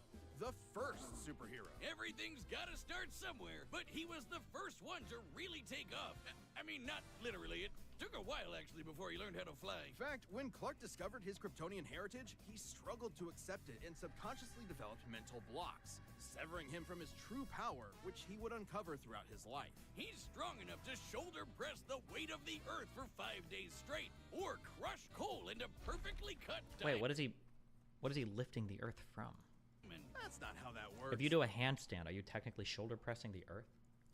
He's fast enough to reach the edge of the universe in seconds, or even break the bonds of infinity. Wait, he can do all that, but Batman can punch him out? Really? You're probably thinking of Elseworld stories outside main canon like Dark Knight Returns. It's a good question, though. Superman's powers have fluctuated over time for a variety of reasons. However, for Death Battle, we take the characters at their best. Yeah, like how his breath is so powerful he can sneeze away a solar system, or blow air cold enough to freeze ghosts. Speaking of, his X-ray vision doesn't just see through walls. He can see through your own body and mind to examine your soul. And yet, he can't see through lead. That's okay, though. He can just burn through it with his face, since he gets his... Why the fuck was I linked this video? Do I...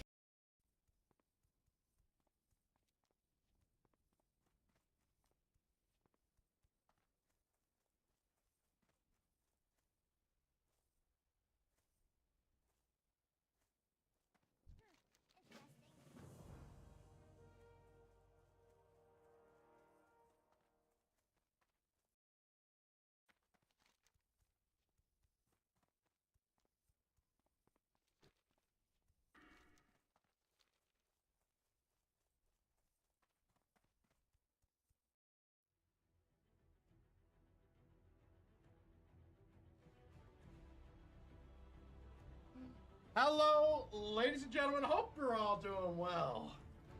It is 12:09 p.m. January 1st, 2024. I hope everyone's having a fantastic day today. We're getting into some World of Warcraft again. It's a new month. We're getting into some World of Warcraft, and we're going to be leveling a paladin.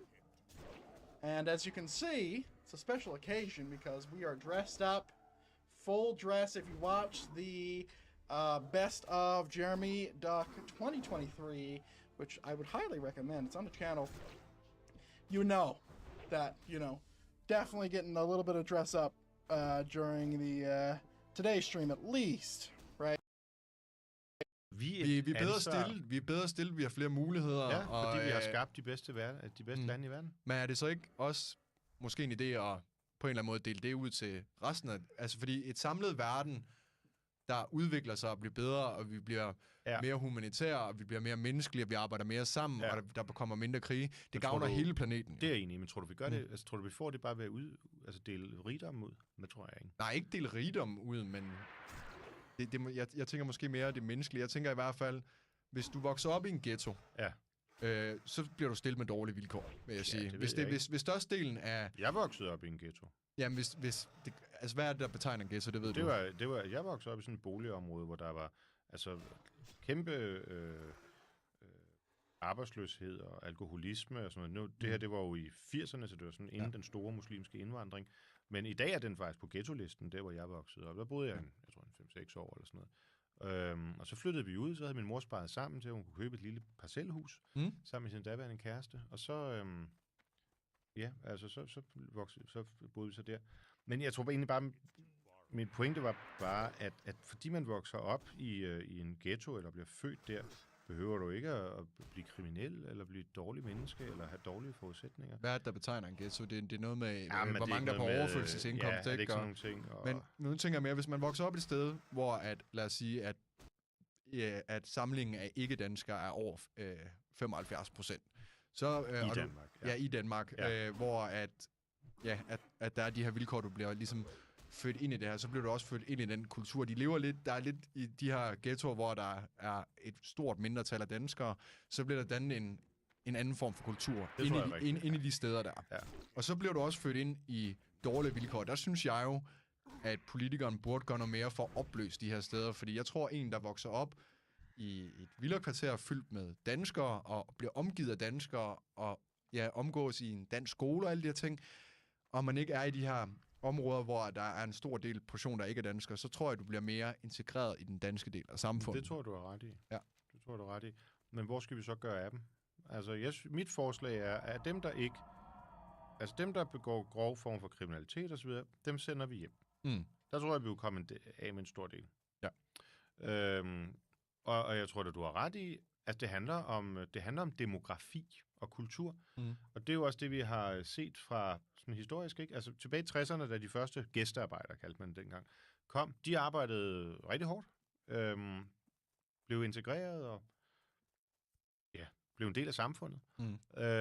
Så kom næste generation, og så var det begyndte, at man klumpede sig sammen med de her sociale boligbyggerier, hvor interaktionen med det omgivende samfund bare blev meget, meget ringe. Kvinderne bliver fastlåst i sådan noget social kontrol og alt det her. Men hvis man nedbryder det, så må man jo fjerne dem, der gør det, vi ikke vil have. Altså dem, der laver social kontrol. Dem, der gør, at folk bliver unge pusher, eller hvad det er. Og så videre. Så er vi også nødt til at være konsekvente over for dem. Men det hører jeg dig egentlig også sige, altså, at du har den der liste over ting. Hvis man begår dem, så skal man ikke være i Danmark. Ja, jeg synes, altså, vi skal markant op. Jeg synes, at sælge noget narkotika, synes jeg ikke er nok til at ryge ud. Altså, så skal du... Nej, det kommer an på, hvad det er, vi taler om. Ja, altså, hvis du selvfølgelig er en bagmand, der har importeret et ton af heroin ind, altså, selvfølgelig så er det udvisningsberettiget, ikke? Det tænker jeg da helt klart. Hvad hvis nu, du har solgt... nu jeg ved slet ikke noget om narko. Men hvis nu, du har solgt et tilpas mængde stof til en 14-årig for eksempel, hvor du ved, at den 14-årige nu vil måske risikere sit liv. Ja, det er jo et spørgsmål. Altså, der var jo domstolen behøver ikke være så stor jo. Nej, men altså, det er jo så et spørgsmål i en domstol, så vil det jo nok sidde og sige, er personen velvidende om, at personen selv tager det, eller er det til videresalg? Altså, der er jo mange parametre, der spiller ind, ikke? Nu, du skal være politiker for et øjeblik. Der har du en her, der har solgt nok kokain, siger vi, til en mindreårig til, at hvis barnet indtog det, så ville vedkommende kunne dø af det i chok. Er det ikke nok til, at man siger til den, der har solgt det, at så er det hjem for dig? Altså, det er svært for mig at vurdere. Jeg synes, personen skal straffes selvfølgelig for det, og det er jo fuldstændig sindssygt at sælge til kokain til en 14-årig. I første omgang synes jeg, det er fuldstændig sindssygt. Det er bare for at sige, det er jo nemt nok at sige, at cykeltyveri, det synes vi ikke skal føre til udvisning, vel? Det skal måske heller ikke føre til udvisning, at man så, sætter ild til en skraldespand. Men skal det heller ikke føre til udvisning, at man sætter ild til en lejlighed? Hvis der bliver dræbt mennesker, så jo. Så skal de hele... Jo, men det kan jo også være, at man prøver, men så var vedkommende ikke hjemme, så er det forsøg på manddrab. Ja. Altså, jo, forsøg på manddrab. Hvis det er helt sikkert, så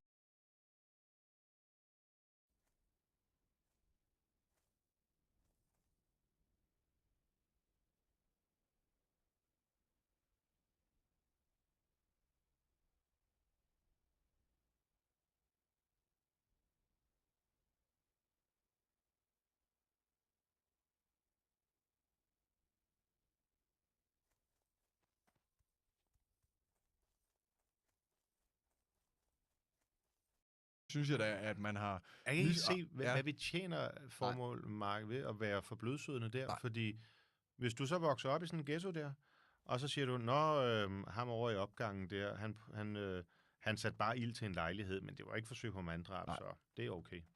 Jeg synes, at hvis man gør sådan nogle ting der, så burde man nok også udvises, ikke? Personfarlige ting. Ja. Og man kommer man er kommet til Danmark og fået de her muligheder, og man gør sådan nogle ting, så burde man nok udvises, hvis man gør sådan nogle vilde ting. Altså, men det er også derover, hvor det bliver vildt. Det er der, hvor jeg prøver at finde, hvor er Dansk Folkepartis grænse og din grænse, altså i forhold til, hvornår man skal udvise. For jeg synes, der er nogle mennesker, småkriminalitet og sådan noget, jeg tror på, at det menneske altså kan bedre sig, medmindre man er psykopat eller andre ting, og har en eller anden, bliver stillet en diagnose af en psykolog eller psykiater, ikke? Så tror jeg på, at mennesker kan forbedre sig, og mennesker kan ændre sig til det bedre og rette op og ligesom vende kurven, hvis man har været ude i noget shit. Det er mange gode eksempler på. Præcis, og det tror jeg på, at mennesker de kan. Så derfor synes jeg, at man skal passe på med at sige, at hvis man gør en lille ting, så skal man udvises. Altså, jeg synes, der skal være... Men jeg er enig, der skal være en eller anden mindstegrænse. Men jeg tror bare, man skal huske på det der med, hvad er det for en signalværdi, det sender over for eksempel de unge mennesker i ghettoerne, hvis man ikke som samfund er relativt konsekvent, ikke? Da man i 90'erne der skulle rydde op i New York, som virkelig var blevet en røverbule, ikke? Altså våben på alle gader og mafia og så videre, der lavede man jo et system, der hed 3 strikes and you're out. Hvor det kunne være nærmest cykeltyveri. Hvis det var det tredje, du blev taget for, så var det fængsel på livstid. Okay. Og der må man bare sige, at det havde en effekt. En ting var, at de der folk, der så 3 gange havde begået noget kriminelt, de røg ligesom ud. Men en disciplinerende effekt i forhold til især unge mennesker. At de vidste, at der var faktisk en hård konsekvens. Og så er det måske der, vi skal bevæge os hen. At sige, der er nogle personfarlige kriminelle forhold. Jamen, hvis du begår det, så ryger du ud af vagten med det samme. Okay, så er der nogle andre, og dem har vi også nævnt. Der laver vi så et 3 strikes and you're out. Så har du ligesom chancen, men du skal også vide, at der er en grænse for, hvor længe samfundet accepterer det. Det går jo også ud over nogle mennesker, og skaber jo noget utryghed i nogle hele områder og så videre. Det er klart. Og hvis vi virkelig skal have de der ghettoer til livs, hvor vi så siger, at man skal kunne færdes frit og så videre, og så er vi altså også nødt til at have en konsekvens, tror jeg. Jeg synes virkelig, det er et komplekst emne. Ja, det er altså, derfor, det er så spændende at tale om. Ja, det er jo mega spændende at tale om, fordi på den ene side, så sidder der jo en masse danskere, som måske føler sig utrygge og alle de her ting. Og på den anden side, så kan jeg også godt se alle de her, der kommer op, og hvad de ligesom kommer fra, og prøve at sætte mig lidt ind i, hvorfor de gør de ting, de gør. Så det kan også, og så hvad er løsningen til sidst, ikke? Altså, så det er jo ikke kun danskere, der føler sig utrygge. Hvis du for eksempel som en ung pige vokser op i de der ghettoer, og har lyst til, det var du har lyst til at få en dansk kæreste. Også hvad du har lyst til at smide tørklædet. Det tror jeg heller ikke er nemt. Nej. Men det er jo sådan en kulturel ting, og det er jo det er ikke bare en kulturel ting, fordi det er jo det, der er årsagen til, at de muslimske lande slår fejl. Det er, at de har et kvindesyn, som ikke gør, at kvinder er ligeværdige med mænd i loven, som gør, at de ikke kommer på arbejdsmarkedet, osv., som gør, at de godt vil få en uddannelse, men de ender med at gå hjemme. Altså, der er jo en grund til, at de muslimske lande og de muslimske ghettoer har de der fællestræk. Det er jo kulturen. Og derfor, hvis vi vil have det her til at lykkes, så er man jo også nødt til at sige, at de mennesker, der skal være her, jamen, de skal have en adfærd, der har en mere integrationsvenlig karakter, hvor vi støtter dem, der gerne vil friheden, dem, der ikke vil være kriminelle osv. Så jeg tror altså ikke bare, man kan sætte sig ned og sige, det er jo også kultur og rigtigt, og kvindeundertrykkelse, jamen det har de jo gjort i mange år. Ja. Altså, det kan vi ikke gøre, det må de gøre hjemme i deres egne lande så. Ja, altså selvfølgelig, det skal ikke bæres med ind til... Det skal ikke bæres med ind til det danske samfund. Præcis. Altså, så vi har jo reglerne her, at kvinder er ligestillet med mænd, og selvfølgelig skal det være sådan. Præcis. Det er helt klart. Føler du egentlig nogensinde troet på noget tidspunkt, Morten? Fordi jeg kan forestille mig, at der er en masse mennesker, som ikke bryder sig om det, du sidder og siger. Og så ved jeg, at Pia Kjærsgaard, hun har haft, jeg ved ikke, om hun stadig har der livvagter ved PT. Jo, Pia har jo også været i noget mere, hvad kan man sige, fremtrædende position end mig. Hun har også været formand for Folketinget, og hun var jo den, der ligesom tog kampene dengang. Det var, Nyrup sagde, det var ikke stuerent at sige de her ting, ikke? Jeg oplever faktisk ikke noget. Altså, det kan godt være, at der er nogen af og til på de sociale medier, Og så er det typisk sådan et eller andet 4:00 om morgenen, folk har skrevet et eller andet skørt, ikke? Jo. Men det er meget lidt. Der var en her for et års tid siden, eller sådan noget, som jeg synes var lidt grov, og sådan noget, som jeg derfor sendte ind til politiet. Men i hverdagen, nej. Det er helt afslappet. Nej, du møder ikke nogen, der siger noget. Og jeg tænker tit over, hvor dejligt et land Danmark i virkeligheden jo er. Også på det, fordi jeg har siddet i Europaparlamentet i 10 år, fra 9 til 19, hvor jeg jo oplevede rigtig mange af mine kollegaer, borgerlige, nationalt orienterede politikere, som netop ikke har deres frihed. Og altså jeg nærer den dybeste respekt for politiet og vagterne og alle de der ting, der sætter deres liv på spil og sådan noget. Men alligevel, en pestilens det må være, ikke at kunne gå ind i et supermarked, uden at have dine vagter med, eller hele tiden at skulle... At du kan ikke være spontan. Nej. Altså skulle meddele, at jeg cykler derhen nu, eller jeg skal til familiefest her, og sådan nogle ting.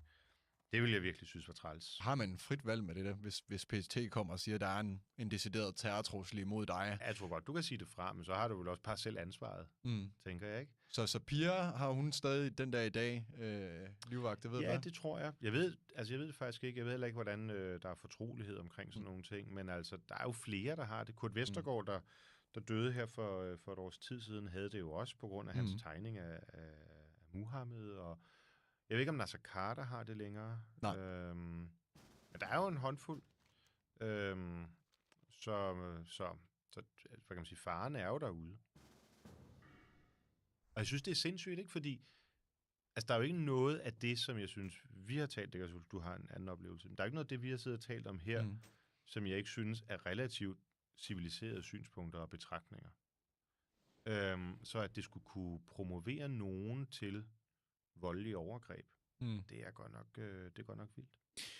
Altså folk, hvis man går ud og begår vold på grund af, at folk de har en anden holdning end dig selv, så har du et problem, synes jeg. Altså det er, for mig er det at begå vold, fordi du er uenig med en person, det er rimelig uintelligent. Det er...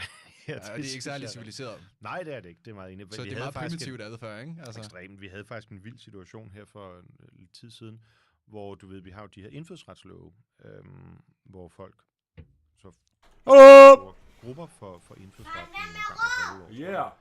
Og vi stemmer så nej, men det er ikke så meget det, er frem til. Men der var faktisk en, som for 20 år siden havde overfaldet vores formand for DFU. Altså den fysisk og blevet dømt for det. Som alligevel var kommet med på indfødsretsloven, fordi Integrationsministeriet ikke havde tjekket op på det. Hvor så vores daværende formand, Kenneth, han så navnet, og vi fik ham pillet af og sådan nogle ting. Ikke? Men det er alligevel også ret vildt, at du kan have en, som begår et voldeligt overgreb mod en person, der, fordi du er politisk uenig, og så ender vedkommende med 20 år efter at få statsborgerskab. Det gør han så ikke. Okay. Fordi vi opdagede ham og fik ham pillet af, men havde det stået til Kåre Dybvad, apropos Socialdemokratiet og hvor meget strammere de er, så var det gået anderledes. Hvor nu har jeg været igennem, altså det er noget helt andet det her, men nu har jeg været igennem rigtig mange kontroverser igennem din politiske karriere.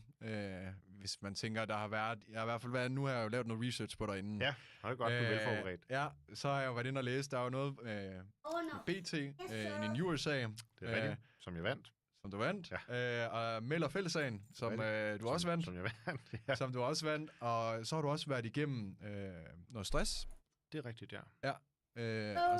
Hvordan har alt det her politik ligesom påvirker dig som menneske, sidder jeg og tænker, fordi jeg tænker, jeg har en dyb respekt, især for dig og generelt alle politikere, og hvad I går igennem. Hvis man kigger på dig, du har været nede med stress, Alex Vanopslagh har været nede med stress, Ellemann er lige gået af, og jeg har sikkert glemt en hel masse, der også har gået ned med stress, så det er jo et helt sindssygt pres, man må have som politiker, som jeg tror nogle gange folk ikke anerkender, og mere bare sådan skriver hadske ting, og i stedet for at prøve at sætte sig ind i, hvad er det for et job, når man politiker, hvad man bliver udsat for.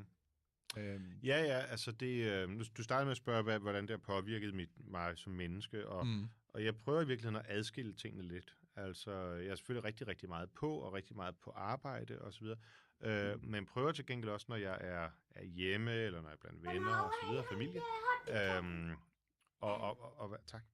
og koble fra. Altså, så man er jo, altså nu er jeg relativt afslappet her, det er meget behagelige omgivelser og så videre, så man har sådan lidt paraderne nede, Men normalt, når man er på, så er det klart, så er man jo hele tiden alert og opmærksom, og hvad er nu næste skridt og sådan nogle ting. Og det er måske noget af det, som gør, at man godt kan blive stressramt. At man er hele tiden, og især i politik i dag, jeg synes ikke, det var så slemt for 20 år siden, da jeg begyndte, men man er hele tiden meget eksponeret, man er hele tiden meget udsat, og meget af det er også noget, vi gør frivilligt, fordi det er ligesom en del af gamet. Altså, jeg tror, jeg har 4 eller 5 sociale medieprofiler, som jeg hele tiden skal passe på en eller anden måde. Jeg har selvfølgelig også nogen, der hjælper mig med det, men det meste, eller meget af det, gør jeg jo selv. Skal man parere angreb tilbage, når jeg lægger et eller andet op, så er der jo 100, der skriver noget andet tilbage. Hvor meget skal man svare på og sådan nogle ting? Det er en meget pressende situation, og den måde, medierne fungerer på i dag, er også noget anderledes end for 20 år siden, synes jeg. På godt og ondt, at altså den mindste ting kan blive en kæmpe ting, og kan forfølge dig igen og igen og igen, og der bliver lavet memes over det, og du ved, det bliver virkelig stort, når det er stort, ikke? Og det er et meget stort pres at skulle håndtere. Jeg tænker også, hvis man tager journalister, ikke? Og alle de sager, der ligesom har været kørt på dig, du har også været udsat, ikke nok med, at du har været igennem mange ting i politik med, for eksempel det, jeg nævner med Meld og Fæld og BT, så har du også været udsat for nogle relativt personlige ting, mens du har været i politik, ikke? Som journalisterne også har været inde at dække. Jo, det er rigtigt. Ja. Altså noget af det mest ubehagelige har været, altså min søster blev myrdet af sin kæreste for nu godt 4 år siden. Og det er selvfølgelig ekstremt at opleve, og ekstremt ubehageligt, og alt, hvad det har implikationer. Men det her med, at på vej op til min mor, hvor vi samledes, også søskende, fik jeg pludselig henvendelser fra pressen, som vidste besked. Line havde også Messerschmidt, så derfor, da det ligesom var i politikredse, så gik det hurtigt videre til medierne. Og det med i virkeligheden i en situation, hvor alle bare er i chok og rædsel og så videre, og så skulle tænke over, hey, vi er nødt til at have en kommunikationsstrategi, fordi lige om lidt, så er det her ude i medierne, hvilket jo betyder, at rigtig mange mennesker, som vi også har et ansvar overfor, vil vide besked. Ja. Så hvordan får man det her kommunikeret rundt, sådan at folk ikke skal læse det i medierne og sådan, og det der med ikke at kunne få lov at være bare en sørgende storebror, men alligevel at skulle være i arbejdsmode, det synes jeg er et ret stort offer. Forhåbentlig noget, som jeg ikke kommer til at være i en tilsvarende situation igen, ikke? Men det er sådan der, hvor man tænker over, om tingene står mål med hinanden. Jeg synes i hvert fald, at hvis man bliver politiker, så er man virkelig i søgelyset for alle de her mediehuse og journalister, ikke? Altså, det bliver angrebet hele tiden. Ja.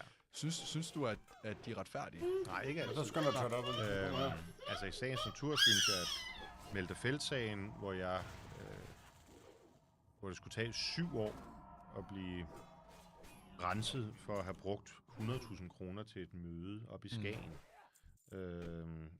Og alle de ting, som det havde... Var det drejede sig om? Ja, 98.000, ikke? Altså, var hele den vilde sag, var det kun 98.000? Det var det retssagen endte med at handle om. Okay. Så kom Ekstrabladet med en hel masse påstande, som aldrig nogensinde blev til en sag. Okay, altså, så det var konspirationsteorier? Ja, altså der var til nogle tilbagebetalinger, som alle andre partier, men der var ikke de påstande om, at der var begået dokumentfalsk, og der var begået svig og alt muligt, som de skrev. Og at det skulle føre i retssager. Jeg tror, de lavede... Den vildeste, tror jeg var... Jeg kan ikke huske, hvem det var, der havde den. Der var en eller anden, der havde en artikel om, at jeg skulle betale 34 millioner eller sådan noget til. Altså det er fuldstændig vanvittigt tal. Okay. Hvor jeg sad og tænkte, at altså, hvordan kan man skrive sådan noget, som er så åbenlyst skørt? Og så endte det med at være en straffesag. Det var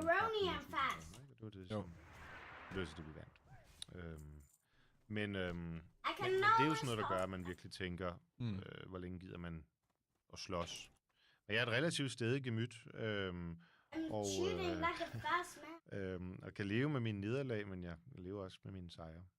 Man kan også sige, at i hvert fald noget, jeg har erfaret også, og jeg tænker, at I politikere godt er klar over nu, det er, at I har ikke rigtig så meget brug for de her mediehuse, journalister mere, fordi at nu er der jo sociale medier, de er jo overtaget, så man har sin egen platform.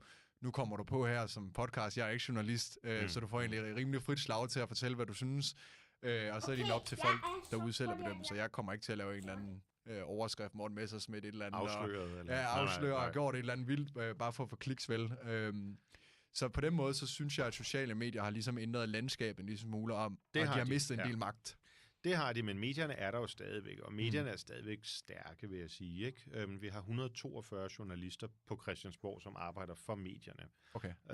Og når de ligesom går i krig, hvis der er en eller anden sag, så synes jeg nu godt, at man kan mærke, at det er det, der er dagsordenssættende. Jeg tror også, folk bliver mere kritiske derude på de sociale medier i virkeligheden, at man ved godt, hvis jeg sidder og holder en enetale ind på Facebook eller Insta eller et eller andet, så ved man også godt, at det godt være, at jeg ikke siger alle de kritiske spørgsmål og stiller dem til mig selv. Ikke? Så derfor tror jeg egentlig også, at folk bliver stadig mere kritiske over for det, der kommer på de sociale medier. Jeg tror, det er vigtigt, at man har en balance. Vi laver jer til sådan de der sessions, hvor man kan stille spørgsmål, altså FaceTime Live og sådan noget. Og så stiller folk jo også spørgsmål, som jeg så svarer på, og der har man jo så i hvert fald mulighed for at komme lidt ind bagved. Men det er vel også et eller andet sted fuldstændig retfærdigt, at når man sidder i en magtposition og er politiker og faktisk tager beslutninger, som kan have en kæmpe indflydelse på folks liv, så er det jo vel også helt retfærdigt, at man bliver stillet til ansvar for det, man laver derinde. Men der er så forskel på den måde, man gør det på, synes jeg. Ja, 100%. Og der er nogen, der er bedre til den andre. Men altså, jeg har egentlig et udgangspunkt om, at jeg stiller op, når jeg bliver spurgt, med mindre det sådan rent fagligt set ikke er mig, der er den rigtige. Ja. Så det går sagtens, hvis der kommer en journalist, der siger, at vi vil rigtig gerne lave et interview med jeg er retspolitisk, og så siger jeg, hey, det er Peter Kofod, der er vores retsordfører, så det er ikke mig, jeg skal have fat i. Men i udgangspunktet synes jeg, at det er rigtigt, at man har en pligt til at være til rådighed. Ja. Jeg svarer også selv mails og alt sådan noget. Facebook-henvendelser selvfølgelig dem alle sammen, fordi nogle gange kan der virkelig være knald på, ikke? Men er til stede og læser, hvad folk skriver og sådan ting. Det synes jeg egentlig kun er en berigelse, så man ved, hvad der rører sig. Hvor meget påvirker den her Møller-Fællessag folketingsvalget i 2022 for dig, Dansk Folkeparti? Det var meget, altså, fordi der skete jo det sindssyge, at jeg blev dømt i byretten, og så fandt man ud af, at byretsdommeren havde været inhabil. Det vandt vi så i landsretten, og så skulle den ligesom køre forfra. Men det var ligesom det udgangspunkt, der stod, da folketingsvalget kørte der i 2022. Og jeg, det fyldte rigtig meget, også fordi det fyldte jo meget i forhold til hele det opgør, der var i Dansk Folkeparti, der partiet splittede osv. Men selvfølgelig også den almindelige uro, der var omkring et parti, der ligesom går op i to. Det overskyggede helt klart vores politiske kommunikation der i folketingsvalget. Var planen, hvad jeg sådan lige kunne få læse mig frem til, og jeg ved ikke, om det er rygter eller andre ting, men jeg havde lidt svært hos Dansk Folkeparti, synes jeg, at finde formand indtil, at Inger Støjberg, hun fandt ud af at stifte sit eget parti. Ja, altså, den tidligere formand for partiet, Christian Thulesen Dahl, prøvede jo meget ihærdigt at få Inger Støjberg som formand. Ja. Og der havde jeg det egentlig sådan, at hvis hun ville føre Dansk Folkepartis politik, og det var det, der ligesom kunne få fløjene internt til at arbejde sammen, jamen, så var det fint med mig. Altså, jeg har ikke sådan et stort, varmt barnedrøm om, at jeg skulle være formand. Jeg er her nu, og udfører opgaven så godt jeg kan. Og så er det. Men var der en anden, der kunne have forhindret den der splittelse, så havde jeg synes, det var en god idé. Og det ved vi jo så nu, hvor maskerne ligesom er faldet, at det var noget andet, der var på spil, og hun ville lave sit eget parti, og man kan jo så også efter det komme på banen se, at der er rigtig mange forskelle, også på udlændingepolitikken, som vi har talt meget om, mellem hende og Dansk Folkeparti. Men der er vel, der er betydelige forskelle fra Dansk Folkeparti og Danmarksdemokraterne, og også Nye Borgerlige og sådan noget, men der er jo nogle ting, der også samler jer, synes jeg. Ja, vi er borgerlige partier, og det er klart, det gør en fællesnævner. Men du tager alt det, vi har kredset en del om på udlændingepolitikken og konventionen, for eksempel. Men så har vi jo to meget forskellige tilgange. Altså Kærshovedgård, som var det, vi talte om før, med udrejsecenteret og alt det her. Altså, det er jo Inger Støjbergs opfindelse, det tror jeg ikke, hun er sur over, jeg siger, fordi hun var minister, da det kom. Og det er det, hun tænker i forhold til udrejsecenter. Der gør vi os nogle andre tanker. Og det er jo fair nok. De stemmer for indfødsretslovene. Vi stemmer imod. Altså, så der er jo sådan nogle områder, hvor man ligesom kan sige, der går vi sådan forskellige veje. Men det gør jo ikke, at der er andre områder, hvor vi ser ens på det retspolitik, for eksempel. Jeg tror også, at... Altså, vi har jo lige lavet en fælles finanslovsaftale med regeringen, hvor jo alle partier, undtagen Enhedslisten, var med.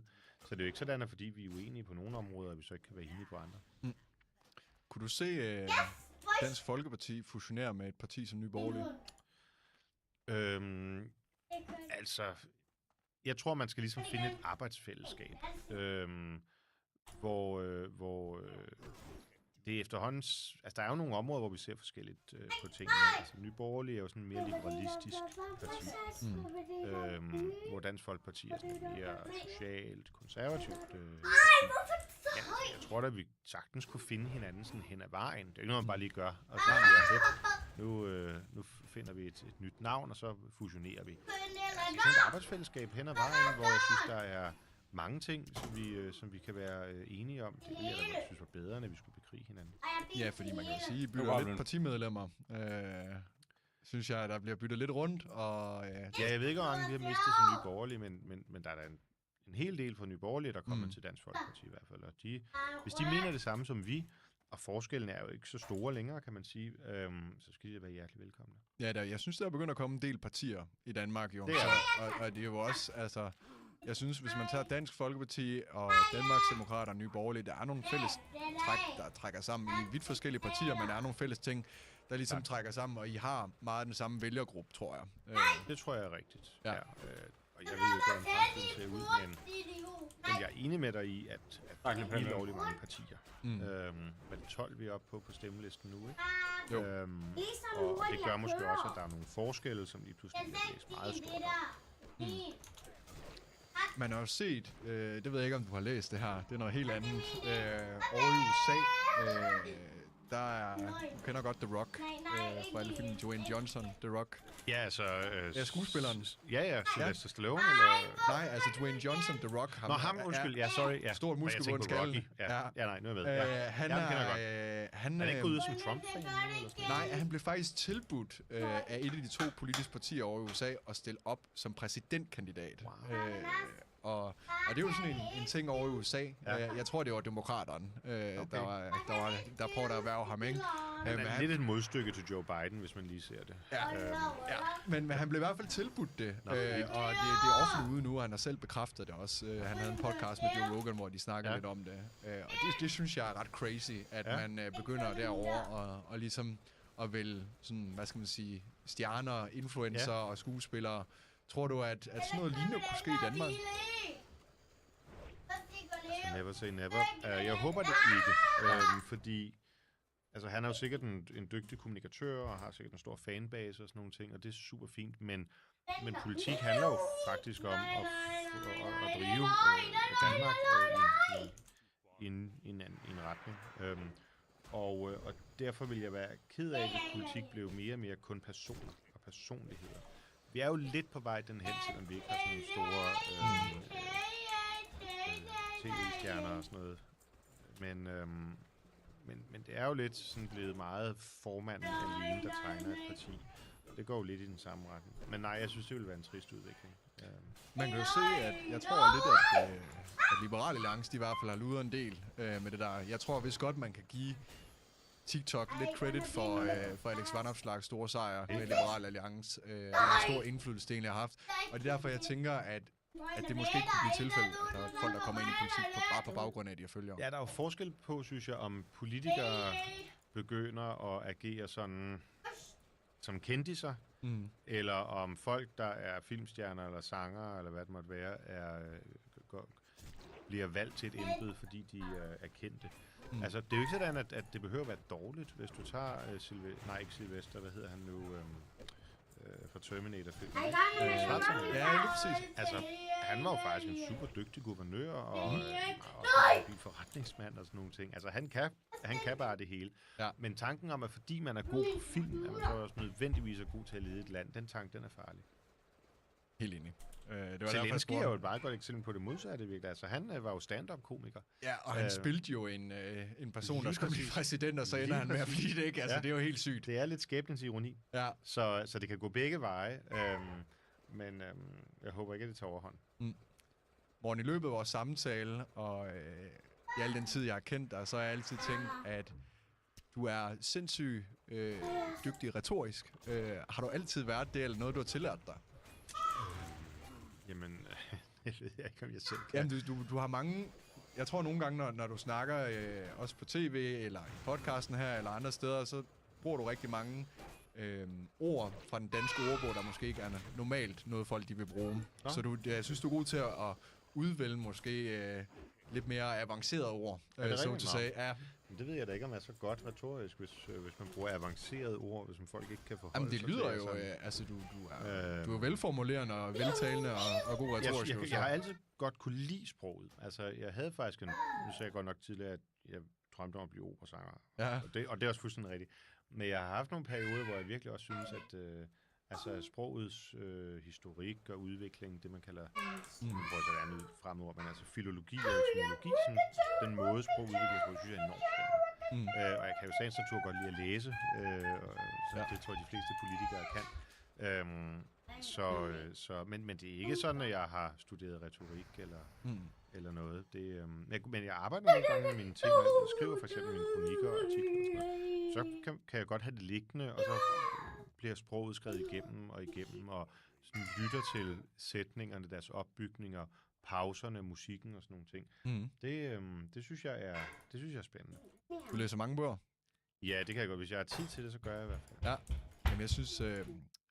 Jeg har altid været sådan en lille rebel i skolen, og sådan, jeg gider ikke læse bøger og sådan noget. Og igen det der, vi kom ind på tidligere med at frontlapper med mig, de første, der begynder at trække sig sammen efter jeg er fyldt 25. Nu elsker jeg bøger, og jeg er faktisk ked af, at jeg ikke har mere tid til dem, så jeg lytter meget til lydbøger lige nu. Det er også et godt alternativ. Jeg synes, det er bedre at læse dem, end at lytte til dem. Men når man er på farten, i dag er jeg jo kørt hele vejen fra Aalborg til København, så smækker jeg en lydbog på. Jeg gør fuldstændig det samme, men jeg synes ikke, men altså det, der er fedt ved at læse bøger, det er, at man danner sig en masse billeder, ikke? Det får man ikke helt på samme måde, synes jeg, ved en lydbog. Og jeg kan også, hvis jeg sidder i bilen for eksempel, sagtens, hvis jeg hører lydbog, så lige pludselig er der gået et kvarter, hvor jeg så tænker på et helt andet slag lyd efter. Præcis. Og så er det bare enormt besværligt. Især hvis man kører bil, så må man slet ikke spole frem og tilbage. Nej. Så er det svært at finde tilbage og fange tråden, ikke? Nej, men mindre din telefon, den sidder i den der holder, så mener jeg faktisk, at lovpligtigmæssigt, så må du må godt trykke, så længe den sidder i den holder der. Det er vist noget med GPS og alt muligt. Ja, blive enige om det. Morten, fremtiden for Dansk Folkeparti og dig som menneske og partiformand, hvordan ser den ud, tror du? Det må tiden jo vise. Ja. Altså, jeg synes lige nu gør vi det rigtigt. Jeg synes, vi er et godt sted. Altså, vi har det enormt rart i partiet, og har fundet, hvad kan man sige, sådan tonen, kammeratskabet internt igen, for rigtig mange nye medlemmer. Og det er jo også et meget godt tegn på, at man er, hvad kan man sige, på vej frem. Og det så betyder, at vi ender der, hvor vi var, da vi var størst, eller... Jamen, jeg ved ikke, der var kun 2. Må tiden jo vise. Jeg har det sådan meget... Det er meget afslappet med det der med at være formand, altså at det har nogle helt vildt fede ting med sig. At man får lov til at bestemme i et vist omfang jo. Det kan være rigtig rart. Det er også enormt opslidende. Tager enormt meget tid og sådan noget. Det er jo ikke alting, der er lige så hyggeligt som de her partier, vi har sammen. Så på et eller andet tidspunkt skal det jo også have en ende. Men der er vi ikke i nærheden af at være nu. Jeg har kun lige været formand i et par år. Så det er ekstremt vigtigt for mig at se Dansk Folkeparti, hvad kan man sige, blomstre og vende tilbage og blive det sådan nationalt forankrede parti, som jeg altid har følt, at vi er og kan være. Og det kommer til at tage lidt tid. Det har vi også set i andre europæiske lande. Nu tidligere nævnte jeg Geert Wilders i Holland, og også andre sådan søsterpartier, hvis man skal kalde det sådan, rundt omkring, som har været nede at dykke, men som sådan set alle sammen er vendt tilbage. Så det kræver noget is i maven, og når man nu har været igennem alle de fortrædeligheder, som du nævnte tidligere, så har jeg heldigvis akkumuleret en ret stor mængde is, så de kan bare komme an. Fedt. Ej, men jeg synes i hvert fald, at af alle politikere, så har du sgu et af de vildeste CV'er. Og sådan, om ikke andet, så kan jeg prale det. Ja, det synes jeg. Altså, hvis man lige tager alle statsministeren væk, så synes jeg, at du har et ret vildt CV, og ting, du har været igennem. Altså, det er der ikke særlig mange politikere i Danmark, der har oplevet de ting der. Det er heller ikke det hele, jeg ønsker selv for min værste modstander. Nej. Men du trives i at være partiformand, nu lyder det til. Det er sjovt, men det er jo også fordi, nu er det jo ikke lige så meget på trods, som det var for et års tid siden, hvor det virkelig var træls, ikke? Og man gik på arbejde, hvor der var folk i gruppeværelset, som bare ønskede en det dårligt. Altså, så er det lidt sjovere, når man går på arbejde nu, og man bakker hinanden op, og bekræfter hinanden, hjælper hinanden, og også, at vi har det sjovt sammen. Så det betyder utrolig meget. Så Dansk Folkeparti, de bliver også valgt ind til næste valg. Det behøver du slet ikke være i tvivl om. Det er kun et spørgsmål om det bliver 1 eller 2 cifre. Fedt. Morten, tusind tak, fordi du kom. Meget gerne. Tak, fordi jeg måtte. Det var så spændende. Ja, jeg håber, du kigger forbi igen. Det vil jeg meget gerne.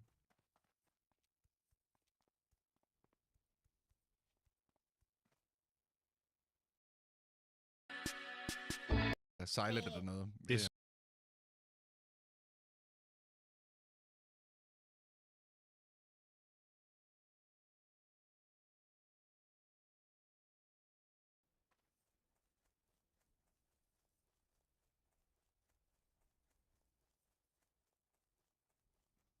Yes. I'm gonna stash you away. I'm gonna poop. Hala poop, baby. Din lorte, baby. Hvad siger du? Du er så gammel.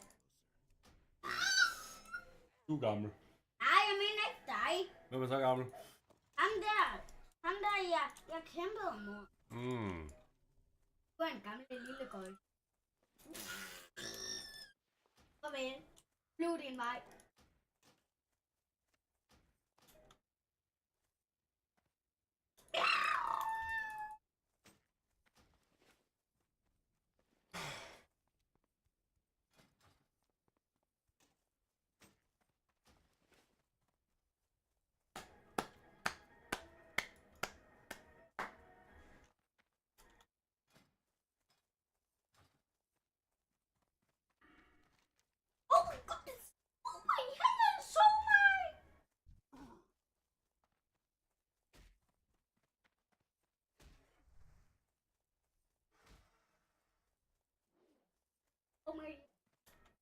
Gibbidi bap bap bap yes. Stop med at se den, så lad mig løb.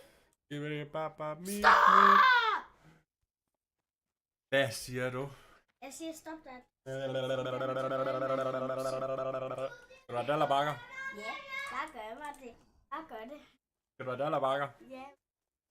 Nå.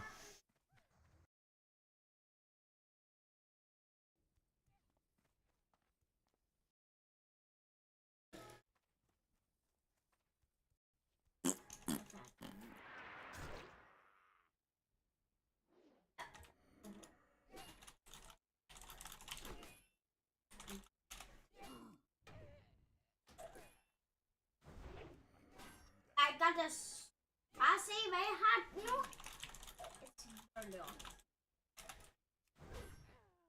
Gonna peep this a long time. That they doing.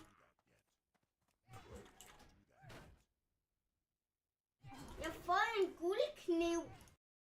At some point, who's XSF? Oh my. Oh shit! Bare se, jeg fik en guldkniv. Guldkniv fik jeg, far. Bare se, jeg fik en guldkniv. At some point, who's XSF? Oh shit! Okay, I'm doing this for a long time.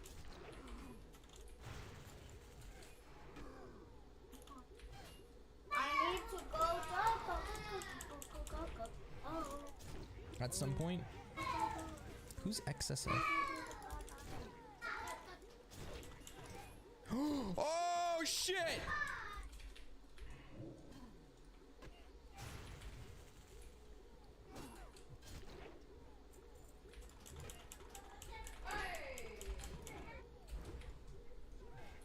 At some point, who's XSF? Oh my look, I'm freaking 100. Oh shit!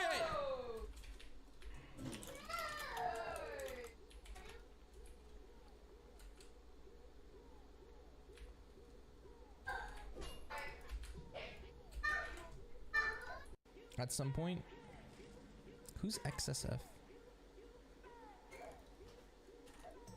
Oh shit!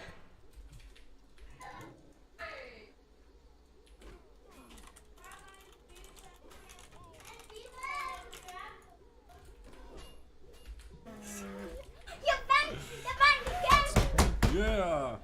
Who's XSF? En lille gøjse. Oh shit! Oh man, du flyver afsted. Oh my.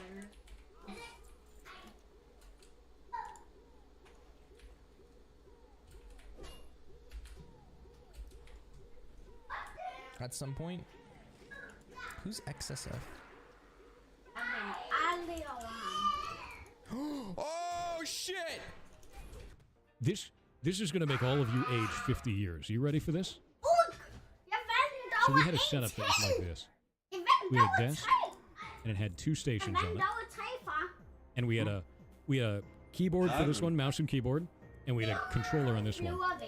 Not a single kid that came up could use that mouse and keyboard. Some of them, their hands were too small. Some of them never seen a keyboard before in their life. And I was like, oh man, like, we got to go buy another controller for the next day, like, because it was a 3-day con, you know. So we bought another controller, and we got rid of the keyboard. So we had controller and we had controller, right? Because they're smaller. The kids' hands can work on it. So kids walk up.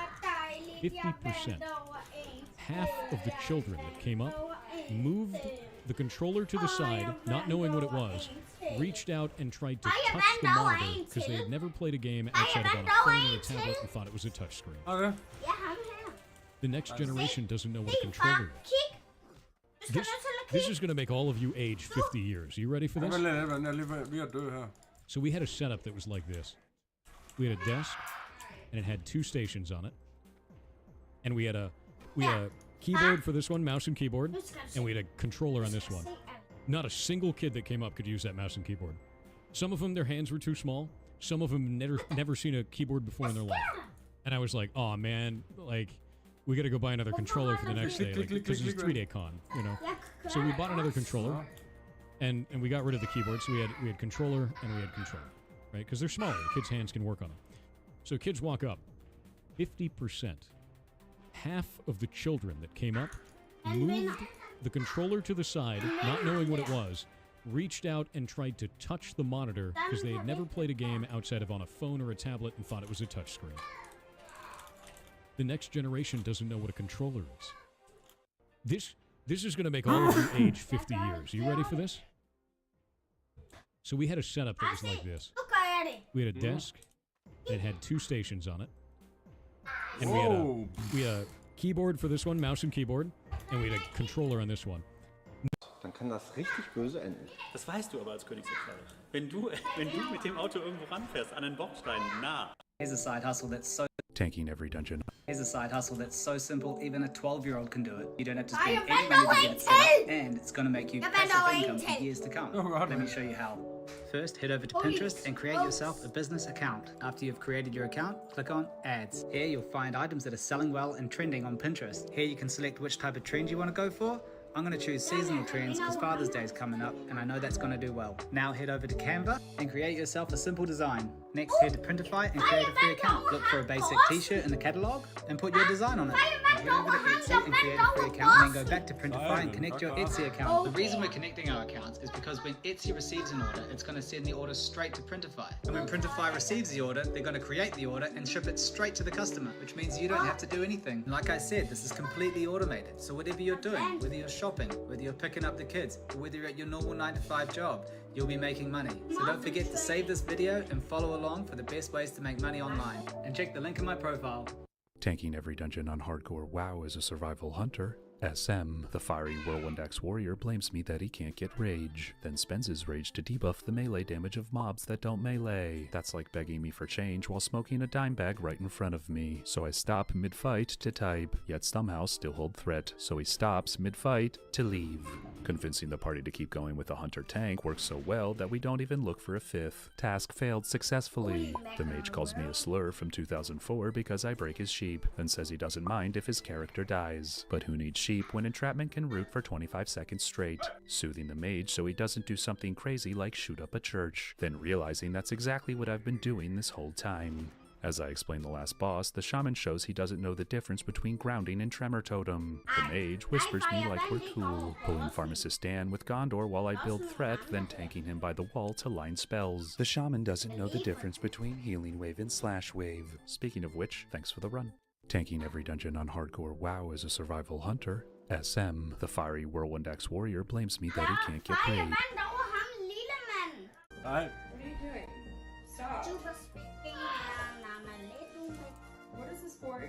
Hand-pressed pomegranate juice is 50 times better than anything that you can buy at the store. That's because commercial juicers will end up crushing the tart pith and seeds that'll just end up ruining the juice. This method solves those problems and gives us a completely different product. First, you'll have to cut it open the proper way without bursting any of the seeds. Then, just hit it with a stick until all the seeds pop out. It's a good idea to give them a rinse and pick out any of the ugly ones. Now, I have the $20 Amazon vacuum sealer, but you can also just use a Ziploc bag and suck all the air out with a straw.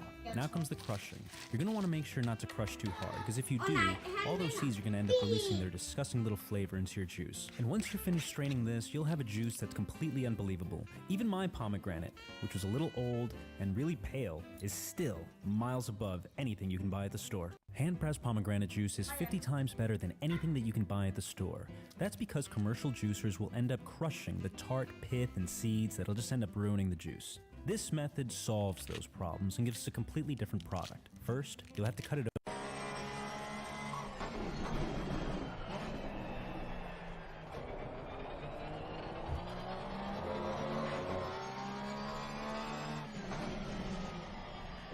Oh, come on, no. Yeah. Oh, I got chance to overtake. Oh,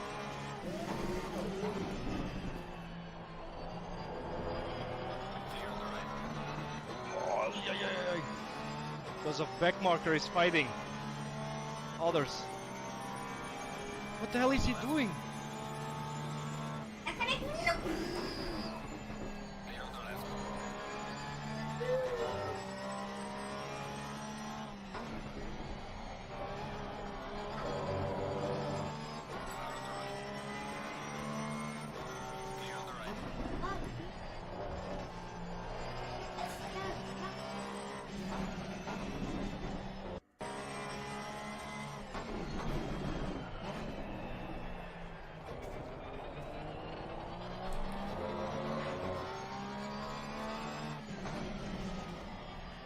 Oh, come on, no.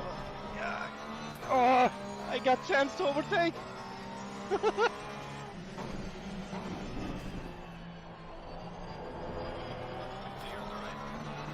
Oh, yeah.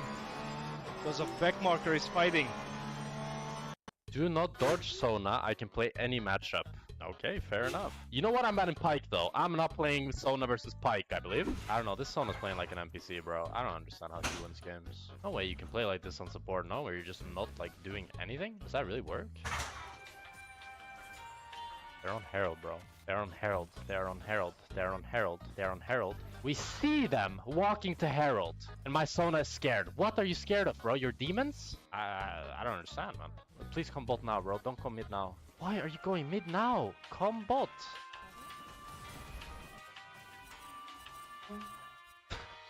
How is this guy this elo, bro? I'm genuinely mind blown. It's like a bot. You know how it's like more impressive to get every answer wrong on a test? Like that's this guy, bro. It's not like he does some things bad, some things good. He's doing everything wrong. Do not dodge Sona. I can play any matchup. Okay, fair enough. You know what? I'm banning Pike, though. I'm not playing Sona versus Pike, I believe. I don't know. This Sona's playing like an NPC, bro. I don't understand how she wins games. No way you can play like this on support, no? Where you're just not, like, doing anything? Does that really work? They're on Herald, bro. They're on Herald. They're on Herald. They're on Herald. They're on Herald. We see them walking to Herald. And my Sona is scared. What are you scared of, bro? Your demons? We're going to pull up a game called Space War. This is a game that's in all of your libraries. It's hidden. It's a secret game. Everyone has this.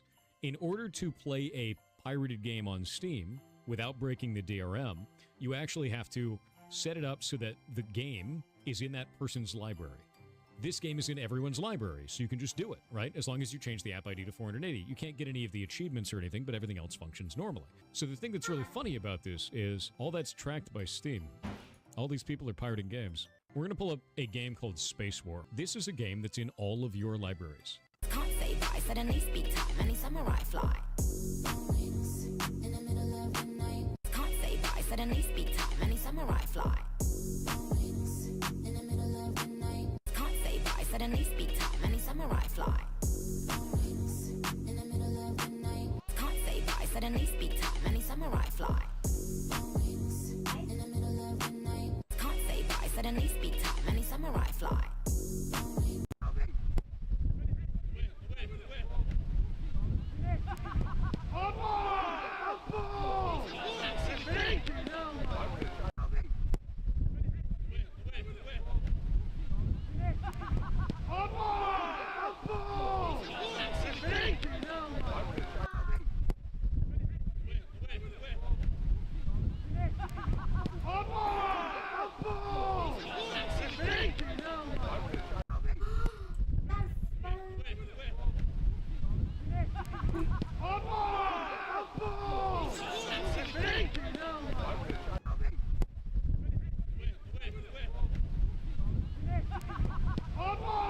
My boyfriend's at work, so while he was gone, I opened our Apex, got our PCs ready to go, get this rank grindage going on, got his little Mocha Woka here, gonna give it to him when he comes, and yeah, let's see how he reacts when he comes in.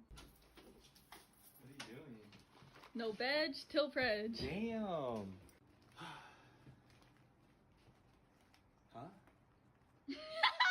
My boyfriend's at work, so while he was gone, I opened our Apex, got our PCs ready to go, get this rank grindage going on, got his little Mocha Woka here, gonna give it to him when he comes, and yeah, let's see how he reacts when he comes in.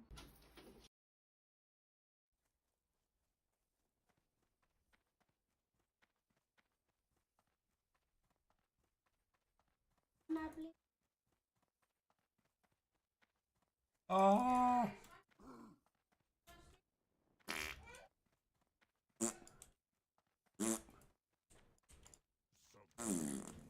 Stop med den.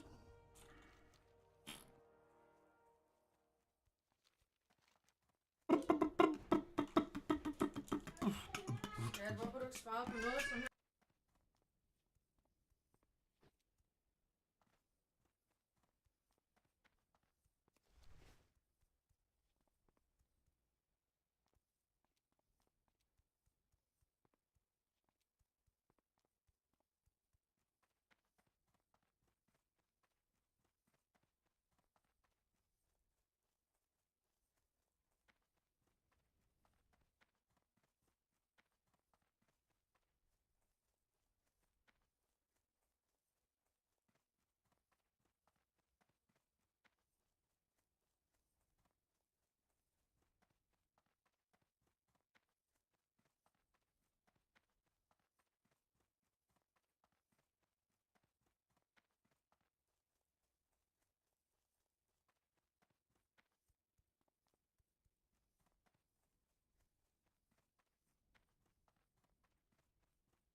Like loosely constant.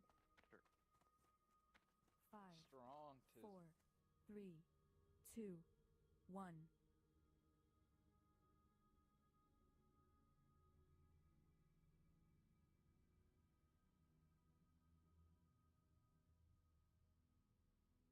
4, 3, Ask what 2, you got next.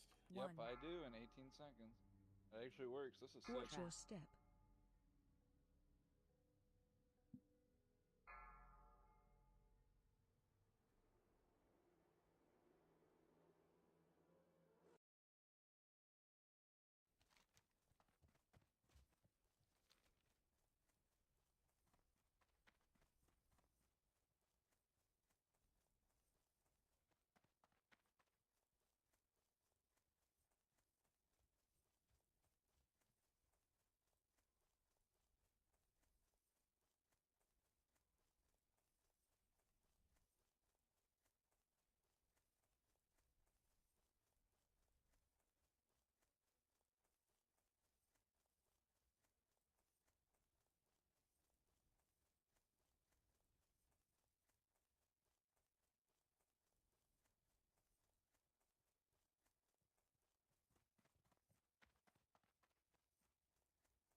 A great So thinker. campaign and campaign and research. Has Matt Rife on, who is being canceled. He's being canceled for being a comedian. My God, that comedians being canceled? No. How could this happen?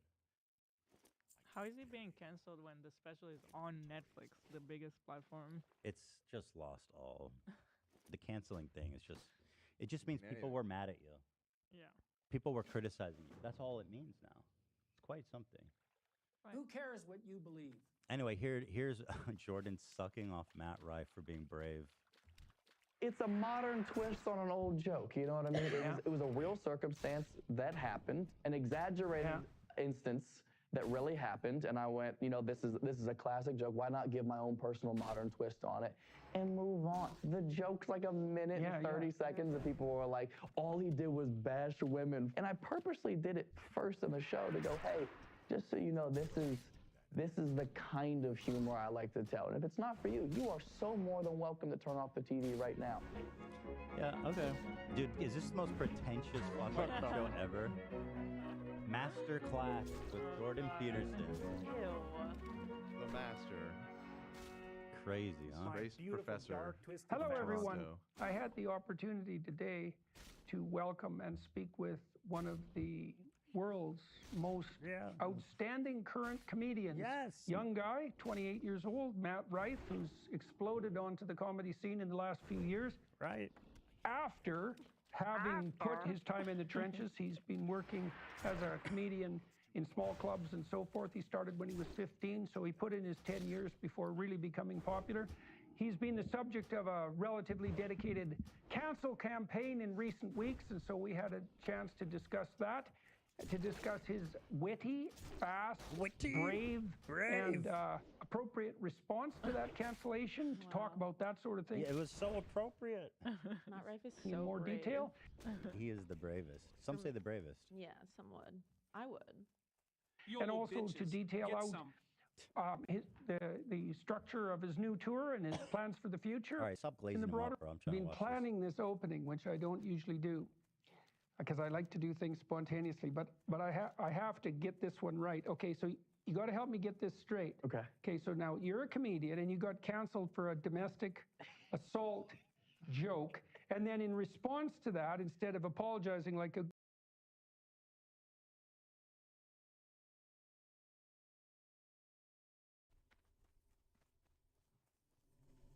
Yeah, I sent Pampers too, by the way. They come in Tuesday. Oh, it's so nice. Thank you. That's more than he's probably ever did. But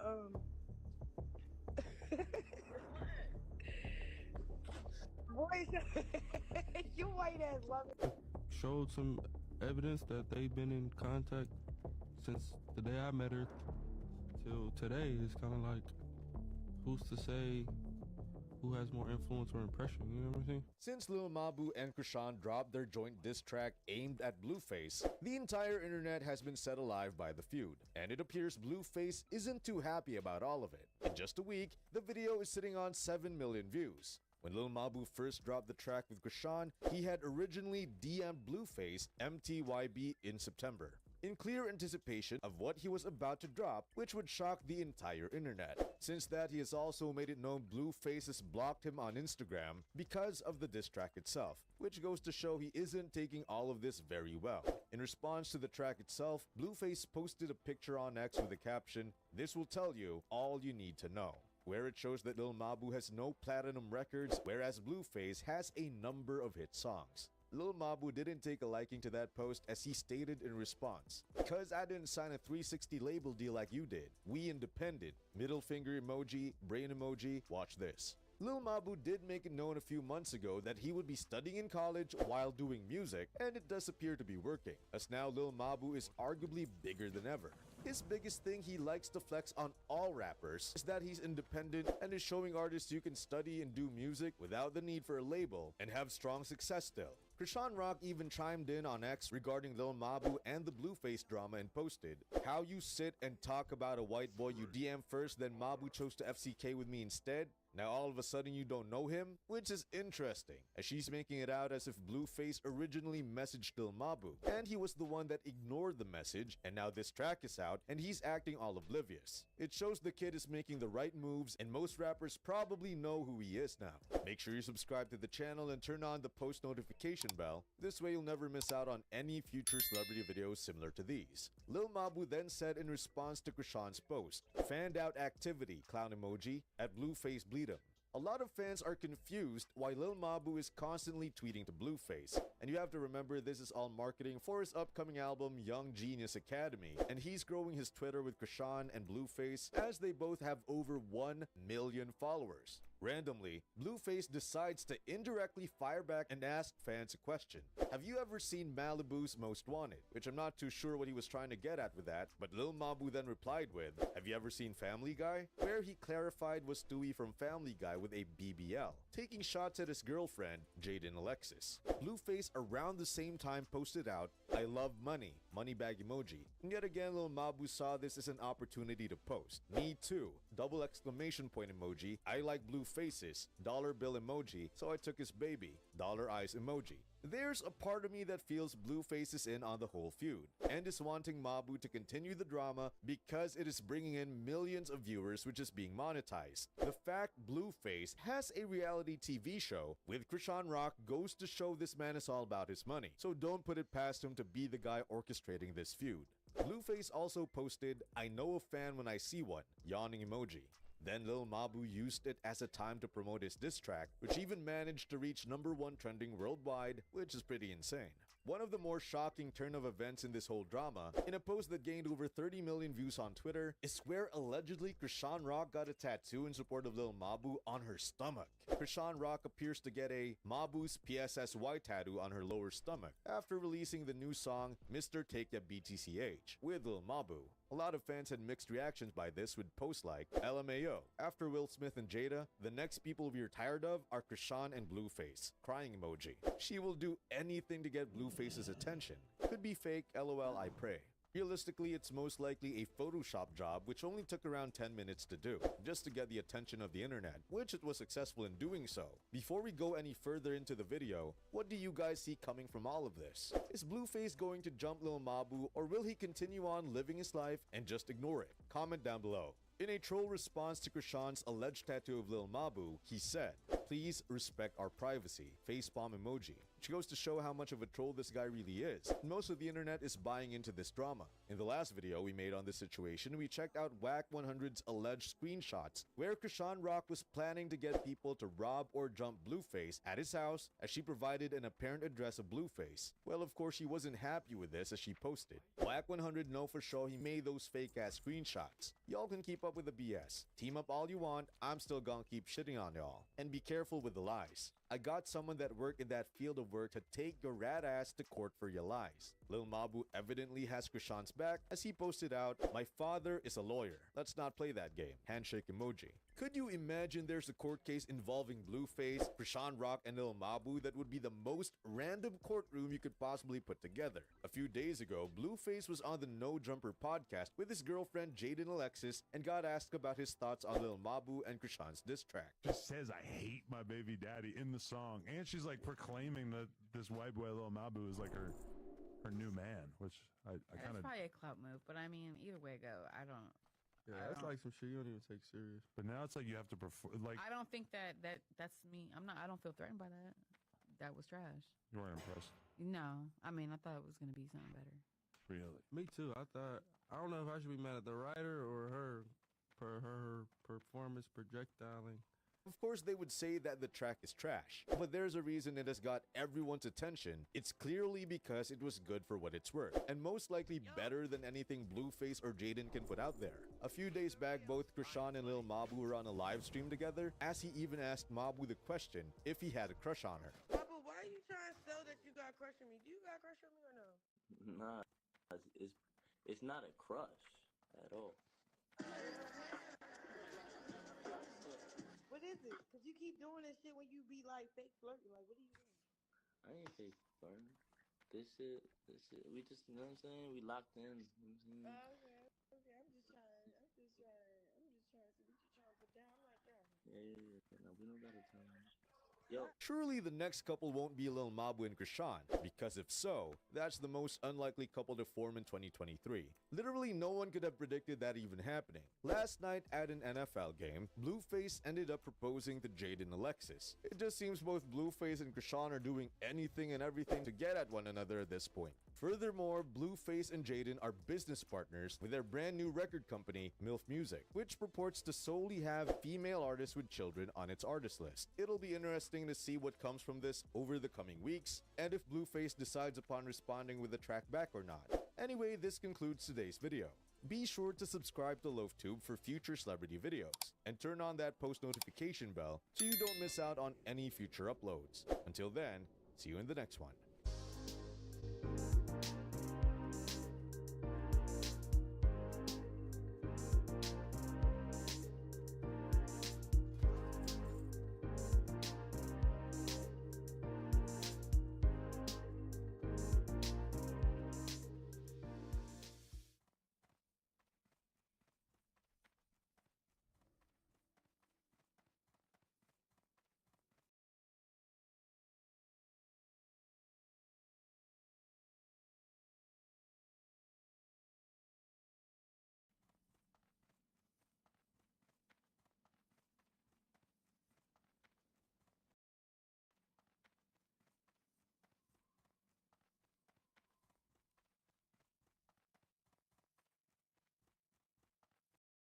My question. So you are bi.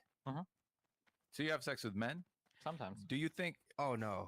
Oh yeah. Do you? Red flag. Nah. Yeah.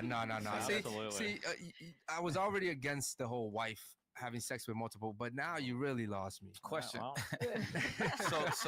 So, and I guess we'll go around the table and ask this question. So, do you guys really believe? And we'll exclude you for this part of the question, but then you can, I guess, go into whatever you want. Go into the explanation as to why you believe so. Right? Can a man truly be bi? We'll go around the table. Good question. Start off with you. Yeah. Me first. Or would it be considered, or is he gay? In all honesty, I'm just one of those people. I'm really open-minded. I don't give a flying what anybody decides to do with their sex life or whatever. Like if that makes them happy, by all means. And I think if somebody identifies as being bisexual, then I'll respect that, and then I'll identify them as being bisexual. I don't think it necessarily makes you gay. That's why the term bisexual was created in the first place, because you like both men and women. Okay. What about you, Ashley?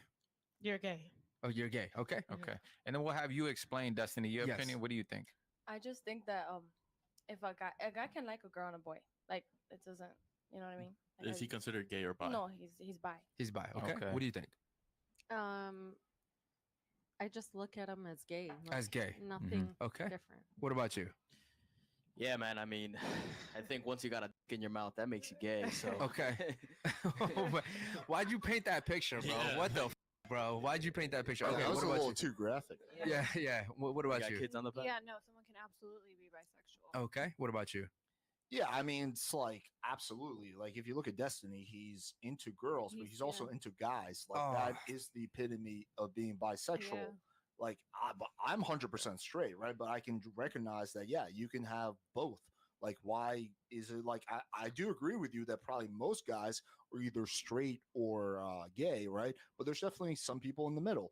With girls, there's more people in the middle, right? We can all, I think, agree on that. But yeah, there's definitely guys who are into guys and girls. Case in point. He's right. Yeah, he's right. Okay, Here now- to have sex with guys and girls. Yeah. Now let me Why? ask you, because it's confusing to Are we me, asking right? if Destiny exists? No, I mean, It's just strange because like I go on like Okay, shows we're like gonna this, keep and it's like arguing the minor I've had range. more relationships, I've had longer Exactly. relationships, and I've fucked more women than every single guy that's accused me of being gay. So it's a very, very strange scenario to be involved Yeah, in. but you're also sleeping with men, though. Yeah, sure, but I've still fucked more women than probably every guy at this table combined. No offense. So I mean, it's like very strange to have people like question my heterosexuality. But how's that an attack on his character that he has had sex with men? So Well, I mean, I don't think anybody's- like everybody who's bisexual is like a closet gay. Is like the No, I don't theory think that's- anybody's attacking his character. I just No. think the world is very black and white. So it's like you're either gay or you're not. Like there really isn't no gray area. I mean, like things they either are or there aren't. You know what I'm saying? Well, if you have sex with men and women, then This seems pretty black and white about being bisexual. But if you have sex with women. I guess the question would be then, it's hard not to, I'm not trying to make it personal, but then the question would be like, would you say that bisexual men are faking their enjoyment of sex with women, or they're faking their enjoyment of the sex with men? Well, let me ask you, what's the percentage of men you sleep with and the percentage of women that you sleep with? It's probably, for men, it's probably low. I'd guess probably like 5% or less. Why do you sleep with men? Because I don't know, men have dicks. It's a different experience. I mean, what do you mean? Why do women f men? What do you mean? So no, but I'm saying though, so like, and I don't want to get too graphic or nothing like that. So it's like, so you know, because it's just, you know. I'm not gonna detail.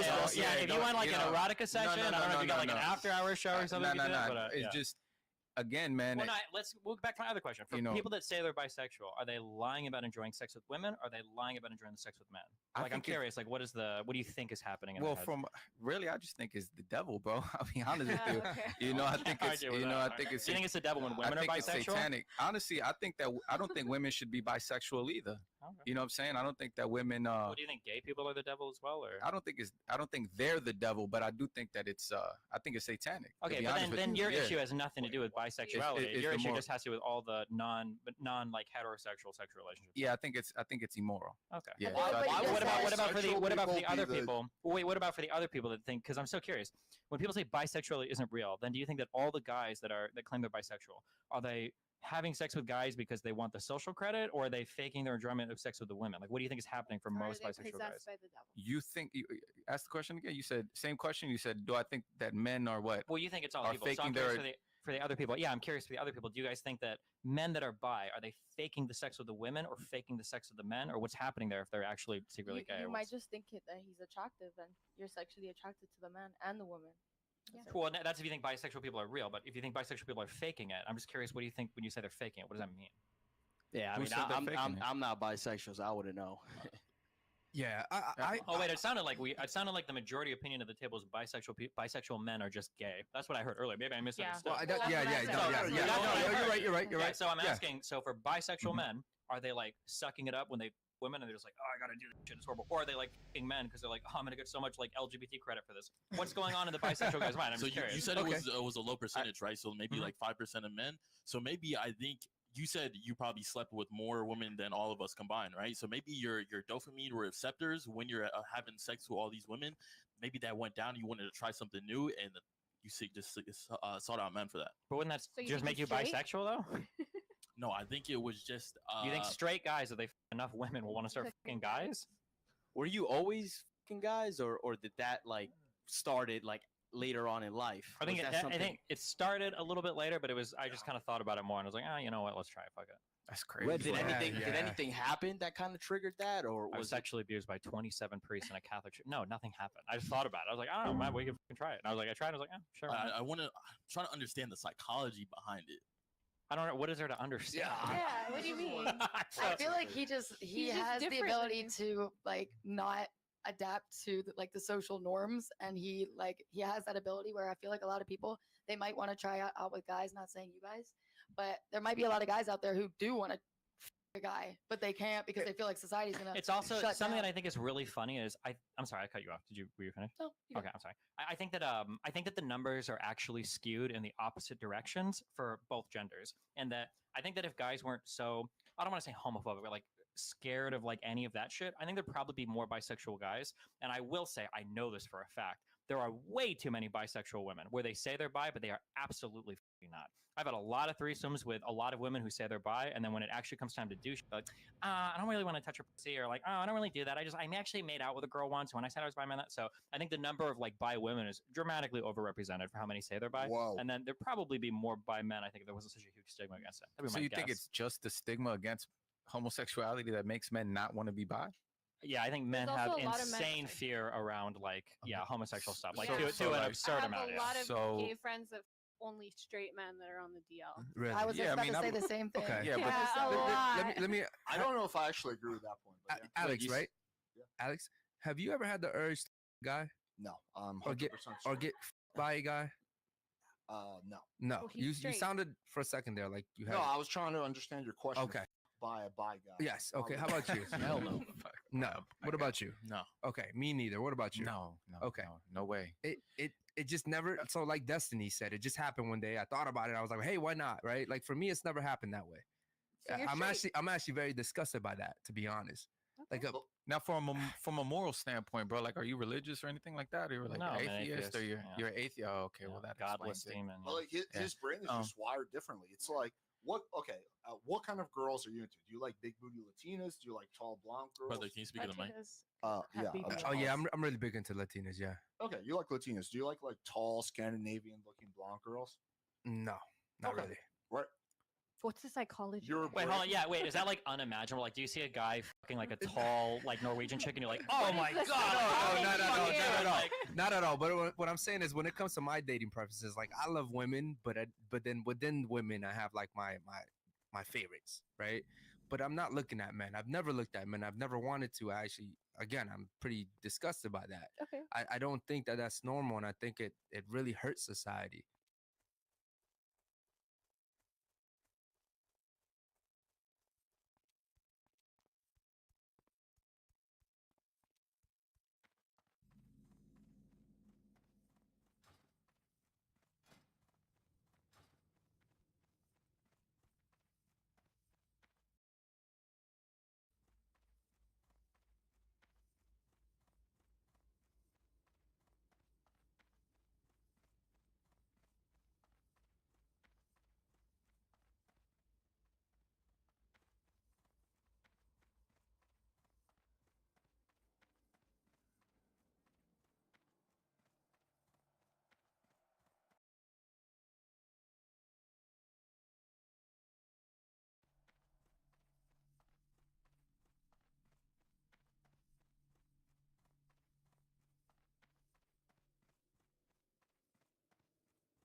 Out of the if he whispered into people's 250,000. ears, if he was leading breach teams, why didn't any of the arrested? Why didn't a single person come out? I'm asking why. I'm asking this though. The next reasonable question: why isn't a single person come out of testing? Because we exposed him. Because he's the leader there. And he's there doing it. He did it on video. He said, I led this. I did this. You're not answering my question. I'm saying, why hasn't anyone else come out and attested to this? Not a single person. You know what an orchestra is, right? I went to school for music. The conductor leads the symphony. Yep. So and all the musicians have to see the conductor and would tell you, that's my conductor. And he says, go into the Capitol. Why doesn't anybody else say, that was my conductor?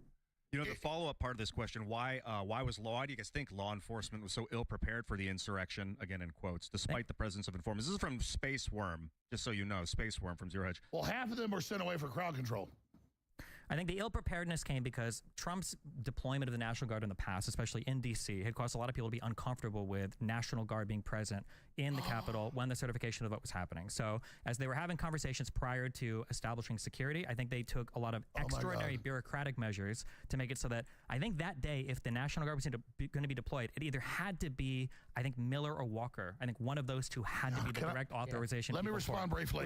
Which is novel. Normally doesn't go that way. Let me we have you 1 hour ago saying Trump never called for National Guard, and you just said they refused it. I got your ass. You got me. Yes, that's correct. You got me. So when the National Guard was deployed, the only area that they were allowed to do. They blocked it. Yep. The Pentagon blocked Trump. Yes. You just admitted Trump wanted it and didn't get it. You got me. They only deployed 340 people, and they're from an hour ago. He said it wasn't That's true. right. You got me. Got him. That's right. Got him. You want to do the scope of the mission? The scope of the mission. You know, rhetoric like this is why Ashley Babbitt got shot. You realize that, right? I'm gonna get shot? No, people like Ashley Babbitt died because of people like you driving people onto this, right? It might be funny for you. I don't know if it's funny murdered Ashley Babbitt? You're more or less responsible with this kind of talk, yes. Oh my God, yes. I'm murdering. Yes, play in a factual world. You At love least, the like, tie yourself to the ground. You said an hour ago that Trump never asked for National Guard. I can show 50 articles. It's on record. And then you just admitted it. Gotcha. Okay, guys. Okay. Yeah. So here's the thing. 340 people were authorized to be there, but in order to actually call them to the themselves, it was an extraordinary process. When you read the J6 committee in the Situation Room and Sund and everybody else complaining, where is the National Guard? Where is the National Guard? There was a whole bunch of stupid bureaucratic red tape and optics concerns that people had to cut through to get them there. So if you believe the official story and the 15 to 20 people 1 hour ago he said Trump never won National Guard. Now Trump wanted it, but he didn't get it for a good reason. We're talking. Okay, so Alex, so you're claiming that this is staged. You're claiming the FBI was behind it. In 2019, you like the Gulf of Tonkin. No. You specifically said, I almost had like a form of psychosis where I thought everything was staged. So do you still have that psychosis? Well, I said almost a form. So do you almost still have that form of psychosis? You asked a question. Let me quote it for you. That's out of a larger context about when you're lied to. In a court deposition. You're not. I said a larger context of deposition. About Sandy Hook. Which is a larger... Because you said you called Sandy Hook's a hoax, and you said it was fake because of this. Sure, so you let me talk now? Okay, go ahead. Yeah, so I said a larger context, which is a larger 5 hours, 8 hour deposition, right? Okay. So I just told the truth. I said a larger context. I'm explaining that the public's been lied to so much, there's a major loss in confidence where people then don't believe anything they're told, and that's dangerous. That's not what you said. That's not the context you said that's actually... That's not the context you said it. I know what I said. But I read it. I read the deposition. So put the full thing out. I don't have it with me, but I read it. The point is, stop. Somebody Google it. You're scared to let me talk? No, go ahead. So that's a whole nother PR firm thing, things out of context to blow that stuff up. All that PR firm is telling you what you say in court under oath? You're not. We got to let Alex finish the short question, and then we're going to go back to the user's question. I mean, Madeleine Albright told Leslie Stahl of 60 Minutes, I ordered 500,000 children killed because I thought it was a good thing to do. I'd do it again. She's a great person. I question Jussie Smollett.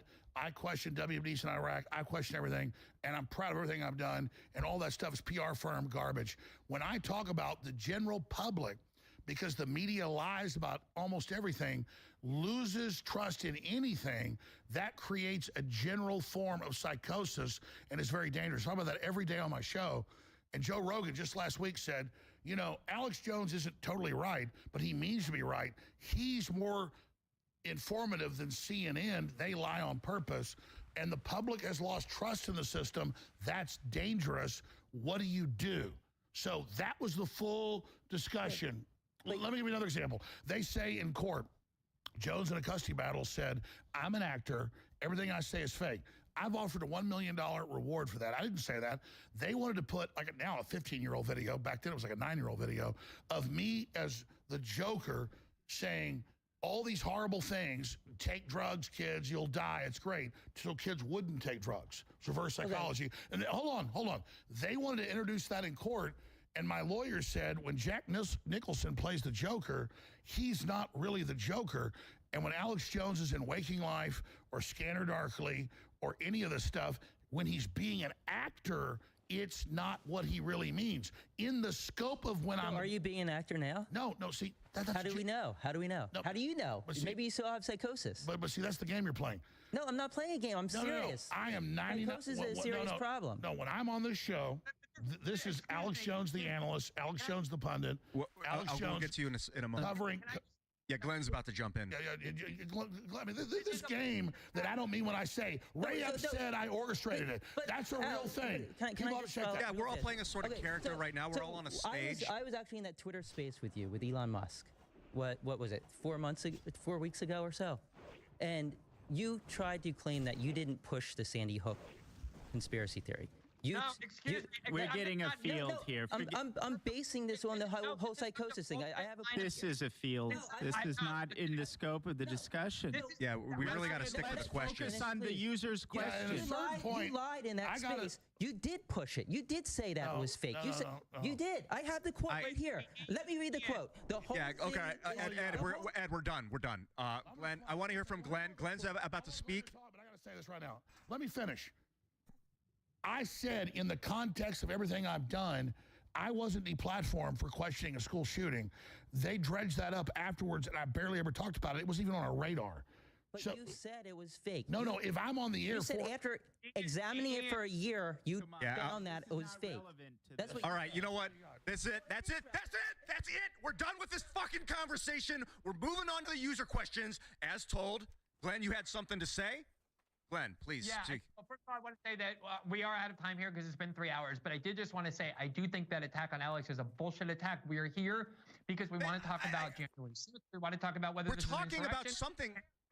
And to try and make it about Alex when there are 6 people here presenting all kinds of evidence that you're not equipped to deal with, I think is just a pathetic way to try and end this debate. And the last thing I want to say is it's really given like a kind of amazingly vivid mindset into the minds of Trump-era liberals who have really come to see the U.S. security state and the courts and prosecutors as their political allies in their war that they're waging against people who disagree with them. And they have this like very romanticized view of what the FBI is, what the DOJ is, how the court systems work, how the federal government works. And all of this reveals this so well because what's happening here is so manifest, which is that all of these agencies are being abused because the Trump movement is considered the gravest threat to establishment power in this country, which is why the bipartisan establishment is against it. To try and make this about Alex and Sandy Hook is a really pathetic way to end the debate. I think you guys have done a good job defending your views. I think you should leave it at that. And we definitely have to go because it's been 3 hours. Yeah, well, we're not done. We're going to keep talking with some questions. No, not right now. Can I answer the user's question? Yeah, I would love to, but give me 1 second. The only reason I scream is because I don't have a mute button for the people right now. I would prefer not to have to use my voice. I think you did a great job, Ian. Thank you. And I think Glenn needs to go. We'll stay. Glenn, give us a 3-minute closing comment. All I'm trying to say is I didn't launch any wars. I didn't lie about WMDs. And to bring that in is there was a point to it though. His point was just that if you were lying about that, or if you had psychosis about that, how do we know that that's not coming about? Half the show we talked about. I did not say I had psychosis. Half of the show we talked about feds, and you. No, I talked to. If you look at the full clip of the transcript, we talked about things. I said there's a group.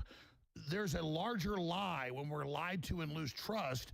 Then out of that, when no one knows what's true, it creates a lot of problems. So the reason I went back to that is because in that Twitter space, you said that you didn't push it. You said that you just regurgitated other people's information. And that's not true. Because you told me. No, that's not true. I want to shut this down. Okay. So I want to move to the next thing. It's not that I'm scared of this. I'm sick of it. I didn't make my bones on this. I barely ever talked about it. I wanted to correct they introduced that wasn't true. 22 minutes in these court cases. over a decade. 22 minutes, dude. No, I didn't. That's not what I'm doing. You guys bring it up. And fine.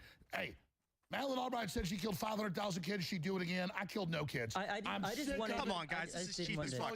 Let's talk about what the people are paying. They have questions. They want to... We have some legitimate people. I know, but Glenn says he wants to leave. I love Glenn Greenwald. No one's gone. Glenn's gone. Be forced to hang out with me tonight. Okay, we're going to the second question. Unless, Darren, did you want to follow up? I wanted to answer the user's question about the lack of preparation, because it involves a lot more than the question of the National Guard. You know, for additional context, there's the Norfolk memo coming out of the Norfolk office of the FBI, extensively cataloging threats to the Capitol, including maps of tunnels, all kinds of indications that there was going to be a major event at the Capitol on that.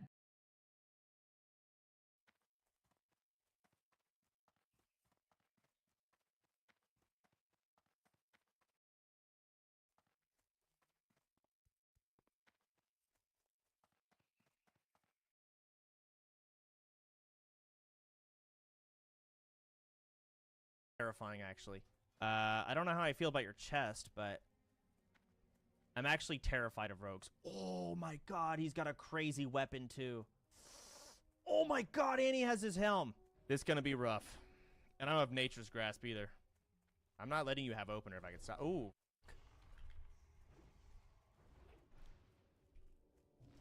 Alright, that's vanish and sprint.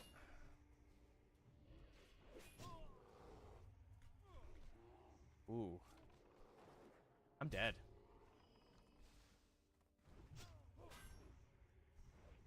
GG.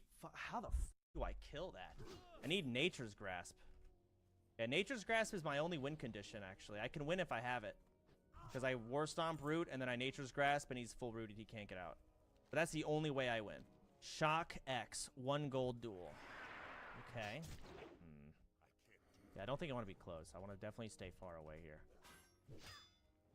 Holy, it's tanky as hell.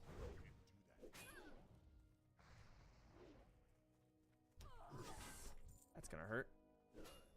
Ooh.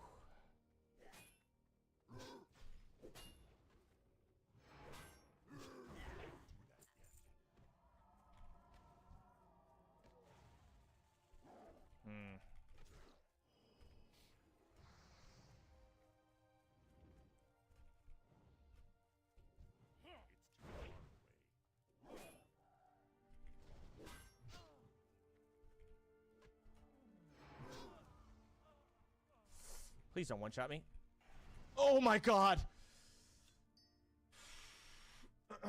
Jesus. 2 gold? A hunter? Alright, let's do it. What gear do you have, bro? I'm checking that shit out. A white recurve bow? Oh. McGurgle will accompany you for 30 minutes? Oh, the bow is bugged? Okay, so it actually has a crazy bow. Got it.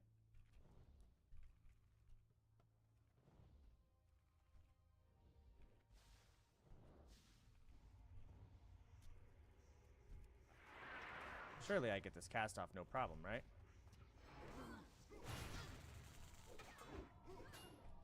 Nope. Minus 2 gold. I could have won that too. Oh, why did it have to resist? Honestly, I can win that. I just needed to stop CCing and just do damage and heal. That was an easy win and I f***ing threw. I'll bet again.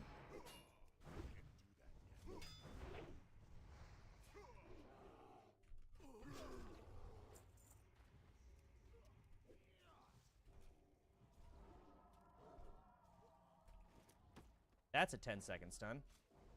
And I lose. I'm gonna go respec. I'm getting Nature's Grasp. Had enough. Invite me. I want a duel. Sure. A Druid? Oh shit, this guy's been PvPing. Reduces damage taken. Oh. Okay, let's go.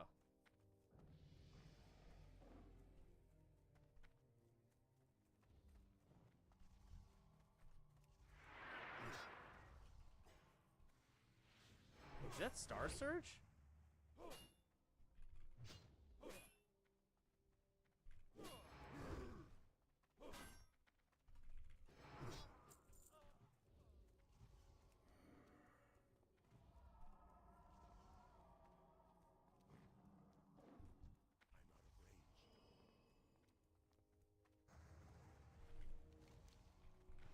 Ooh, this guy's stomping me out here. The fuck?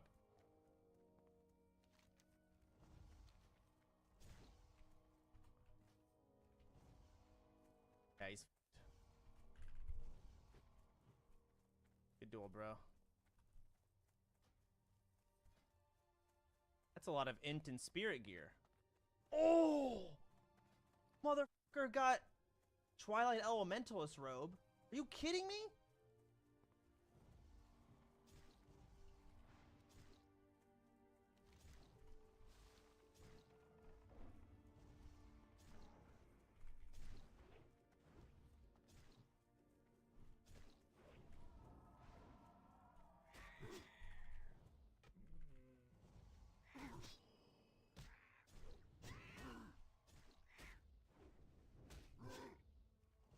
Whew. Good. Oblivion, another druid, alright. Trade complete, checking gear. He's got the shroom, +5 spirit. Holy crap, he's got of the fang gear as well. Okay, we got a duel, bro. He's world buffed? What is that? 4 agi? Fire damage? What the f... Are you kidding me?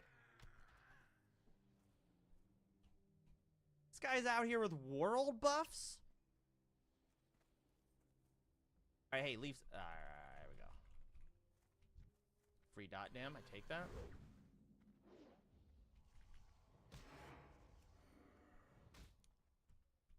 Big fat resist.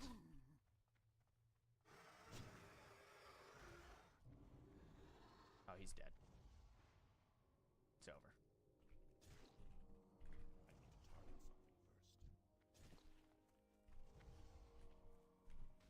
Well, I don't have fucking War Stomp. Ooh. Uh-oh. Thank God. Sultry, 2 gold, Priest. Bro, what kind of shit do you have planned? Penance, Homunculi, and Void Plague. Let's do it. So I know I have to kill the Homunculi. They're gonna fuck me up otherwise. There's the Void Plague.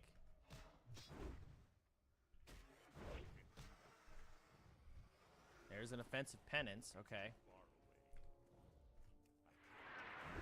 Oh, he's dispelling that Sunfire. Oh boy.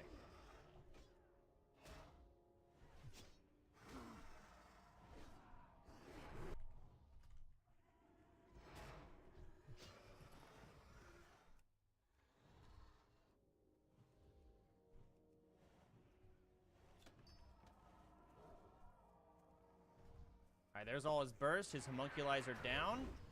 But I'm gonna eat a fear. It's fine. Hit it.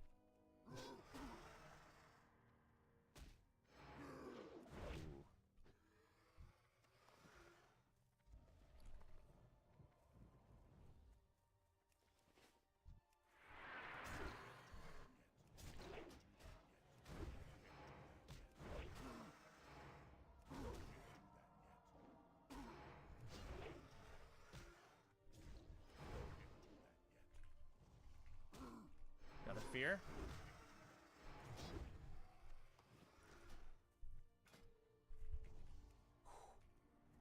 Yes. All right, last one.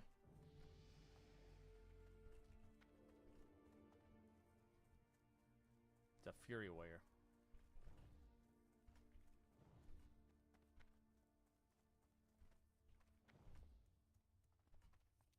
Like, it's almost like if I was a... Oh, shit, this guy has a net. Oh. This guy's out here doing stuff. All right, let's root him. It's like a warrior trying to beat a druid. It's just not a thing. Not when I can just do this. It's a waste of time. But I'll take the free gold. Good duel.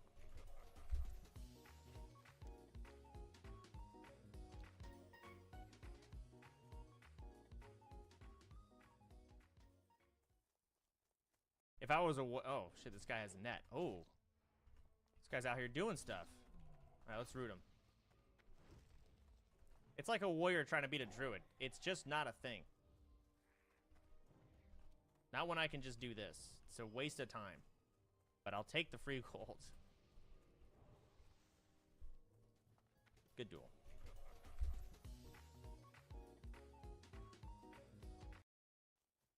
I'm ready to make you proud. Okay, what the Jesus Christ. So why are you doing this? So I thought it looked fun and everything.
What were these things? Thank you for giving a shout out on Twitter on January 31st. My deep fake of you banging J.K. Rowling. That was the highlight of the year for me.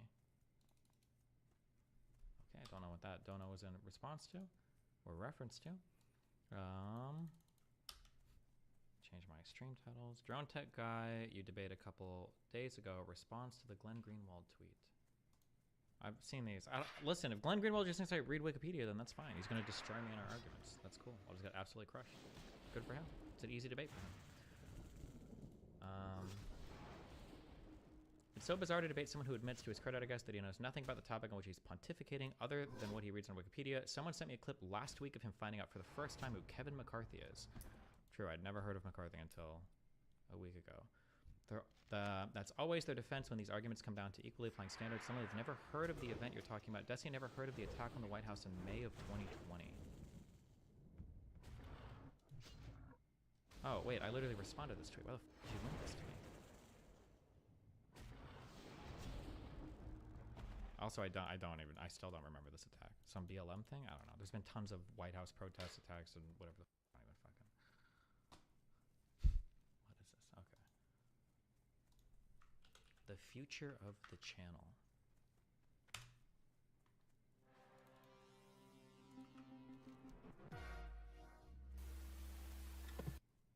I feel like going into 2024, you know, one of the big, because I still really like the big pants arc because I have big pants. I have multiple big pants now.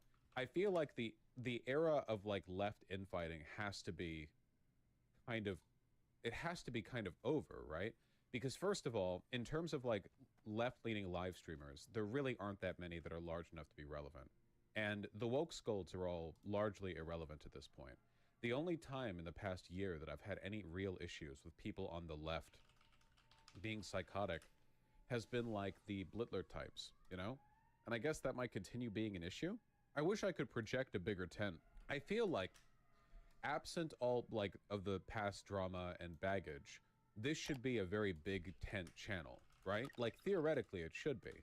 In terms of like Didn't Vosh just have like a whole fortress arc? Now he wants to be a big tent? marketability and demographics. It's not as though I'm, I present myself in a way that is super exclusionary. I mean, you have to be able to hear the word hard, but let's be real. Outside of a very select community online, most people are fine with this, or at the very least acceptable. It's fine.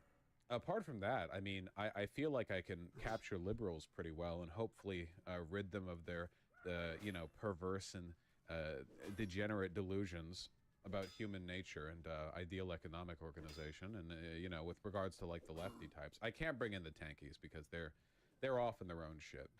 Yeah, I suppose, Linkard. Does this mean friendly convos? No, friendly convos are dog shit. They do nothing. Oh, though we are talking to Ryan Grimm in a few days. So that'll be fun. Then I'm confused. Having friendly conversations with other figures very rarely actually. Okay, this is something to consider in, like, the action economy of left content creation or just content creation in general. Having other people on my stream does nothing for me viewer-wise unless they are colossally big. Me going on their content does. I can easily get people to come on my stream because I'm big, but other people are worried about my reputation when it comes to bringing me on their stuff. Right now, the only active invites that I get for going on other people's shows is right-wing grift networks who want to fly me out to some, like, live IRL debate that will do nothing for my metrics and do nothing but legitimize their shitty, like, neo-fascist content mill delivery machine. I get a lot of that. Every like, dipshit fascist knows that the best way for them to grow at the moment, because YouTube is kind of like a mugs game right now in terms of entryism into the political market, is to, like, do their own, like, IRL podcast, which is why every right-wing channel does this. Seriously, Does doing an IRL podcast really grow your presence that much? He says everywhere.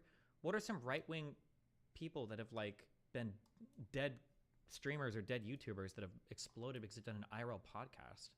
Maybe he'll give some examples. I might not have heard of it. Single right-wing YouTube channel or podcast or whatever has their own goddamn, like, IRL things set up or whatever. And the reason they do that is because it benefits them. It's to their benefit to do that. PBD?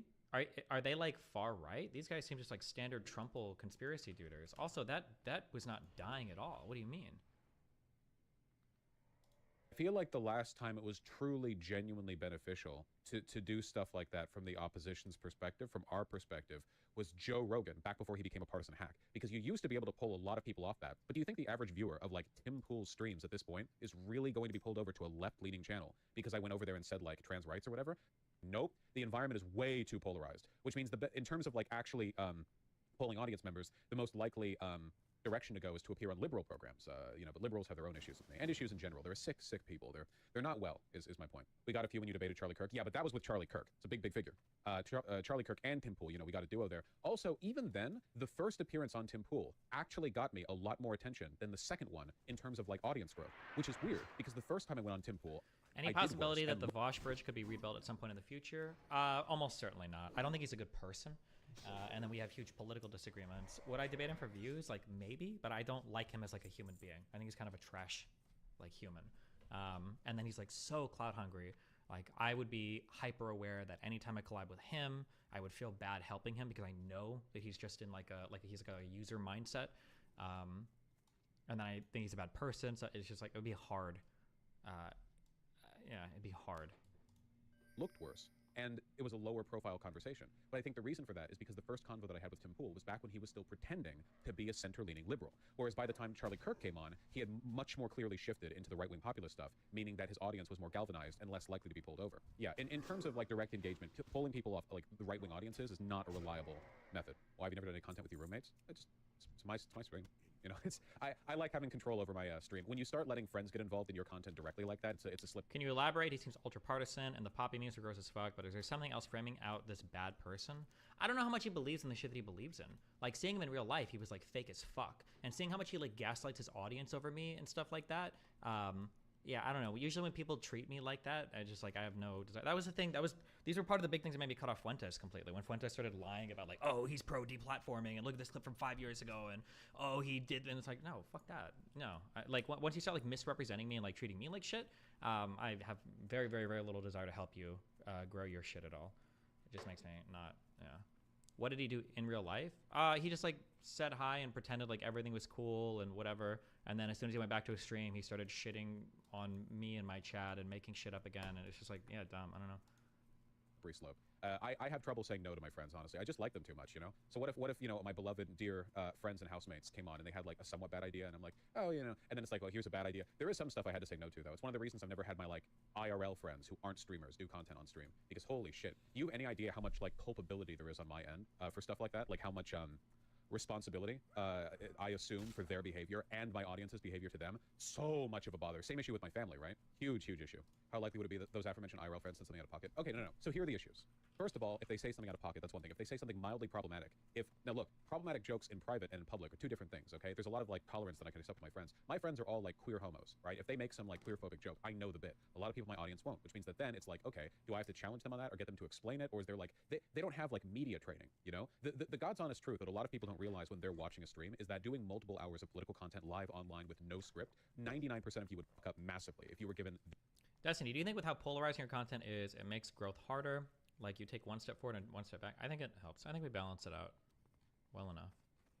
Gonna be honest, Vosh, if it wasn't for your debate with Charlie Kirk on Tim Pool, I wouldn't have ever watched you, and I would still probably be a right-winger. Damn.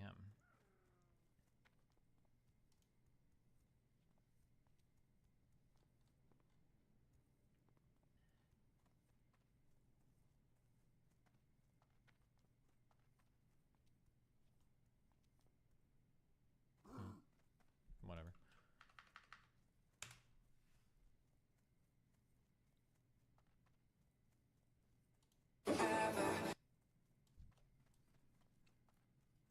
Why do you think so many trans and LGBT people gravitate towards far left shit? Well, because the right excludes them, right?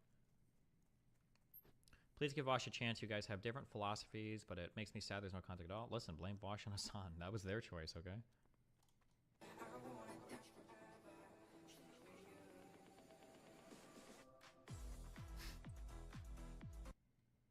Okay. Blood and thunder.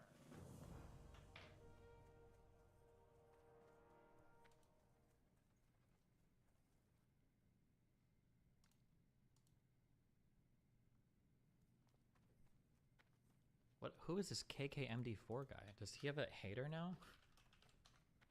Jesus, chill. Keep it quick, kid. I ain't got all day. Yes or no? Would you tear my Palestinian manifesto into household? Destino, I'm never reading your fucking thing. Stop. Please, Christ.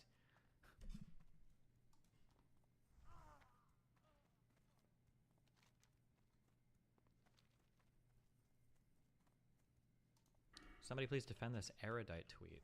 Wait, what?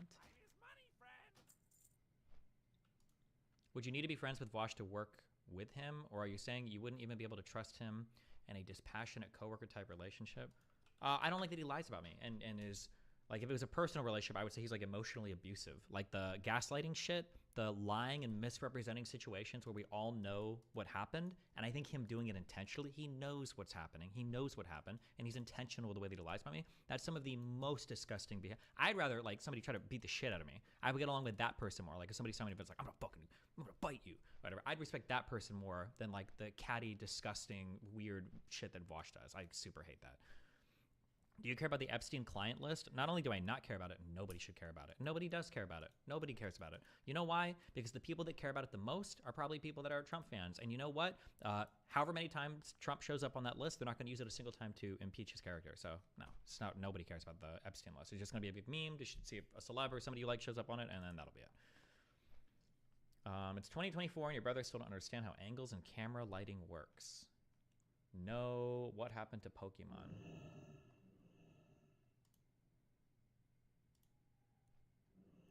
Why would you compare a picture of somebody standing up for a photograph versus a screen cap grabbed from a stream or even them sitting down? Okay. Not to defend Vosh, but I think you assume way more malice than there is. At least to me, it seems like he's giga aware or clueless and just listens to whatever his chat tells him about you. No, Isaac, I disagree. I think he's very intentional. I think he writes a lot of what he's going to talk about beforehand, and we've seen him do this on stream. No, I totally disagree. I disagree, and I know I'm right. The last time he did this, I think I was streaming, Before I criticized him, I gave you the Vosh plot. I literally told you this is what he does. This is how he misrepresents things. And funnily enough, I think on his very own stream, like 10 minutes after I'd made that exact prediction, he did exactly what I said he would do. He literally did. We saw in real time the way that he misrepresents and rewrites things. His narrative is so predictable. And I'm way over that. Way over it.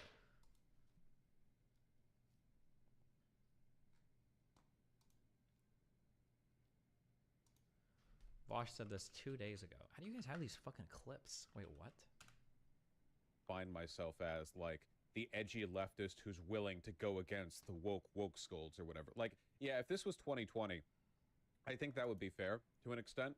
I think there was a kind of like pick me attitude there where it's like, yeah, I'm the one lefty willing to take it down, you know. Destiny did the same thing before he stopped pretending to be left leaning, you know. So I guess that was kind of like a torch I was holding for a bit. But I don't really think I define myself that way anymore.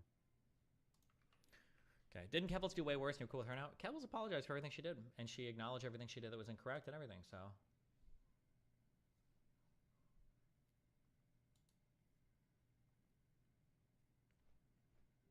The criticism of Erudite comes from her use of brothers, because it seems like she's referring to the black community. What? Isn't it a super common thing to be like, brother in Christ, please, brother, please, stop? Isn't that like literally an internet meme?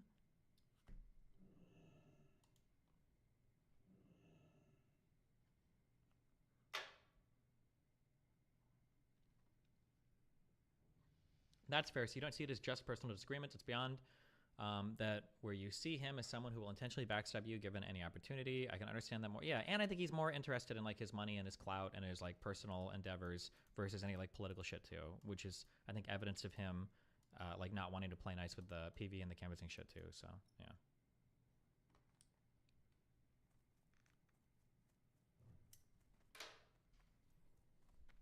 What do you need? Do you not care about the 100K Keppel stolen? Hey, listen, I didn't donate any money to her. Let's hope it was some good cocaine.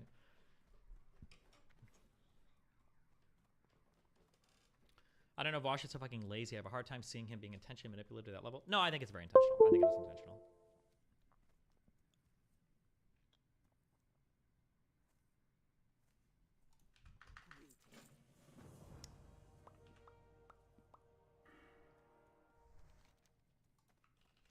The fuck is this? Hold on.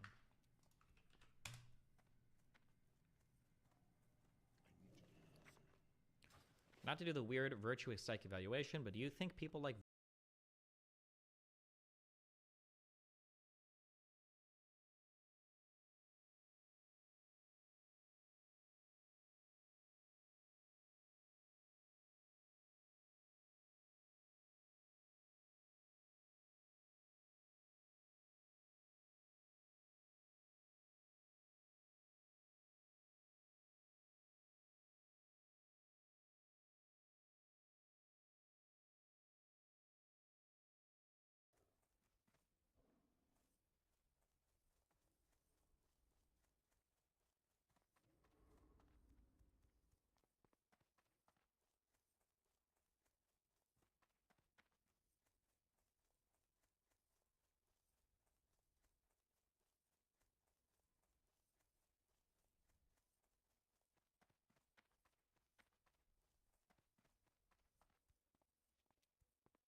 Sondir.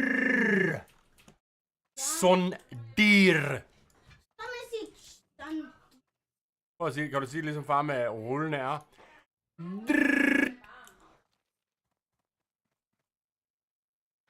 Hvad, Falke, kan du sige det med rullende R? Rolling R. Sondir.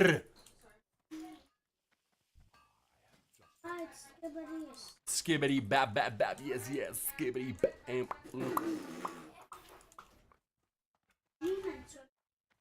Vi skal ud og have noget at spise. Du slukker computeren nu, mand.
Well. Guess who's back? Det er ikke mig. Det er heller ikke Slim Shady. Det er, kender du til? Jeg så deres sidste video, hvor de forsøgte at spise 1000 gram proteiner, og det var ikke sådan super duper vellykket. De kæmpede, altså de kravlede med næb og klør, men det lykkedes dem ikke. De kom ikke i mål. De sad i sofaen til sidst, så rigtig trist og bedrøvet ud, som en blå mandelbi, der havde fået stjålet sin pung. Vi kan ikke klare det, sagde de. Og det var ærgerligt, for det var sådan en banger video, og de var nået langt, og det var først sådan til sidst på dagen, de gav op. Det var faktisk kun en af dem, der gav op. Fordi der var en af dem, jeg kan ikke så godt kende forskel på dem, men han var sådan lidt, altså han spiste bare, nu gør vi det, og bum, men så hans bror, han kunne ikke mere. Og hvis ikke de begge to æder, så kan de ikke nå det, for det er et samlet goal, og hvis en af dem bare giver op, så skal den anden trække alt læsset og spise alt det, tage alt kødet i kæften, og de har brug for begge to at tage ting i kæften, ellers så dur det bare ikke. Så here we are, part 2 af kender du det, drengene, der spiser rigtig mange kalorier. Lad os prøve at tjekke det ud. Jeg går ud fra, at de har ikke postet den her video, hvis ikke de rent faktisk klarede det. Er vi ikke enige? Der er no way, de poster den her video, hvis det er et fail. De kan kun have klaret den. Der er no way, de postede 2 videoer i streg med den her challenge, fordi de ikke klarer det. Vi gjorde et rigtig godt forsøg på at spise 1000 gram proteiner i den sidste video, men vi klarede det var i hvert fald et forsøg. Desværre ikke. Som I kan se her, så er der altså... Men altså, no hate, jeg var ikke kommet igennem det. Stablet op til, at vi skal gennemføre det her lort nu. Vi har nogle helt nye madvarer med, der er sindssygt protein. Hold kæft, en ordentlig løgpose, der ligger her. Vi skal prøve at spise den her video. Vi håber... Hvad? Er det snus, der ligger her? I don't know where det er snus. Det må være noget smørost eller et eller andet. I alle sammen er kommet rigtig godt ind i det nye år. Det er vi i hvert fald. 1000 gram proteiner er ufattelig meget. Derfor så deler vi det altså op. I lige at spise 500 gram, og jeg spiser 500 gram. Så de har taget skummemælk i stedet for sødmælk, fordi det er proteiner, vi tæller, ikke kalorier, I guess. Dagligt behov. 0,8 gram protein per kilo i kropsvægt. Hvis du vejer 70 kilo, så svarer det til, at du cirka skal spise 58 gram proteiner. Proteiner mætter ufattelig meget. Det mætter meget mere end fedt og kulhydrater og alt det andet her. Det er derfor, det er langt sværere at spise mange proteiner, end det er at spise mange kalorier, for eksempel. Hvis det er tomme kalorier, så mætter det ikke. Proteiner, det mætter uanset hvad. Det er jo sådan i den her video, vi ikke må bruge hjælpemidler, vi må ikke bruge proteinpulver, vi må ikke decideret spise madvarer eller produkter, som indeholder sådan ekstra protein. Man skal ikke som for eksempel proteinpulver, proteinbar, sådan noget kunstig pest. Spise for mange weight gainer. Proteiner over en længere periode, det kan skade nyren, men det er der mange ting, der kan. Selvfølgelig alt med måde. Nu prøver vi. Ja, jeg tror også, de her drenge, de går i byen torsdag, fredag, lørdag, så der er flere ting, der kan skade deres nyrer. Det her, det gør ikke noget at gøre det med en gang eller to. Husk at subscribe på. Jeg ved ikke, om de stadigvæk gør, men jeg tror, de har fart på. Den lille røde knap. De er jo young and famous. Hernede og like. Prøv at se, når de rammer floor, så kommer alle pigerne bare hen. Er det ikke dig for YouTube? Videoen, hvis du tror, at vi kommer igennem. Kom nu! Og så må du ikke glemme at skrive lige ned i kommentarfeltet, hvis du har en madvarer eller rigtig meget protein, som vi ikke har med i den her video her. Skriv det lige ned under, så skal det være. For der er no way, de poster den her, hvis ikke de kommer igennem. Hey, var det egentlig den her video, jeg synes, jeg skrev en kommentar på den sidste. Okay. Kender du this profil? Altså simpelthen nede. Er nettet nede, eller hvad? Eller er det bare, kender du det som... hvad fanden sker der for det? Hvorfor må jeg ikke gå ind på det? Har jeg aldrig prøvet før. Altså fordi, hvad? Deres profil er simpelthen nede. Alright, here everyone. Okay, spændende. Vi skal bruge mad. Og det nu. Jeg er ret sikker på, at jeg smed en kommentar på deres sidste 1000 gram protein video. Det tror jeg altså, jeg gjorde. Næste dag, så har de bare fastet hele dagen før. Det bliver de nødt til, så de kan have fuldstændig tomme maver. Ude på tønden, lige skide det sidste ud. Helt tom krop. Han ser godt nok helt smadret ud. Han har brug for noget læbe på mad, det mener jeg. Klokken den er 06. Vi skal tidligt i gang, fordi vi har masser, vi skal spise. Altså jeg er sådan der lige går ud af min seng. Altså. Sig mig gang, er det mit net, der... Hvorfor døde mit net lige pludselig? Hallo? Er det nettet ned, eller hvad? Oh shit, det er det! Nettet er nede! Så kom nettet op igen. Jeg havde kommenteret, det mente jeg nok. Fyr noget tørret blæksprutte, og så er den der. Det er rigtigt, ja. Det var fordi, jeg fandt ud af... Jeg kan ikke huske, hvordan. Jeg tror nok, jeg så en eller anden video, hvor jeg fandt ud af, at tørret blæksprutte... Prøv at overveje, hvis jeg rent faktisk har det med i den video her. Tørret blæksprutte, hvor ulækkert det end lyder, så skulle det være noget af det allermest protein i. Altså sådan helt åndssvagt meget protein. Jeg ved ikke hvorfor, men det skulle nærmest bare være protein. Det er sådan, jeg ved ikke hvorfor. Lad os se her, næringsindhold. Fedt 2 gram, mættet fedtsyre 1 gram, kulhydrat 3 gram, sukker 0,7, protein 60 gram. Det er 60% af indholdet, der er bare proteiner. Jeg ved ikke hvorfor det er sådan, men tørret blæksprut, my guy. Jeg sværger, hvis de har tørret blæksprut med i, så giver jeg mig selv skulderklap. De har liket kommentaren. Okay. De har set mig, de har set, jeg rammer kommentarerne, de har set, jeg støtter. Altså, tror jeg har sovet 3 timer eller sådan noget i natten. Det er fordi, jeg er blevet snothammerende forkølet. Så ikke kan høre det på min stemme. Og sikke en timing. Og han står bare i kast der med pepperoni nips ud over det hele. Ja, tak. Det bliver gode gains. Vi skal have varet op. Vi skal have målt op. Vi skal have... Kraften med bygget som en skur, mand. Prøv at se, hvor bred skulderen er. Vi skal have kilo. Vi skal have proteiner. Vi skal have liter. Ej, det er næsten ikke mig. Ej, det er altså food prep, der vil noget, det her, mand. Ej. Og det var kaviar, det var ikke snus, der var derinde. Jeg sørger, hvis der kommer tørret blæksprut med i en video her. Altså, jeg løber nøgen rundt om mit eget hus. Bare i pure euforiske glæde. Hold da kæft, mand. Protein på protein trippeldækker af en boost der.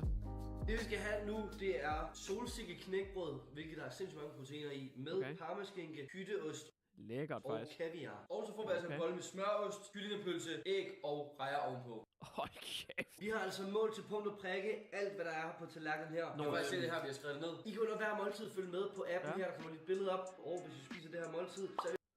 Så hvad sagde vi? Cirka 240 gram proteiner til morgenmad. Skål. Men det jeg var interesseret i, det er egentlig kalorierne. Hvor mange kalorier var der? De daglige kaloriemål 2328. Du har spist 343 kalorier for meget. Vil det sige, at der er 2600 kalorier i det her ene måltid? Det er så fordelt på 2 personer, men det er stadigvæk 1300 kalorier på et måltid. Det er jo sindssygt. Jeg så Kulmbach den anden dag. Han rullede McDonald's til morgenmad, og han kom kun lige over 1000 kalorier. De spiser 1300 hver. Altså bare i sådan noget proteinholdigt, det er egentlig sundt mad. Og hvis vi spiser det her måltid, så er vi på cirka 240 gram proteiner. Det er sindssygt. Til morgenmad. Skål. Altså de spiser jo egentlig relativt sundt her, og de ruller flere kalorier end et McDonald's måltid. That's crazy. Der er gains i den video her. Det må der være. De bliver nødt til lige at rulle en træning også, fordi de skal ikke lade alle de der gode proteiner, altså go to waste. De skal ind og ramme det der window of opportunity, og så bare lige træne igennem. Er vi enige, eller hvad? Altså, er min kæreste ved at støvsuge, eller sådan noget, banker hun hele tiden støvsugeren ind i stikkontakten? Hvorfor er det mit internet bare sådan... Er det noget med kulden? Der er jo snestorm over Danmark lige nu. Altså, hvad er det, der foregår? Det er anden gang på sådan 5 minutter. Okay, sådan der. Christ, så var jeg lige nede og lige for at høre, hvad fanden der skete. Så siger min kæreste, nå, men jeg var ellers mega forsigtig, dengang jeg pillede ved ledningerne, fordi jeg lige var ved at flytte vores stuebord, hvor kablerne er gemt inde bag. Jeg var ellers mega for... Ja. For helvede i satan. Så kører vi igen.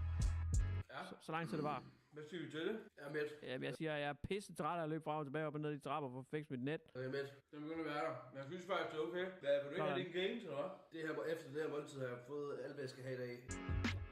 I skal ned i fitten og rulle en god træning. Altså få brugt noget af det der, så I er klar til at indtage mere. Nu spiser man kun videre, fordi man skal.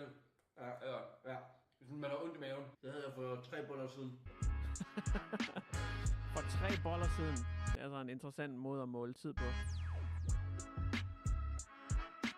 Bund eller bøkser, man. Sådan. Let's fucking go, man. Ja. Damn, kender du det? Beef med en bolle. Det er en beef, de kan vinde til gengæld, tænker jeg. Umiddelbart. Sådan, mand. Du så fucking mange gains, man. Tag de gains. Hvor lækkert. Så fik vi altså spist. Jeg synes dog, vi manglede en mikrofon helt op ved glasset, sådan lidt ASMR skubbet med. Det er vores første måltid. Det var faktisk ikke dumt det her. Måske det der knækbrød blev en lille smule tørt.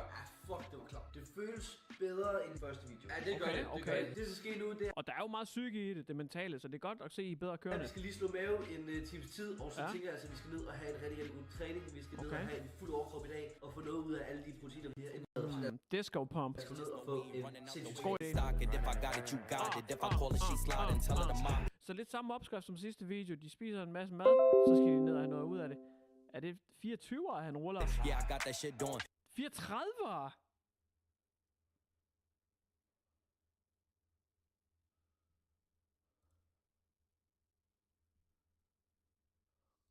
boy kind of strong? Then she took that thing off and bring it around. Going at it till I'm on. Ruller han seriøst 34 i flad bænk? Eller var det incline? Det er fandme da stærkt. That's kind of strong. I'm back in that bag again. Yeah. Say less. Damn, der er sgu da også kogekoner. Say less. Ikke at det betyder noget. I'm back in that. Yeah. What you doing? Det er ikke derfor, man kommer, vel? Yeah, I'm back in that. Hey. De år, jeg kom i fitness, der kom jeg hovedsageligt for at spille Pokémon Go. Fordi der var sådan et par Pokéstop lige ude for mit gym. That's a 1% drop. Hey, back in that bag again. Bring me around your friends. You know that I'm bagging them. Request me on Facebook. No, I ain't adding them. Bro, I despise Så det vi skal frokost, det er altså en lasagne. Det er lavet på en lidt speciel måde. Det er faktisk en opskrift, jeg har fået. Er det mor? Fra Jeppe Laks. Okay. Det er proteinrig, og så er det sindssygt nemt at lave. Today we're doing warrior hardcore. I'm done with rogue. Rødløg, tomatpuré, oksekød selvfølgelig, og lasagneplader. Og hvis I er i tvivl... Så de laver simpelthen lasagne fra bunden, i stedet for bare at rulle med en af mine gode venner, Knor. Altså jeg har jo 3 homies. Knor, Maul og Dolmio. Det er the homies i køkkenet. Om hvordan vi har målt de her ting op, der har vi en vægt. Der er rødløg, der skulle være 216.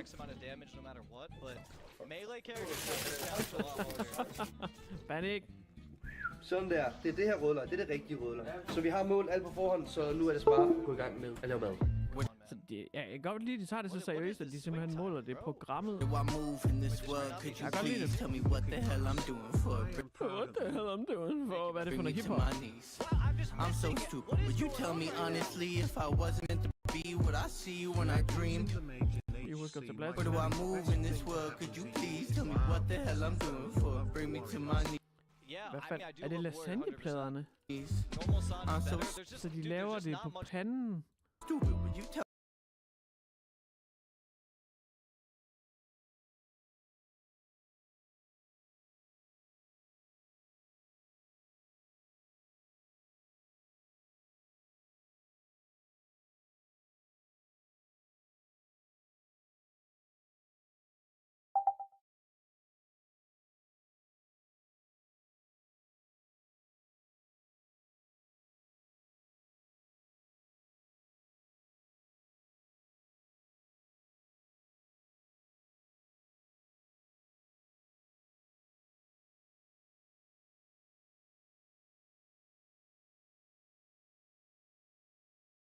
Guys, if you don't mind, I would like to just watch a YouTube video about SoD and eat my food, you know? Do some react content, right?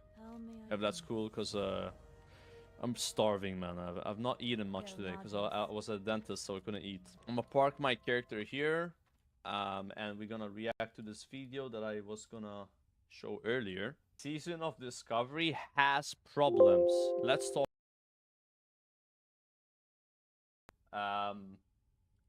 Let's see what this video is about. Season of Discovery so far has been one of the best times I've had in World of Warcraft in a long time. Same. Seeing vanilla content but with some adjustments really has made it into a whole new experience. Be that through the level cap at 25, the new content, or of course the rune system. It for sure has been an overwhelming positive season so far, but not without issues. And these aren't just issues that exist because we are level 25 either. In fact, I believe in most cases these will continue to be things that we see reoccur throughout the season. I also think we have giving feedback and players' hopes and wishes to thank for Blizzard really committing to this season in the first place. So why not carry on doing that now? Let's go over the problems Season of Discovery currently has and what can possibly be done about them. But first, a quick word from today's sponsor, Aeon Classic. As a channel that's focused pretty much entirely around the re-release.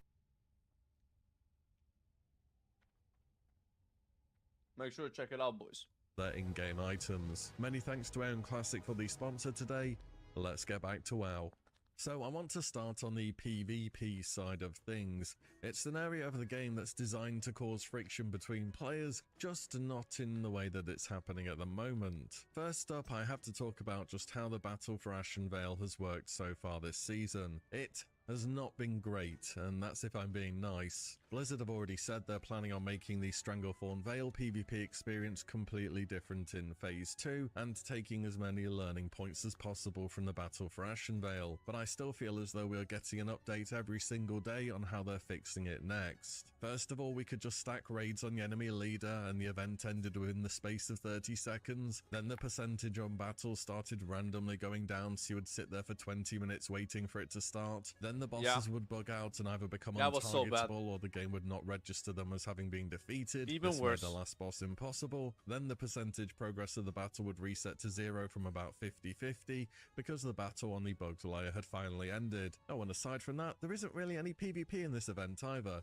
People just gather up in one big death ball zerg and run from one boss to the next. Is that everything? Did I cover all the bugs so far? I mean, I do appreciate Blizzard trying to fix this up and getting it working, but man, this must be eating into so much of their development time. I wish they could focus on more class balancing and making the best content possible and runes for the next phase, not having to fix an event that might not even be relevant in 2 months, several times per day. The Battle for Ashenvale did sound super cool, and maybe it can be redeemed and show what it should have been from the start, but so far it has really not been a high point of the season. And what's happened to this event is pretty much because of how predisposed people are to min-maxing and doing whatever yields the best rewards as soon as possible. For the Battle for Ashenvale, it's very much a race against the enemy faction. You want to defeat all of the bosses as soon as possible to get the best reputation gains, and then people go on to use those rep gains to buy the Ashenvale mount and tons of really powerful gear. Some people have even carried on doing this to Revered so far. But speaking of PvP and min-maxing, this gets me on to my next point. Pre-mades in Battlegrounds. Oh no. You know, I made a video back during Classic going over this exact topic. I thought it was a mistake then. I have not changed my opinion. In short, for Warsong Gulch at the moment, you can queue up as 10 players with full consumes, a stack comp, amazing gear, and be matched against 10 randoms with whatever gear they have, who might not even have a healer between them. Vanilla was made before the time when it was super common to min-max, and it really does show sometimes. I do get the upside of pre-mades though. It's a social game, you're grouping and playing with others, that's fine, and it gets you towards your goal faster. But the overarching problem with it is just fun. If in order for you to have fun, somebody else has to not have fun, you've got a problem on your hands there. And being matched as randoms into pre-mades, it's just game over when the gates open. It's not fun at all. You get rolled in the first fight in mid, and then you get graveyard camped until they decide to cap 3 times. It's so true, why though. not join or make your own pre-made? That is the obvious answer. And pre-made versus pre-made is actually fun. Well, time is usually the answer. Right now we have a really casual friendly version of World of Warcraft with a level cap of 25. You'll have people who could never make the grind to 60 seeing the end game content now because things have been slowed down so much. And saying if you want any semi-decent PvP you need to assemble a group just is not realistic in my opinion. In fact, as we go on, I bet you'll be seeing more and more complaints over the state of pre-made versus pug. Also worth a mention that ranking has changed how it works too. The whole concept of needing to grind so high you could fix your own honor cap, bracket breaking, bracket stacking, that's all gone. In short, there is a max number of honor you can gain per week that will advance your rank, and you can only go up a certain number of ranks per week too. It's not like you can go from 6 to 14 or something. They explained all of this in a blue post here. Unfortunately, I am lacking in a degree in mathematics, so as usual, the vanilla ranking system is completely mystifying. I did find an add-on, however, called Ranker, which pretty clearly displays where you are at, as well as what you need to grind to hit the next rank. It also has a what if mode, so you can look at your future grinds too. So, to be honest, I just used the add-on instead of trying to get your head around how the maths actually works. Oh, also, you can't drop ranks through decay anymore. But reminder, the rank cap is 3 at the moment, and we already have complaints of pre-made versus pug when you can get to rank 3 in 2 weeks with not a very large amount of effort. So this will be— By the way, Cool. All right, guys, we'll do a ready check. Do we want to scoot a little bit more right to give us more room? Yeah, that's fine. You should mark yourself, Sardalcon, to make the caster group stuck with you, no? Yeah, that's fine. And then move together. The main thing is we just need the hunter standing in front of the star. Yeah, Yeah, and you guys can be like even more drastically close. This guy doesn't aggro at all, by the way, so you can get really close to him. Okay, guys, good luck, boys. We got this. There's a pull timer. Here we go. You go first, right, Shaman? 5, 4. Yeah, I'll 3, go down first. 2, Save the big damage for 35% 1. if you have CDs.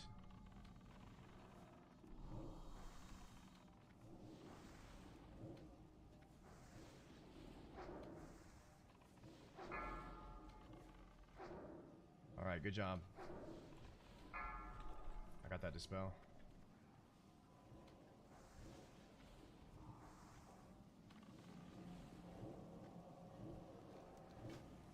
Moving left. Good dispels. We're back out. Moving left.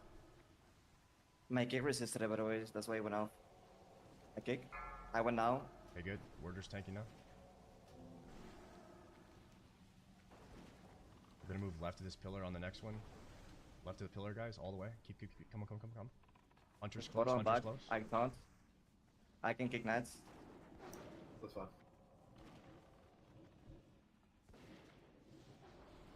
Can I kick? I got next. Okay, hunters are down. We need to push.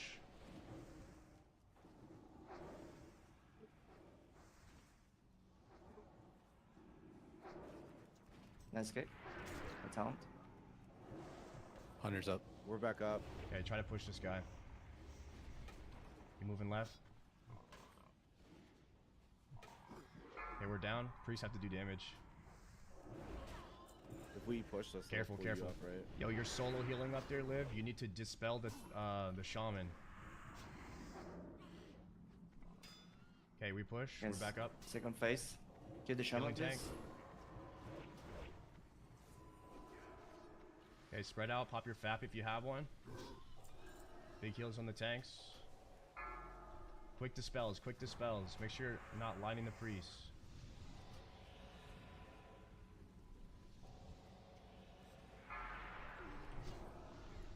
Come on, boys, pump. Keep the tanks up.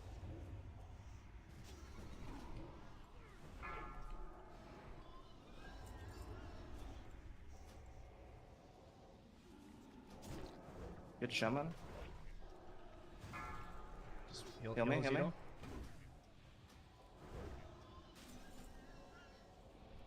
Heal me. Get the boss, boys. Toddy with the Come pet. on. Come on, guys. Kill him. Kill. Kill. All hunters, boys. Got it. Yes! Oh my god. Damn, bro. Oh, damn, boys. Wow. Well, at least we get to see the loot. What'd he drop, boys? What'd he drop? Let me check for you guys. For the glory. Oh, man. Oh, no. You guys have no idea how hard my heart is beating right now. Damn, man. Same here. Holy shit. So I think it's probably we were getting hit by a ton of the debuffs, so I think it's gonna be pretty much mandatory. Everyone has a FAP in order to do this on hardcore. Yeah. Yeah, the DPS just isn't there to keep If I up. had like one more day, I would have had Alchemy 150, but it is what it is. Same. Also, like, a lot of you guys weren't in my line of sight and stuff too, so I was trying to dispel some of you guys, but weren't in line. How was I saw Priest Mana before the second phase. It looked pretty good. It must did you guys go at all? No, some people just literally weren't in my Was line it just of sight. range? Yeah, that's what I was thinking. Everybody was LOS. That was tough, yeah. All right, well, we killed him. It's kind of nuts though that we got as far as we did. Yeah, I mean, we killed him like with no gear. So that's better than most people did on the first week of the game was out. So I'd say that's pretty good. I honestly thought we were gonna be Okay. It didn't start going south until like he was around 10%, 8% health. All right, let's go check this out. And we got 4 down phases too. I was not expecting that. You guys got out too, right? Well, Like, yeah, we you had guys 4 phased him. full phases. Oh, you got out because we phased. Okay. Yeah, dude, we were down there wanting, bro. We weren't gonna kill the 6 of those mobs. This is the moment where it started going bad for us. Is everybody's on the wrong side of the room. So in my mind, what we do is like we have everybody reset to the starting position.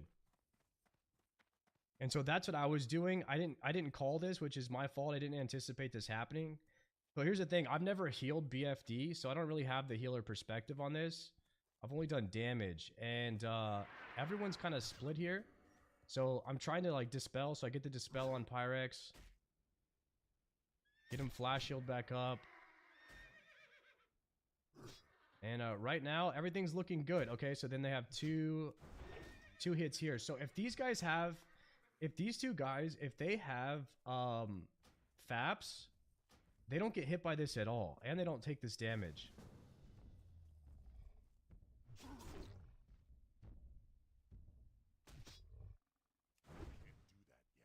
Second Hunter could have gotten Wind Fury. Okay, and so on each chain lightning, it hits 1 more person. That's why it's a DPS check. And so at this point, we need to dispel these people very quickly. And I get the tank, but the other two priests, okay, only one of them is dispelling. One of them is not dispelling quick enough. As you see, like my dispels are instant, but the other priest is a little bit slower. And then the other priest is not even dispelling at all.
Oh.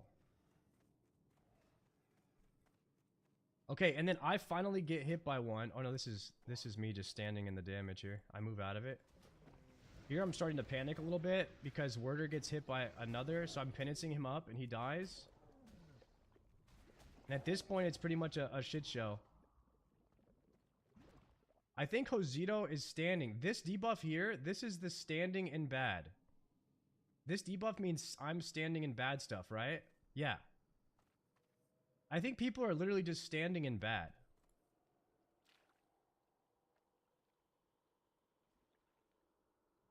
Bro, I'm penancing Josito, trying to heal him up here so hard. I'm single-handedly keeping Josito up here from like literally nothing. And then everybody gets hit by this last one. I'm 100% dead, but I'm trying to keep Josito alive for like another tick.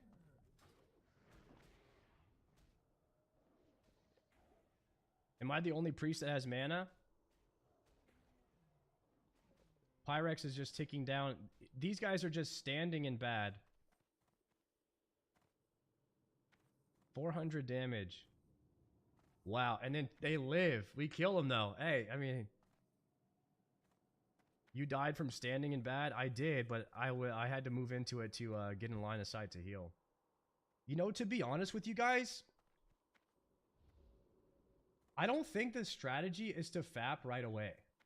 I think you let the first chains hit, maybe even the second chains, and then you free action potion everyone. You know what I mean? Because if it wears off at this point, was it a good stress test? Yeah, I agree. I think late FAP is way better. I think you might need to clear a zone or two. That could be true. It could be true. We had a lot of first-time players, to be honest. I was first-time healing. Josito was first-time tanking.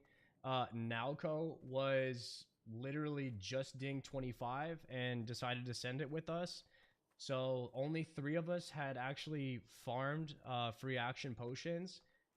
I really think that we would have been okay had everybody had free action potions. I think our comp was actually really good.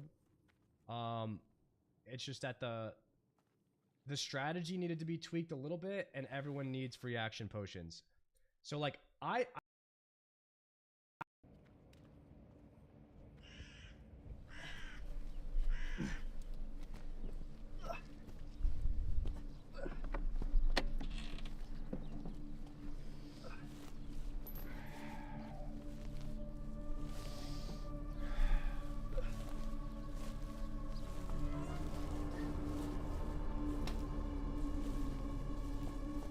Dieser Sumpf ist also eure Welt?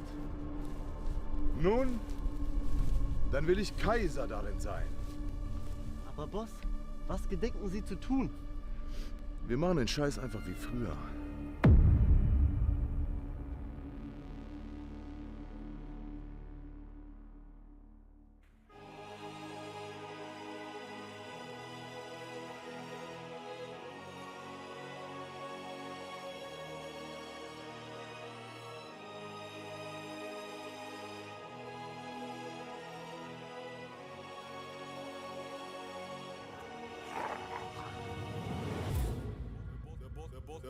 Der Boss ist back und Bitches sind in Aufruhr am Straßenstrich. Verkrampfter Blinzeln wie ein Maulwurf bei Tageslicht. Die wollen den Boss klar machen und wollen das dem Boss klar machen. Da sagt der Boss klar machen, versuchen kann man's ja mal. Ich probier ja auch mein Glück und geh bald Panzerstahl hart in die Kanzleramtswahl. Das doch witziger Scheiß. Mal die Komfortzone verlassen, wie du, wenn man dich wieder mal aus der Business Class schmeißt. Nice, der adlige Weltbürger.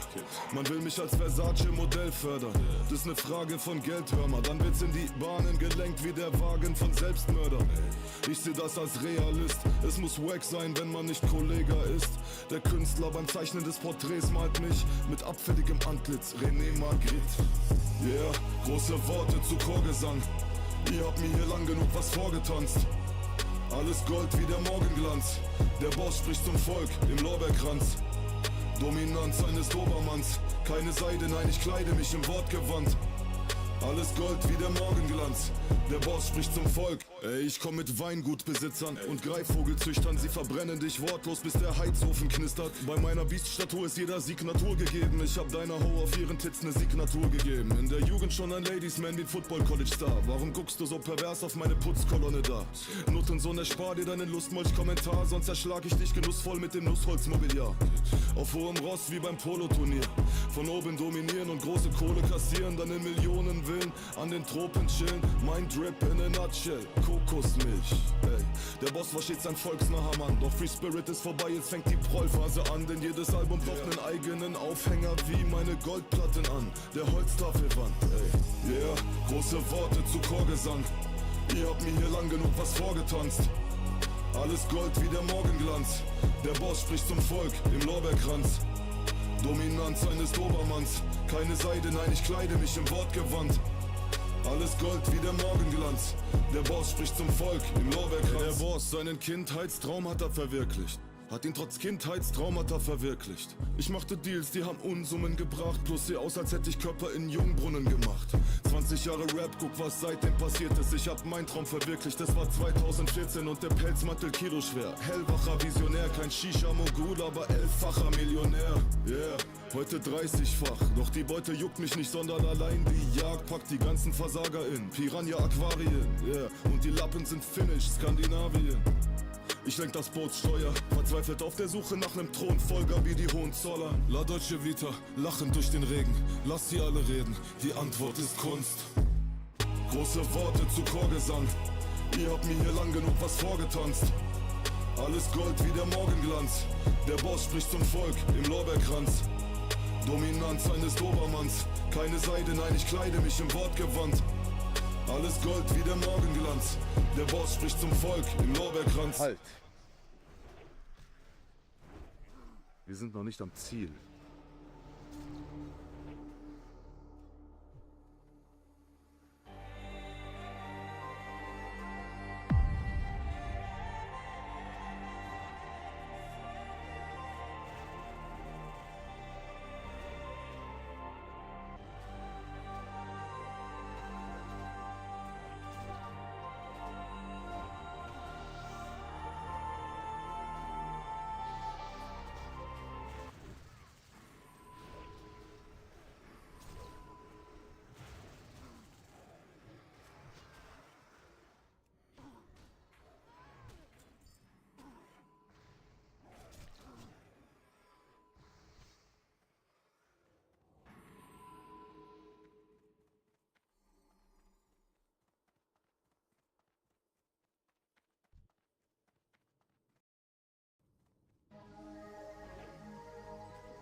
Ich bin 17, um mich rum nur resignierte Zukunftspläne. Meine Homies Teil einer deprimierten Jugendszene. Fruscher Karriere unter kaputter Laterne. Durch bisschen Wodka kriegt die Bushaltestelle Clubatmosphäre.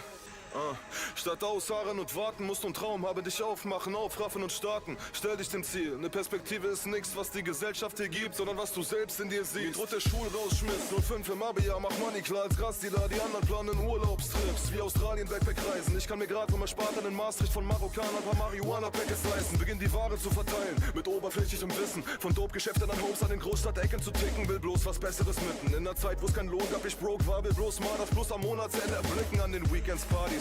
Hose abschleppen und flicken, nebenbei höre ich Rap und fang an Flow-Stafetten zu kicken. Overtake in the Bitch, schreib erste 6-fach Reimverse. Kaufe das Headset, gib im Netz an, dass ich Rapstar sein werde. Denn ich seh die Rapper und denk mir nur, was für Opfer. Fick die RBA-Gangster-Style wie die Kalaschnikover im Aktenkoffer. Okay, dann ist Showtime, Bitch. Ich droppe das Suelter-Tape, Job währenddessen am Flughafen-Gate in Frankfurt und ticke den Kuh auf ein Haze. Ich drop Punchlines in meinem Kopf mehr Lines als Kugeln, Bitch. In dem Musik-Clip, kein Studio-Kit, nur cool Edit. Doch ficke den Rapper wie ein Groupie-Chick. Die Motherfucker werden am Mic wegrasiert. Ich komm mit den fresheren Lines und den besseren Rhymes und der ZT1 hat Style etabliert. Kein Cash kassiert, Jets for free ins Netz, kriegt den Deal, Re-Release. Es tickt 2K, doch weiß, dass aus mir ein Nummer 1 Rapper wird. Weiter gedealt, immer Pokerface, nie Opfer aus Strahlung. Noch jung, naiv, Bunker-Weed, ne ganze Kofferraumladung. Bett abgezockt, doch braucht Darum. Immer wieder Cash-Deal, ab jetzt Riesenmengen. Krieg am Ende mies vom Stoffverkauf Ahnung. Den Boss der Bosse auf Fahrt zu. Amok, Marok nach Frankfurt, 2 Tage, Bach und das war schon. Wir machten es ganz kurz. Pep weggesnifft, Text abgezückt, Rap-Tracks gekickt. Direkt gemixt von Wisbo, wenn er weggepennt ist. Shouts gehen raus an Marok. Viel Glück im Management bis Z hat T2 verkaufte 3000, kein Cash in sich, Kid. Doch auf Tracks die volle Kontrolle wie Don Corleone. Mach mit Dämonen Riesengewinn wie das Horrorfilm-Genre. Im Real Life ist es billig Weed. Auf dem Tisch da Kokainpulver plus Amphetamin. Das Ganze ist wie ein Mosaik. Muster zieh nach Düsseldorf. Krieg von Blockernacken Hate. Bin zu der Zeit in sich Fights verwickelt wie Boxbandagen-Tape. Dieser Boss, der grad da steht, ist für Ghetto-Rap bei der Stadt ein rotes Tuch. Wie das Erkennungsmerkmal der Bloods. Dank Pep nur nächtelang wach. Der König der Lyriker. Gewalt täglich. Alpha-Gene wird persönlich und düsterer. Mein Debüt ist da. Hier L hat den Sound gepumpt. Ich krieg bei Gericht eine Geldstrafe aufgebrummt. Pelzmantel, Autos, Punkt. Ein Rapper mit Schmuck im Real Life broke. Doch es wird auf die Goldkette geguckt. Rap-Boss auf Schofen ein. Gangster-Sound direkt aus dem Kellerraum mit Flingern unterm Obdachlosenheim. Dropper Doppel-Lines, red wie ein Rapstar. Flow wie ein König, kleid mich wie ein Kaiser, aber lebt wie ein Bettler. Doch in ihren Augen glitzern Tränen, als Mom in der Küche sitzt und die Lines von alles, was ich hab, aus meinem alten Discman dröhnen. Und nach Jahren negativer Phasen schlaf ich wieder tiefer. Die Lage wird stabiler auf dem Weg zu einer Legacy.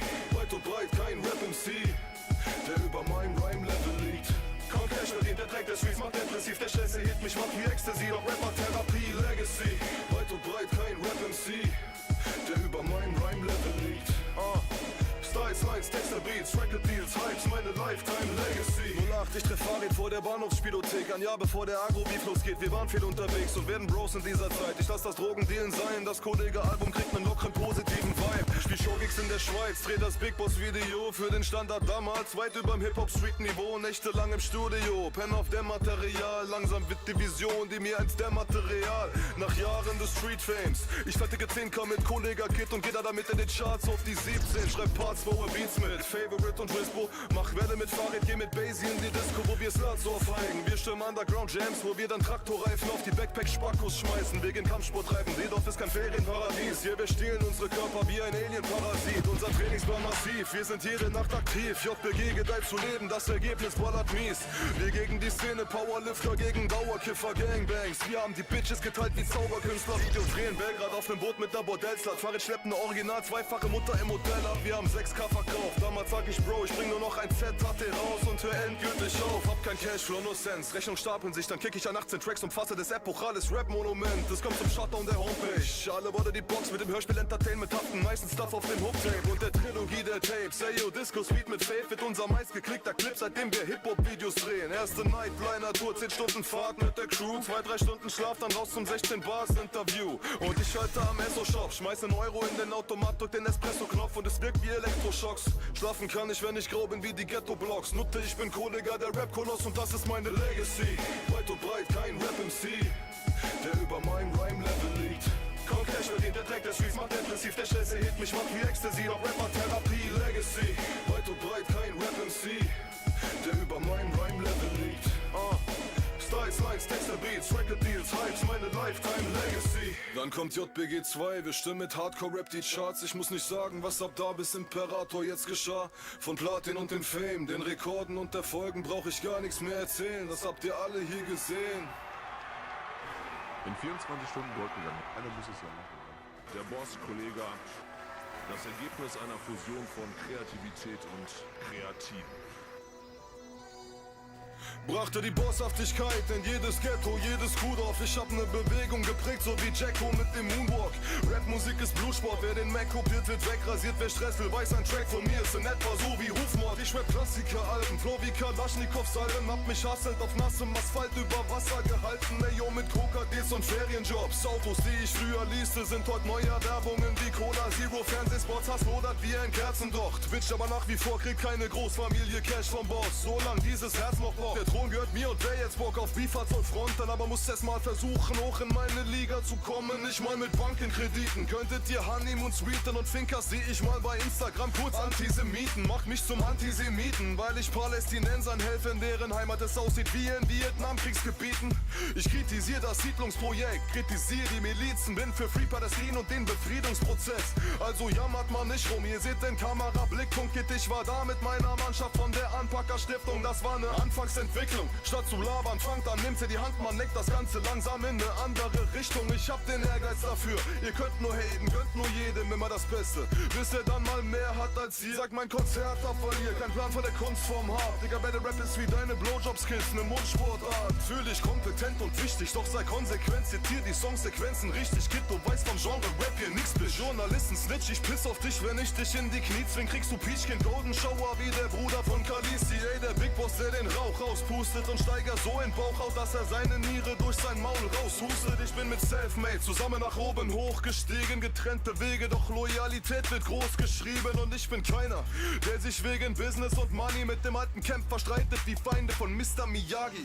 Ihr Wisser wisst gar nix, ihr habt Sayed gedisst. Der Junge hat 2016 und seine kranke Mom unterstützt. Durch bisschen Cashflow durch Rap-Passagen. Bruder, was für Cashflows, das sind bald ganze Cash-Tsunamis. In den letzten Jahren werden meine Bentleys immer teurer, weil ich ein Händchen für Erfolg hab. Wie im WM-Spiel Maradona, denn ob Echo, Gold und Platin, ich räum ab, was das Zeug hält wie mein Butler beim Säubern. Ist echt aus Mobiliarskit, ist es cool, egal der Business und Alpha-Man, nachdem die Bitches sich den Hals verrecken, Kid, die Snitches, die am Galgen hängen. Ich hab die Dollar-Stacks, Schweignutte, Zollrespekt. Mein Imperium, Erfolgsgeschäft wie Goldman Sachs. Boss Life, ja das ist Kostspiel, egal, es guckt die Lacoste-Gürtel, Schnalle, Zieren, Swarovski-Kistale. Doch Mama, du warst immer meine Nummer 1 und auch zukünftig. Wenn ich 100.000 mach, dann kriegst du 50. Ich bin weltprominent und so self-confident. Ich baue mir ein Felsmonument, wo drauf steht Rap-God-Legende. Das sind königliche Rap-Skills. Redet was ihr wollt, ihr Schafe, ich bin der Löwe, der zuletzt brüllt. Warte mal. Gehen wir noch mal rein. Wollen wir nicht zu früh los? Du hast noch ein Kapitel vergessen. Ein Kapitel vergessen? Boah, wüsste ich jetzt nicht welches. Welches denn? Ja, geh noch mal rein.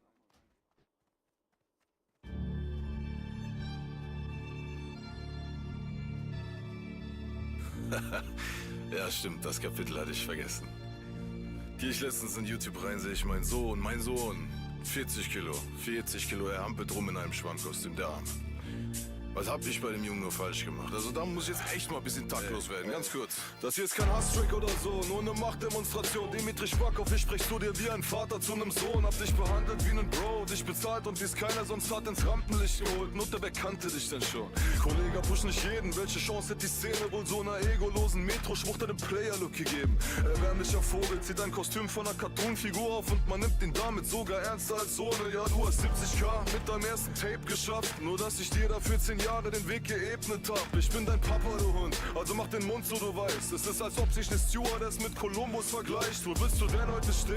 Ohne mich gäb's kein Diego und damit dann auch kein Spongebob-Kid. Du bist mein Fanboy gewesen. Sich Personal Messages, die RBA-Runde war Killer. Deine Wordplays und Raps sind sick. Ich schwör, du bist Mac im Biss. Hab dich zum Rappen animiert. Du hast es nächtelang probiert, hast meine Battle-Parts studiert und meine Technik dann kopiert. Den ganzen Rap-Stil adaptiert, komplett die Songtextstruktur. Alles Kollege nachempfunden, wie meine Bronze-Skulptur. Hast mich um Feedback angefleht. Ich angebiedert, fragtest, ey, brauchst du noch Feature-Parts fürs Hate, weil du ein Niemand warst im Game. Bei mir begann der Fame, ich hab ein Movement geprägt und gab dir die Chance auf meinem dritten Zuhälter-Tape. Verdiente selbst nicht mal gut an CDs. Ich schwör, du Maurer hast mehr Platten verlegt als ich beim Bau von einem Fußgängerweg. Halte dich trotzdem gut für Boss-Aura, das waren nicht Prozents. Wer sonst kriegt für paar Hook-Mellos 25%. Bist du Mariah Carey oder was? Und shit, waren die Hooks Fremdschämen. Digga, schwuler angehaucht als deine frisch lackierten French-Names. Klar ist das für ein Geldbeutel nicht so toll, fragt man sich stets, wie viel Selbstbräuner man holen soll als hellhäutiger Kobold, der auf Latin Lover macht. Was siehst du Outfits von Cartoon-Figuren auf? Du siehst doch ohne wie der Pumuckel aus. Mann, du richtig blasser Krüppel, brauchst schon Sonnencreme mit Lichtschutzfaktor 50,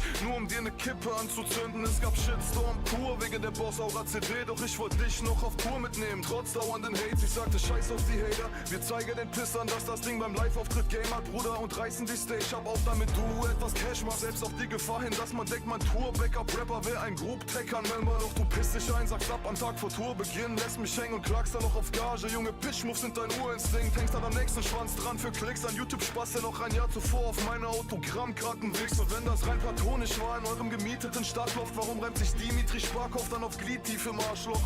Ich wollte dich damals schon zu Hackfleisch klatschen, doch ich war zu geblendet von der funkelnden Strasssteinjacke. Wer macht hier Plastikkacke? Ey, und wie's aussieht, reimt sich Kollege wohl eher auf 1 Million verkaufte Tonträger. Du hast den Diss 2011 schon geschrieben und suchst seit 6 Jahren an deine Eier, um den Track zu releasen. Geht's da noch 1000 Arabs Geld, du bleibst ein eierloser Psch, der nicht mal live auf Ritte spielt, weil er sonst Schweißausbrüche kriegt. Mann, du trautest dich nicht mehr aus deiner mickrigen Wohnung, wegen nix als ner Drohung, von paar Kids in nem Forum. Da fliegen Flaschen auf Tour, Mann, das gibt Massaker pur. Alter, man hätte dich kaum erkannt auf der Bühne mit deiner Lappenstatur. Und was für 1000 Bars, ich mach mir doch keinen Finger krumm wegen nem Abklatsch von mir. Du Lauch, geb ich den High-Five, sind deine Finger krumm wegen nem Abklatsch von mir. Yeah, Blut auf dem Bordstein ist Sprit. Wenn der Meister dem Schüler eine Ohrfeige gibt, dass sein Storchbein einknickt. Bring ganz BBM zum Battle, hol die Spinner dazu. Ich bring einen Haufen Finisher-Moves wie Wikinger Cruise. Füll meinen Infinity-Pool mit Dimitris Blut. Der blot mein Cock, es sieht von weitem aus, als spielt er auf nem Didgeridoo. Du wirst gefickt, weil Rap ist wie ein Knast. Es gibt kein Mitleid für Frischfleisch. Snitch, schweig, Dimitri, du frisst Blei. Rap deinen gefakten Double-Time bei Gigs live. Oder mach weiter mit irgendwelchen YouTube-Fotzen, Bitch-Fights und Click-Hypes. Ich könnte ihn wegpusten wie ein Giftpfeil. Doch ich weiß, die paar Dislines hier haben dem mich schon gefickt, so wie Rick Grimes. Undankbare geldgeile Snitch. Weiß die Hand, die dich fütterte, zu dem machte, was du bist. Ich sah dich wie einen kleinen Bruder, hab dich mental aufgepusht, damit du mal ein Mann wirst, der sich nicht erst Gangschutz kaufen muss, um stark für ein Videodreh zu sein. Labiles Wesen, weiß es selbst, dein neuer Freundeskreis nimmt deine naive Seele ein. Vielleicht siehst du später ein, Digga, der Unterschied zwischen dem, wer du bist und wer du gern wärst, ist kilometerweit. Egal wie viel du bläst bei deinen Gs, du Karnevalskostümtrager, der Rotschopf Kasache mit Latino-Player-Style. Ich legte 6 Jahre lang über deine Bitch-Moves schweigen. Dachte mir scheiß drauf, wer war jung? Auf einmal fängst du an mit Dislines schreiben. Rapstars sogar Platin-Rapper vor dem Schwamm ihren Schwanz einziehen. Bekamst als Antwort auf Genozid dann die Punchline mit Androgyn als kleine Warnung. Doch jetzt fühlst du dich wie ein Mafioso, als ob du übelsten Rücken hast, wie Quasimodo. Okay, der ekelhafte Real Talk kann noch kommen, doch nicht jetzt. Denn das hier ist kein Diss-Track, nur ein kleiner Bitch-Slap. Also sei nur weiter frech, mein Sohn, das Jahr ist noch lang. Und jeder, der sein Maul aufreißt, hier kommt alle noch dran. Alpha-Banger, wir sind Royal Family. JBG 3 wird Euthanasie für jeden Deutsch-Rap-MC. Legacy.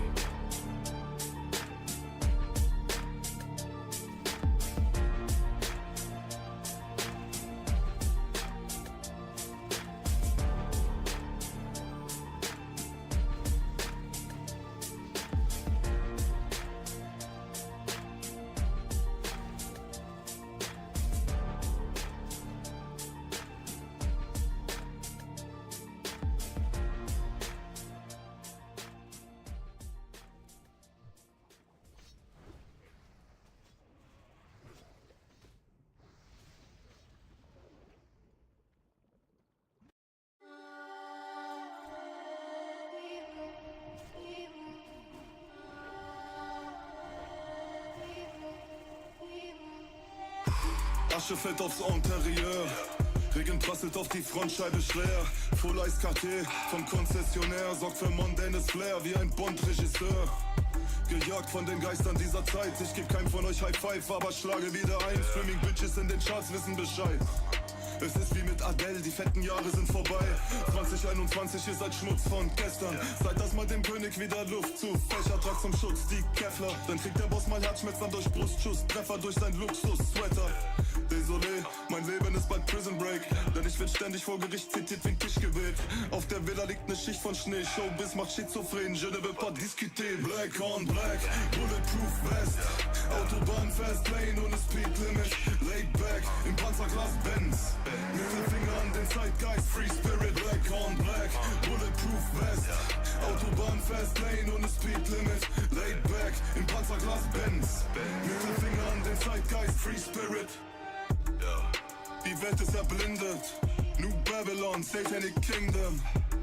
Hier bist du schnell auf dem Index. They censor me in German, so I tell them in English. Vampire Empire, sucking out our life force. Nights of the apocalypse, behold a white horse. Child lost, lies spread like wild moss. Let the wise Lord guide me on the right course. Met the devil in his purest form with his unique horns like unicorns. He offered me a deal to be a newly born music star. I left him and his contract rudely torn.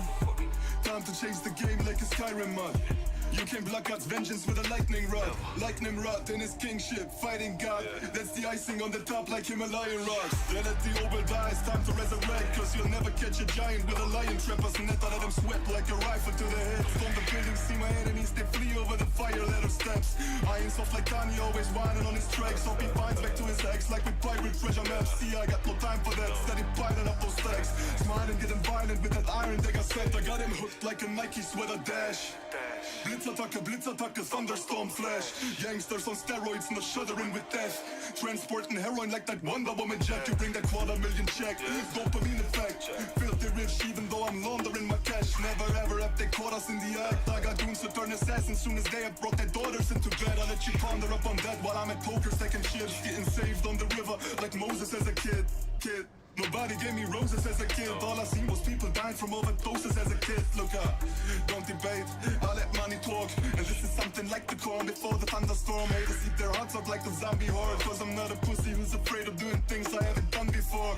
And I ain't never lying or snitching. Snowman in spring, see that white boy dripping. Ice cold sipping in the Learjet time zone switching. And I always had to fight for it. Black on black, bulletproof vest. Autobahn fast lane ohne Speed Limit. Laid back im Panzerglas Benz. Mittelfinger an den Zeitgeist, Free Spirit. Black on black, bulletproof vest. Autobahn fast lane ohne Speed Limit. Laid back im Panzerglas Benz. Mittelfinger an den Zeitgeist, Free Spirit.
The man them too inconsiderate, 5-star hotel smoking cigarette, mixing codeine up with a Finnegan. She got thick but she wanna get thin again, drinking apple cider vinegar, wearing skim cause she wanna be Kim in them. Alright, I know they are bad, stop acting innocent. We ain't got generational wealth, it's only a year that I've had these millions. My whip could have been in a Tokyo drift car, it's fast and furious. I went from the Toyota Yaris to Urus, they had their chance but blew it. Now this gal want me and her uterus, fuck it, I'm rich, let's do it. Take a look at these diamonds, wrong as her life is squinting, can't just stare. We're bae through thick and thin, she already fixed so I'm halfway there. Brown and bad, could've changed my mind, I was halfway there. 100 meters, I just put 9 gal in a sprinter. 100 eaters, it won't fit in one SUV, no. SOS, somebody rescue me, I got too many, I got, they could last me the next 2 weeks. Alright. Like send the address through, please. SUV, the outside white, the inside brown like Michael Jack. More time and Bella line and trap. Spend like I don't even like my stack. Pistol came on an Irish ferry, let go and it sound like a tap dance. The way that I ball, no yellow, the ref have to give me a black card. Who did what we're doing with rap? Man couldn't sell out his show after all them years of doing a cat. Sprinter, 2 gal in a van, inter. 2 man in Milan, heard one of my things dating. P Diddy need 20% or whatever she bags. Outside, my head in my hands. I told her my name is Sam, she said no, the one on your birth certificate. Your boyfriend ran from that diamond test cause they weren't legitimate. She Turkish Cypriot, but her car's Brazilian. I want her, my bro wants her affiliate. I'm cheap, still hit a chick like, yo, can I borrow your Netflix? She a feminist, she think I'm sexist, twisting my words, I think she dyslexic. Give me my space, I'm intergalactic. Before I give you my Insta password, I'll give you the pin to my Amex. Alright, this ain't stainless steel, it's platinum. Dinner table, I got manners. T-shirt tucked in, napkin. Still loading, that's the caption. I've only amounted a minimal fraction. Eat good, I got indigestion. There's snow in my hood, no aspirin. Can't get rid of my pain with aspirin. Dave just came in at Aston, I'm making that Maybach music. They're trying to insult my intelligence, sometimes I may act stupid. I never went uni, I've been on a campus selling cocaine to students. If bro let the drumstick beat, then something gon' leak, we ain't playing exclusives. Take a look at these diamonds, wrong as her life is squinting, can't just stare. We're bae through thick and thin, she already fixed so I'm halfway there. Brown and bad, could've changed my mind, I was halfway there. 100 meters, I just put 9 gal in a sprinter. 100 eaters, it won't fit in one SUV, no. SOS, somebody rescue me, I got too many, I got, they could last me the next 2 weeks. Alright. Like send the address through, please. Fire for a wife beater, can't rock with that, I ain't wearing a vest. Man have to send her therapy, she got an E-cup bra, a lot on her chest. I'm in Jamaica, Orica best. Hit a lick when cash converters, that don't work, it's porno chess. I'm doing more and talking less. I love chilling with broke bitches, man, book one flight and they're all impressed. I'm in the G63, the car hugged me like a friend through twists and turns. Man living for Nyash and dying for Nyash is fucked. Don't know which one's worse, I'm fucked. Bags in his and hers, what's hers is hers, what's mine is too. Heard that girl was a gold digger, it can't be true if she dated you. AP baby blue, papers pink, I probably hate me too. You ever spent 6 figures and stared at bail, like, look what you made me do. Yeah. Started with a queue, didn't wait in line. Weird, I'm asking my Blasian one, why you so focused on your Asian side? I know that the Jack boys pray that they get to the clubs and Dave's inside.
stop, I'm for pill.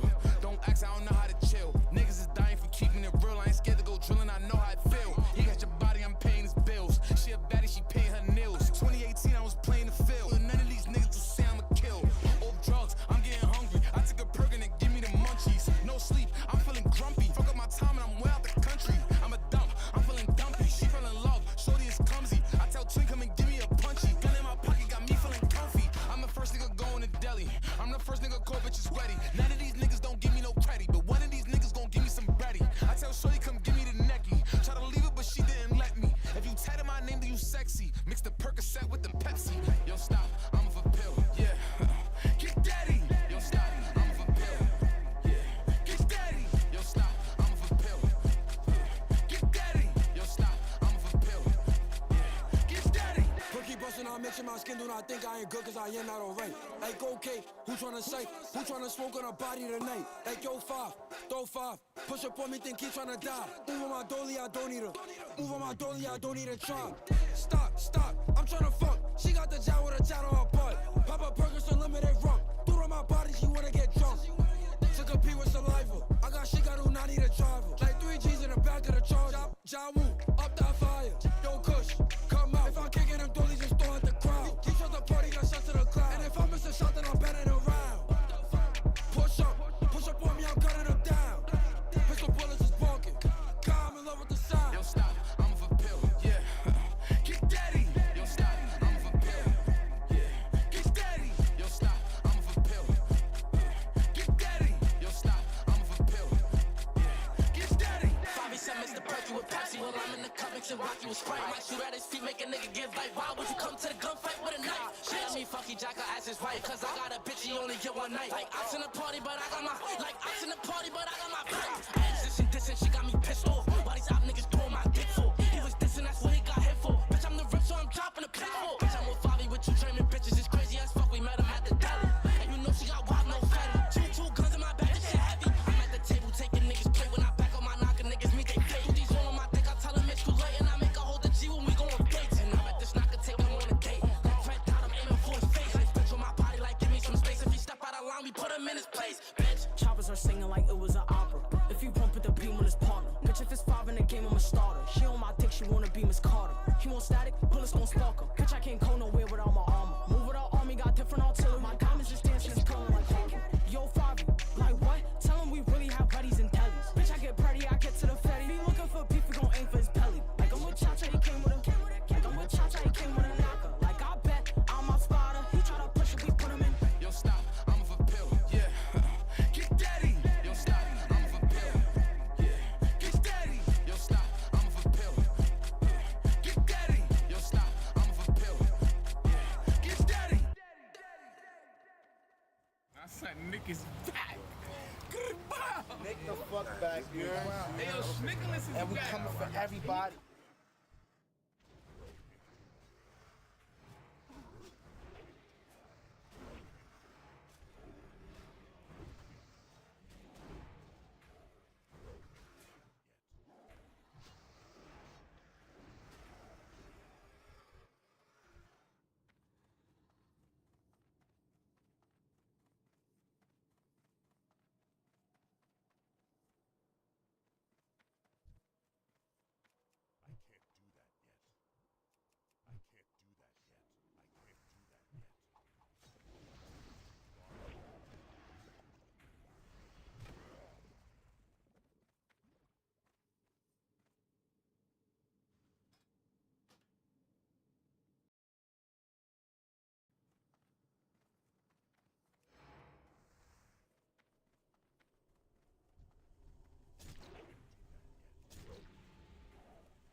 Nobody make fun of me today, but I got a small jet today, all right? Nobody make fun of me. I'm gonna give this to Kai, come right back to Miami streaming. I'm not gonna get off, but god damn, this is a small ass jet. Yo, Manon, bro, I swear to God, I'm gonna send you this clip. Get me a nicer jet next time, bro. I think Kai's gonna be surprised. He knows about the car, but he doesn't know about something else I got him. You guys got it, right? Oh, yeah. What? Oh, nothing. Hey, Kai, I got you, bro. Timepiece said that you guys, you couldn't get this. Could you get your hands on this? I had to get my hands on it to give to you. We just landed to Atlanta. About to get off. About to go on the Sprinter, pick up Kai's assistant, and then go straight to the AMP house. That's a nice Sprinter. But this is actually like the nicest Sprinter I've ever been in. I'm not even joking. The only reason why I'm even doing this is because, number one, yeah, I love Kai, right? I'm about my guy for way back now. But, you know, a couple of years ago, or it was last birthday, I took him to the jewelry store. I got him a nice watch. My birthday just passed. You know, he got me 2. So I'm like, all right, Kai, you know, you want to play games, I'll play games. So now we got him a nice little whip, and we got him an RM. So my next birthday, Kai, you got to give me a house. I'm going to call Duke and Phantom, let them know that I'm in Atlanta. Hopefully they're both at the AMP house. We're going to see right now. No way he doesn't answer me, bro. This is fucking insane. Duke usually won't answer, and then he'll come back like 5 minutes later. It's insane. With a big smile on his face. Whatever, Duke. Fucking weird-ass kid. You call Phantom real quick. Yeah, this is fucking insane. I'm not going to lie. What the fuck is this? Dukey's calling me. Dookie! Hey, what are you doing? You're driving me to Atlanta? I'm gonna see you. I'm in Atlanta. I'm surprising Kai with his birthday gift. When are you gonna be here? An hour? I'm gonna see you then. I'm gonna be at the house. Can't wait to see you. All right, bro. Whatever, bro. He's so weird, but he smirked. You sure you want me to buy it? All right, what's your price? I paid 19. Give me less because I used it. No, I'll give you 19. It's a great deal. Yo, I just bought this new bag, changes colors. What do you think? I bought it for $19,000. You get that shit on fucking Alibaba? Or? No, I bought it from him. Oh my God, this is so hard. 20,000 for that? Is that a stupid purchase, chat? Let me know right now. Hey, Marie, how you doing? You good? Yeah. Good. All right. He has no idea? No. Let's go. It's gonna be fun. Trackhawk Jeep. God, oh my God, that engine is crazy. Yo, Kai, it's about to be crazy, bro. And I just woke up too. I'm tired, you know what I'm saying? But I got you, bro. All right, Kai, I'm about to come scare you right now. All right, man, it's about to be very exciting. Kai, you should really just put this car in New York. Leave this at your mom's house and you're good because you don't got to drive this car around Atlanta, bro. Especially these roads where this car's making me have to pee, bro. You ever been here before? Yeah. Like you've done this? Nope. Oh, well, there you go. It's my first time doing NDA. I put Kai onto this, trust me. How long have you guys been doing the NDAs for? It's good. There's too many weirdos. You have to. What's up, bro? Bro, you need the streams, bro. Oh, I would. I just ate. I'm on my healthy shit right now. Yeah.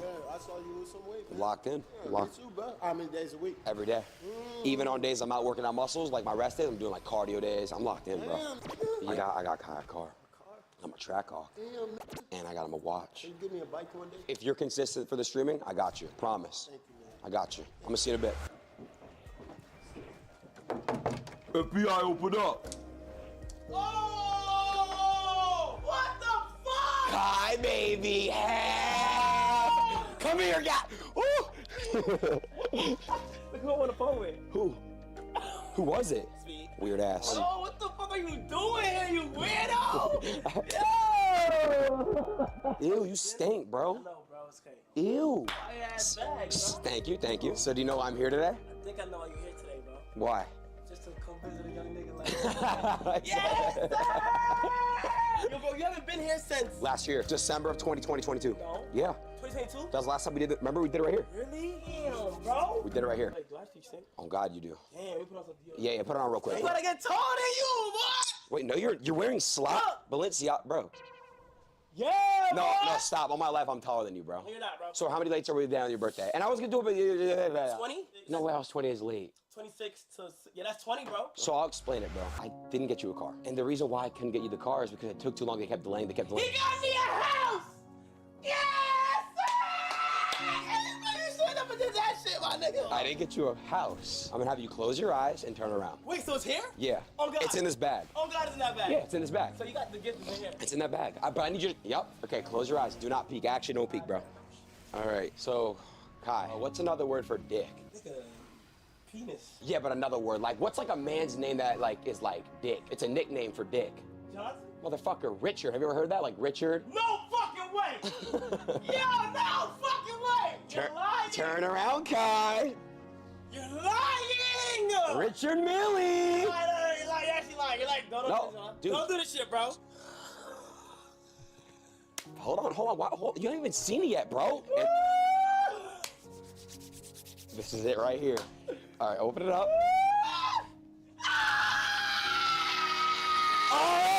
RM! Oh my fucking gosh! My dog, man! You know what's crazy? Watches are literally like the best thing I can ask for right now, bro. It is. For you to get me one of the top ones. That's bro. your first Richard, right? That's my first. I don't have one. You were on the phone 2 days ago about he loves APs, but I said, I gotta get you a Richard. Bro, the Richie. You don't know how to do it, do you? This way, this way. Yep. Mm-hmm. This way. Put it in this hole. Okay. It's in the hole? Yep. Tight. Stick it in. Yeah. Go ahead. Do I stick it in? Oh, it's in? Okay. It was a little bit tight. Sorry. Push it up. Push it up. Okay, just put it in the hole. Yeah. Yes. That's so hard. Yes.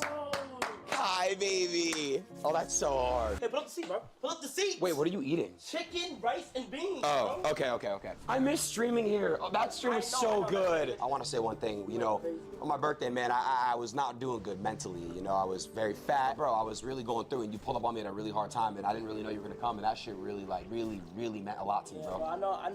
There's no way I was going to miss your birthday. I feel bad I missed yours. No, it's fine, bro. But I'm gonna do something really special, and I'm gonna start planning it a year in advance. I'm telling you. So what do you do every day? Tell me this. You go to sleep. So, I wake up, I eat. Okay. I watch Speed. Speed is in my Yeah, because he streams in the daytime. Yeah.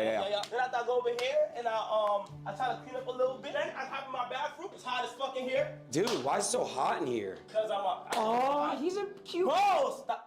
That's cute. Why are you showing them Miles Morales? It's Limited cute. Edition Spider-Man. It's electric toothbrush. Bro, but it's cute. Come on. You know it's adorable, Kai. Bro, stop! Damn, now your hygiene's good as fuck. I don't do any of this shit, Kai. I've never told nobody in my closet. I go in my closet and try to find what to wear and shit. Man, I'm the same way. I got exposed from a girl dancing in my closet. Oh yeah, you saw it. Yeah. So that's your girlfriend. Just say it's your girlfriend. Not yet. We're working on it. Not yet? I like her, but she doesn't like me. Did y'all do anything sexual yet? Nope, I haven't, bro. She ain't grab your dick not one time. No. She didn't grab my dick not one time, Kai. Of the sky. No, what?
Alright, chat. Vi er i fuld gang med indsamling, men vi skal lige... Vi har jo her med os i dag Gustaf og Maluk. Maluk. Gustaf og Maluk. Og I har jo Sneakerstore. The Sneakerstore. Altså med understreg under det, fordi det er jo bare... Det er faktisk mange det er den skobutik, ja. Den skobutik.dk. Den var også her. Ja, tak. No way, han har den her skokollektion her. Det er lige noget, der er taget på Google. Ja, hvorfor er de så rene? Ej, mate, det der no way. Nej. Ikke snyd. De er for rene, det ved jeg godt. Og du er svensker. Altså, der er ikke én klat sne på de sko her. Der er ikke én klat sne på det. Fufu-svensker. Niks. På den der video der. Der er mange. Og så kommer fingeren en gang til. Der er mange piger, der har vanvittige kollektioner. Vi har sådan et helt værelse, der bare er dedikeret til sko. Så er der bare hylder og sådan, det er proppet. Det er jo muligt, de sidder sådan der. Jeg tror det ikke. Så skal vi lige have et sygesikring ind foran. Kender I alle sko? Nej. Jeg vil næsten påstå at sige ja.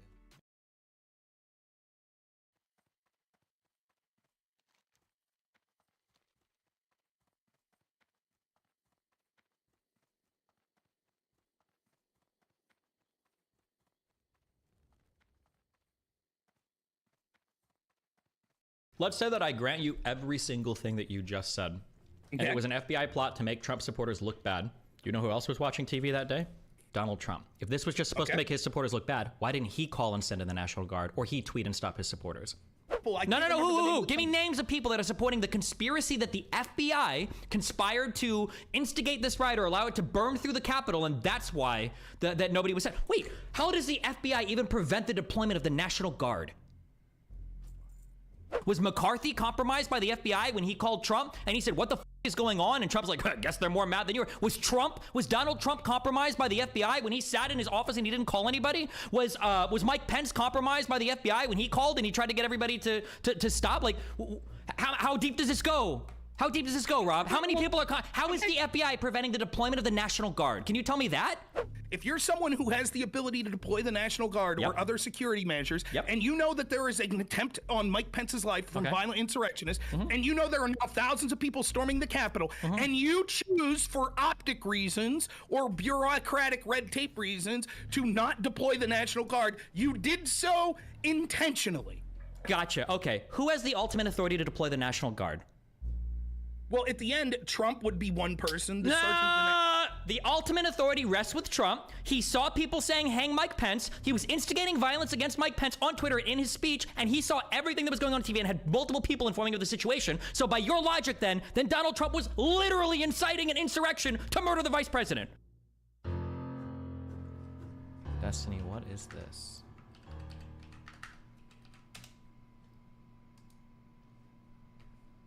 Jared Kushner did work in the White House. He worked very hard. It's becoming a little less clear what he actually worked hard at, because after he left the White House, he went out and raised $3.1 billion, that's billion with a B, for a private equity fund. And as you pointed out, he's not a private equity guy, he's a real estate guy. So where did this money come from? Some of it we know from filing, some of it we know from press reports. What we know for a fact is he raised the $3.1 billion. What we also know for a fact is that... Okay, listen. These types of things are good to point out hypocrisy from Republicans, but you don't actually know if Kushner's done anything wrong. The question is any of this money suspect? Like, what money did he raise here that seems ill-gotten? Like, what is even the hedge fund that he works for? This isn't money that's going right to him, right? It's probably going to a group that he works with. Is it even like money that's just being sent to them, or is it like an investment that's being managed by somebody else? Like, it is weird that Republicans don't say shit about it, obviously, because they're biased partisan hacks, but like there's no evidence that there's anything wrong here, right? About $30 million of it actually came from investors in the United States. All the rest of it is foreign money. And of that foreign money, $2 billion of it came from the Saudis.